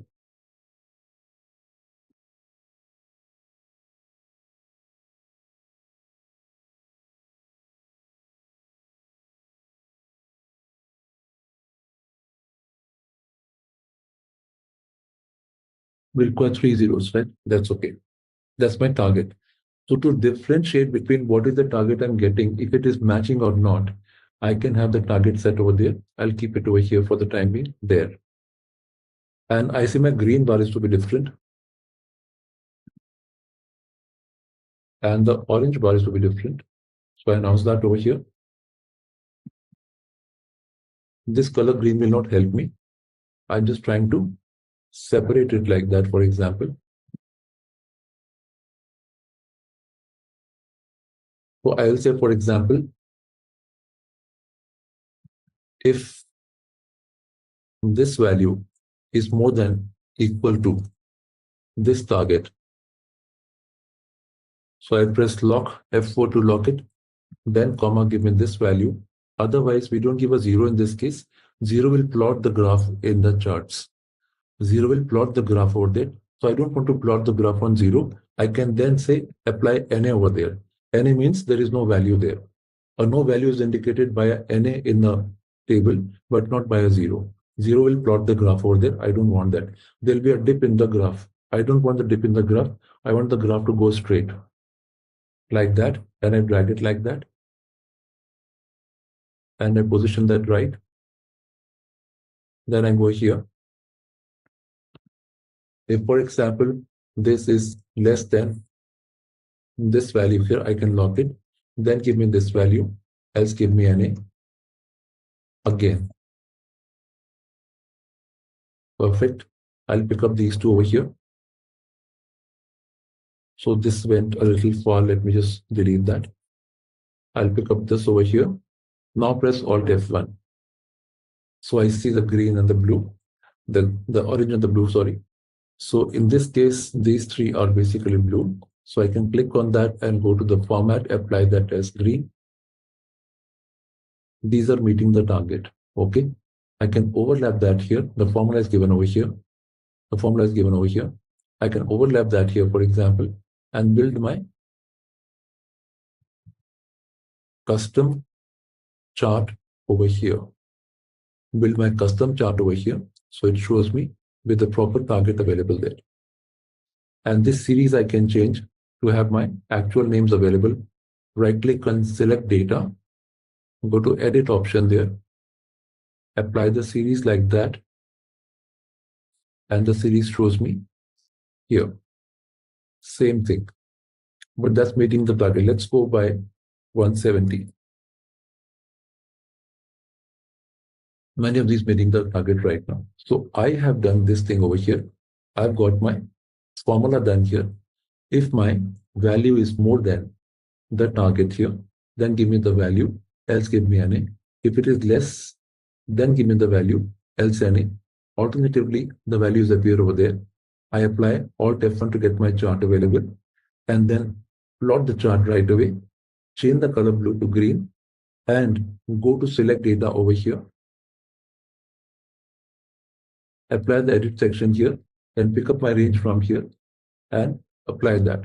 That gives me a good chart available. Title can be also connected with the chart here. Dealer chart, for example. Suppose this is my title. Click that, press enter. the title goes right over here. So that is modify again. Modify, it modifies. Control Z, it's Control Z. So the chart is connected. How do I do that? Click on the chart title, press equal to, and click on the cell, and the connection is there. That's my basic chart available in this form, and my custom chart available in this form. Apply some format controls and try to see how best the chart can display, and apply that as per your choice. The values can change, axis can change, and we can apply a custom chart made on the target in that case. In this case, I can pick up my data and apply some conditional formatting over here and work with color scales. A good method to define my conditional format in this case. And we can see that this west is not doing very well. East is doing very well over here. And I can find that so clearly with the conditional formatting in my pivot table. Color scale is a good option to apply the heat map available in this case. So my presentation of the report becomes even better in this case. Every company has a target, so I can present the target in a simple column chart. I can present target in simple column chart over here. And the comparisons that are shown over here, of course, I can have the labels also in this case. Data labels, above is outside and is better always. And we can always turn the labels there. We know that very well. Charts are being quite an easy option. Even the regular option, if not so easy, but regular option, you can find that easily. So this column shows me East is doing pretty well. That's what I can find. If my product or my dealer, I want to find that out over here, I can click on this, go to formatting. This is what column F. Okay. So I go to formatting, manage rules over here and go there and try to this. If I press a left arrow, what happens? I get the cell number. I don't want that. That's confusing, isn't it? Cancel that. Try that again. There we are. In the formula bar in conditional formatting, text to column, data validation, pivot table, charts, these are formula bars. Simply press function key F2 to travel through the formula. F2, I press a left arrow and now it's so easy. So I can go left and write that F over here. That's column F in this case, included in my range. Okay. And you can see it shows the range like that. But because it is a grand total and very close, I can't see a good distinction in my data. Control Z, and I can see more distinction in my data here. So any cross tab can be a good highlight with the color scale condition formatting. Any cross tab can be a good highlight with the color scale formatting. That's what I can really get nice in this case. Hierarchy chart. I'm not saying this is meant for this. I'm not saying that. But with the color scale, it's a good way to highlight the distinct data that is across my two sections, rows and columns, two sections. That's a copy. If I go for hierarchy there, I can create a bird chart. Bird chart is represented by two ways in different companies. So I'm giving you one simple way, which is more closer to bird chart as far as we know it. Okay. It's again a column chart as we see in this case. In this case, for example, if I see that contribution that you saw here earlier, I'll see that here again, for example. So I'll pick up my contribution again. I can't see my field list in that case. I can right click and get the field list over here and pick up my quantity once again and have the percent of column total. And we can find that over here. That's a total here and that's a total here. Then I can see that's what I find. Suppose I want the percent of this in this case. What do? I go here, percent of grand total, no, percent of no, parent total. This shows me 100% here. That's what I get correctly. This is 100% over here. So percent of parent total is basically the total I'm looking for. The earlier one was the entire total over here. So I'm seeing the total is like 35% is 183 of 521. That is 35%. So if I try this over here, for example, this might be a different chart. And the one that I tried earlier, this is percent of parent total, by the way.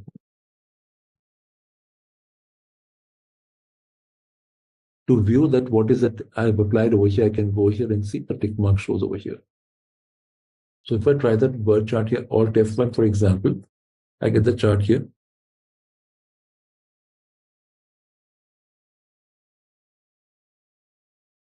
hold the Alt key and resize.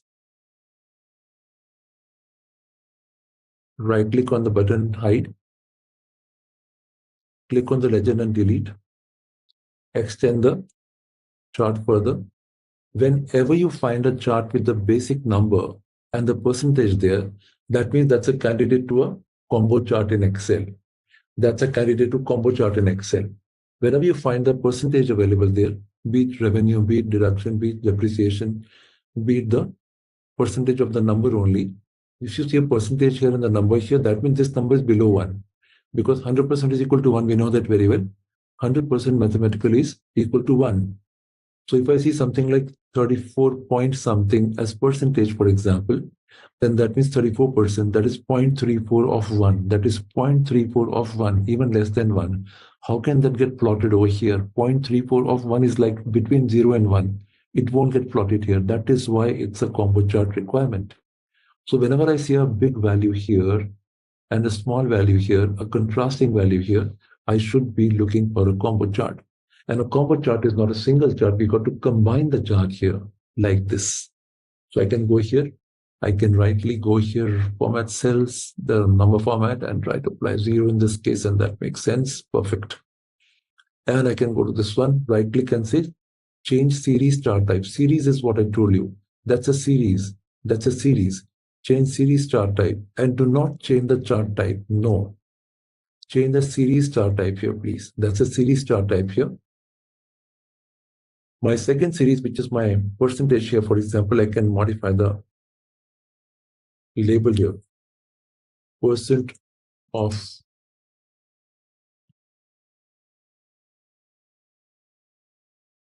product group. That's sum of quantity. So I can go here, right click, series chart type, product group, go there. Fourth option is a better option, line with markers. That's a better option. Secondary axis, that's what we see. And now we come to the bird chart. Having done that, for example, what have I done, by the way? I simply created a chart, Alt F1 over here. Resize it over here. Right click on the buttons over here and hide them. Click the legend, clear them. Right click on the series. Change series chart type. Fourth option in the line. Secondary axis. Okay. The gap that you see between the parent entries, that's a parent entry, that's a sub entry. The gap that you see here is a gap I want to attempt on. So I go right between the gap over here and click on the line over here once and once again. Second time I click once again over here and I see one marker selected. I can then go to the format, shape outline, apply no outline. That line is gone. Go right above the gap over here, click once only to see that marker selected. Then go to same option again, go there, click on that, same option again, and we can see that is a bird chart. These are wings of the bird available there. That's a bird chart available. That's for the bird chart. I saw a step chart somewhere some time ago, and they were calling that as a bird chart. I didn't want to comment on that, but somebody else commented that this is slightly away from the bird chart. I said, okay, fine. What I'm thinking is probably fine. So this is a bird chart that is available over here. We can then always keep your creativity on. If you can't use your creativity, it's difficult to find hardcore professionals. We can't go to creativity. Then you can try this option and see creativity can come from here. And you can change the creativity there also and say, no, I want a dark gray color in this case as a background in this case. Maybe I want this dark gray color.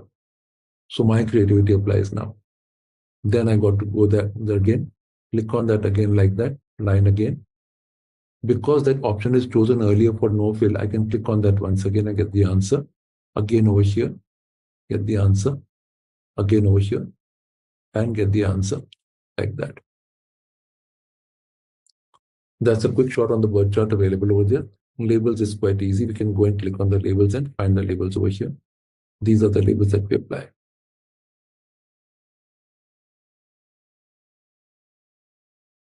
If the labels are too big, for example, over here, apply this outside end. So if I click on this series over here, I can say center. Click on the labels and right click on that and go to format. So right click on any element in the chart and the format option appears at the bottom or second last option. Click on that, go to the alignment here, change that to rotation, and that's how the numbers show. If the numbers are too big, don't click the number and try to modify that.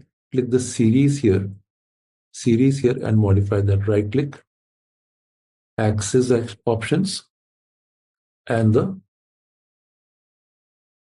options show me the options here, display units, convert that to millions, and that's 0. That's not a good idea. Thousands, that's a fair idea. So I can see that here. How did I go there? I can label my labels over here by going to the option here, click on that.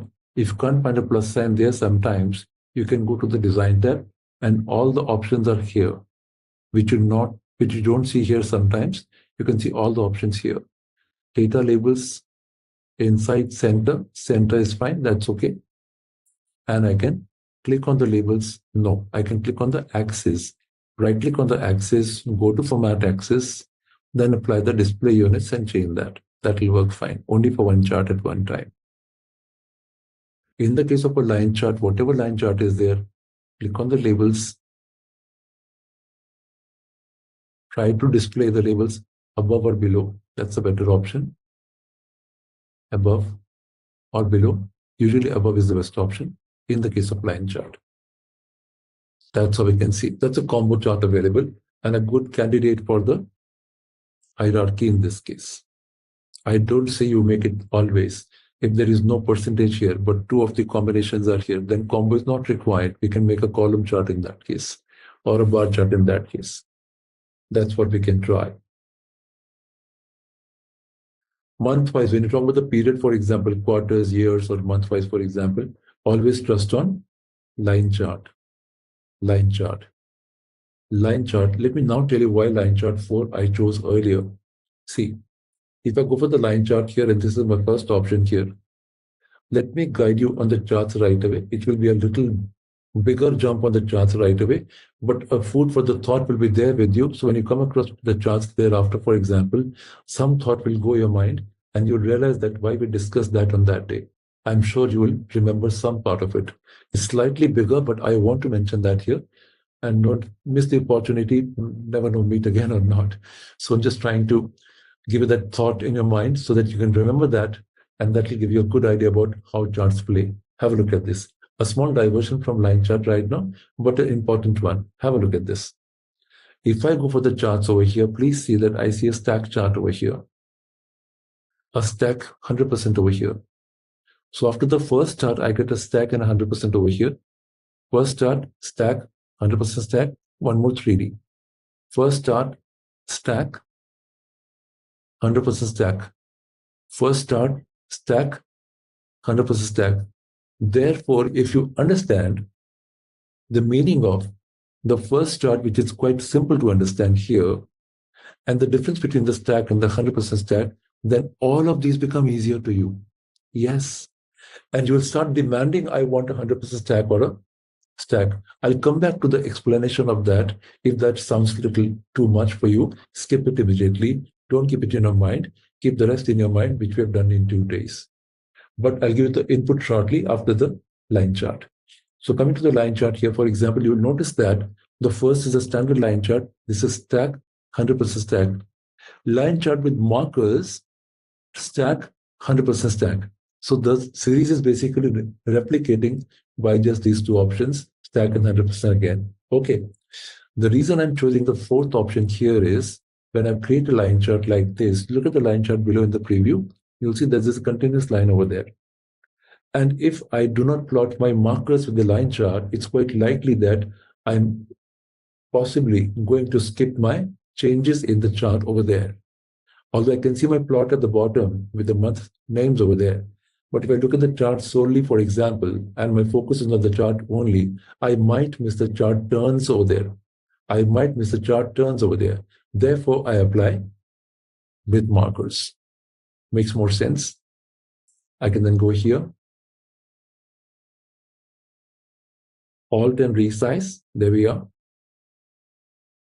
Single series don't require legend in that case. Click and delete that. Right click, hide the buttons over here. Delete that as well. Get this over here. Imagine, got the line chart here. Labels always above is a good option. I told you in the case of line, that's a good option. If the series is too high, you can go to right click the axis over here like this and go to the display over here units. In that case, create thousands like that, for example. That makes sense. I can then see the design idea from Excel, and that is here. This one. How do I create that? That's nice. How do I create that? Let's go back. We can create this like this. We can go here, design, all charts, lines, drop lines. Same here as here, drop lines. And I'll create a better one then. Cross it, stretch it further.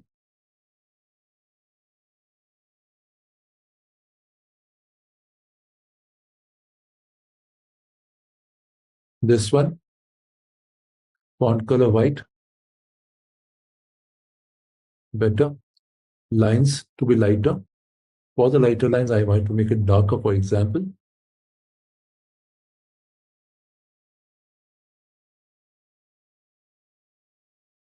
Maybe it can disappear only. So I can click on the lines and delete that over here. That's okay. Drop lines. That's better. This line, 3D. So we get the creativity as we go along. Line with more weight, for example. That's better. That's what we see. So line chart with the drop line. There can be line chart for the attendance also. Yep. Quick shot. Let's have a quick shot. We still have time. So I can go to teamwork, for example. I got my teams here. Anaida, James, Sujay, Pooja, Davis. I got some names over here. So I open one name here, for example, and try to apply this over here. Say, for example, 1, 2, select the 2, drag it, or I can simply apply this also. I can apply sequence over here, equal to sequence. Say 30 days, 30, for example. So there are some weekends also. Keep that for the weekend. And we've got 30 days, some odd days to come and go. And type 10 over here. And then double click on this. And the flat line chart appears something like this. We go here. Where's the line chart? In my case, it's here. That's a cool line chart. So if this person is on the leave on this day, we write a 0 here, and that's a leave. If this person is on a half day on this day, I can see it's a half day. And a quick, cool way to see when my person was on a leave. 2 leaves or 1.5 leaves, so clear. I go here and mark 0 in that case, and that's what we see. So I had done this session some 2 years back in Brazil, for example. The senior managers told that, okay, I'll have my team working with me, for example. I'll keep their names over here and keep the attendance record like that. Then he also said that I like the idea since they work in Excel all the time.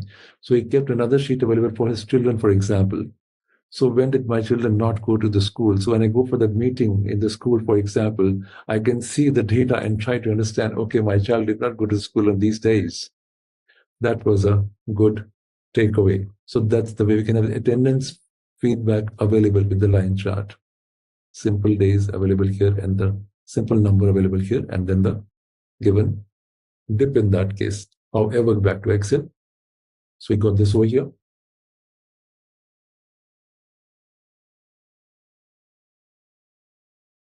On the line, I got one more option. You'll think I'm too much on line, for example. That's not the case. Other charts are equally good. But if I have, for example, the data set available with my group entries and my product group entries and my customers available. So I'll keep this over here. Copy.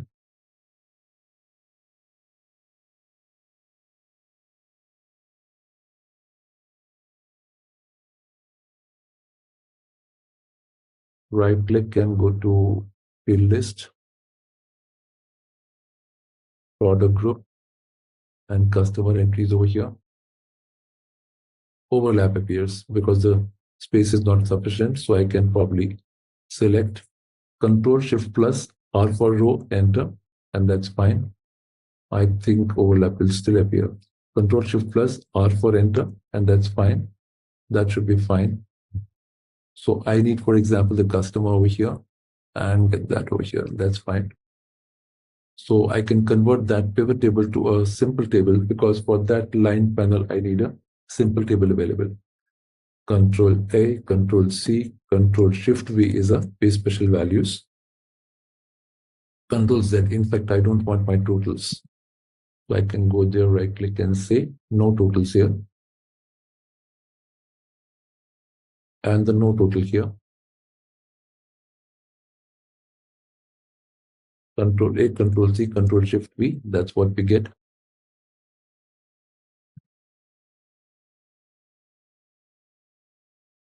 A click and a click and a click here with Control key, insert row, for example. And what is the top value?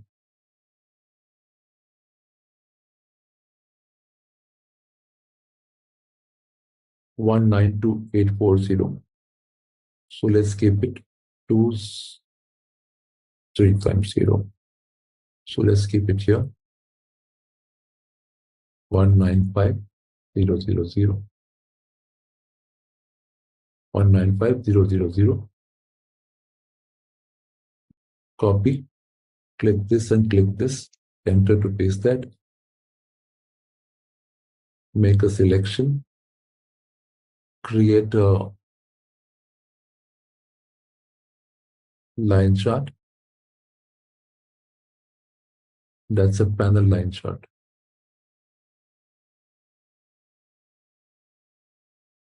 And the dots are these. These are the dots. Right click the series, change series chart type, apply a column in this case. So I see that division over here, perfect. And then I can apply that as a detail like that. No time to apply more designs. I can follow this. That's a panel line panel. That's a line panel. So I can see my comparisons across my employees, product categories, across my dealers, and see that available like that. The only thing I have to take care is I convert that to the simple table, for example, and try to see gaps over here and apply that over here.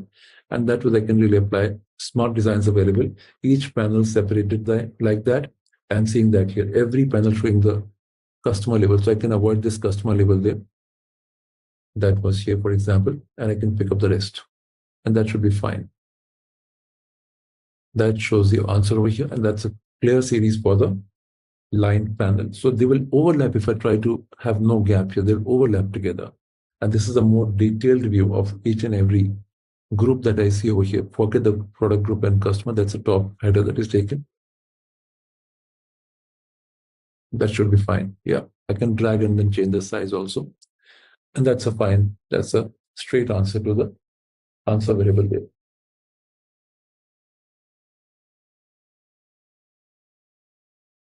Similar shot, if I try a dealer-wise display, for example, I can just keep a copy here and then paste it over here.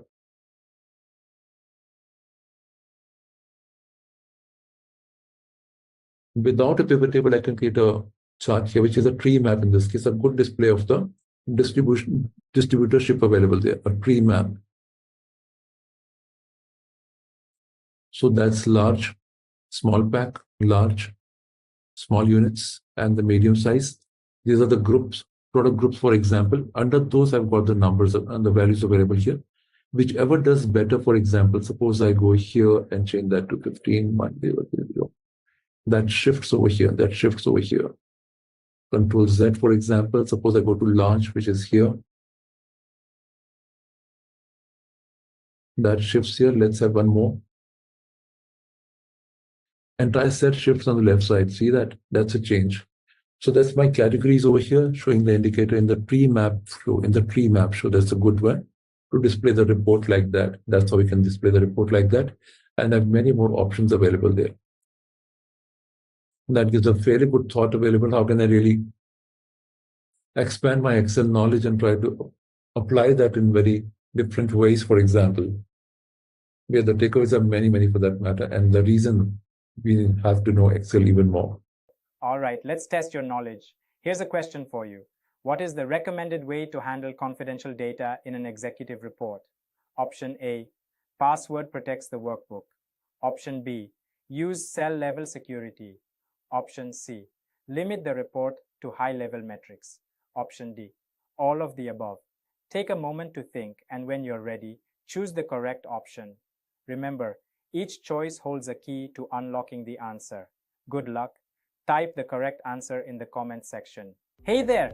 Want to become an expert at reporting with data? Our Microsoft Excel for Executive Reporting course is here to help.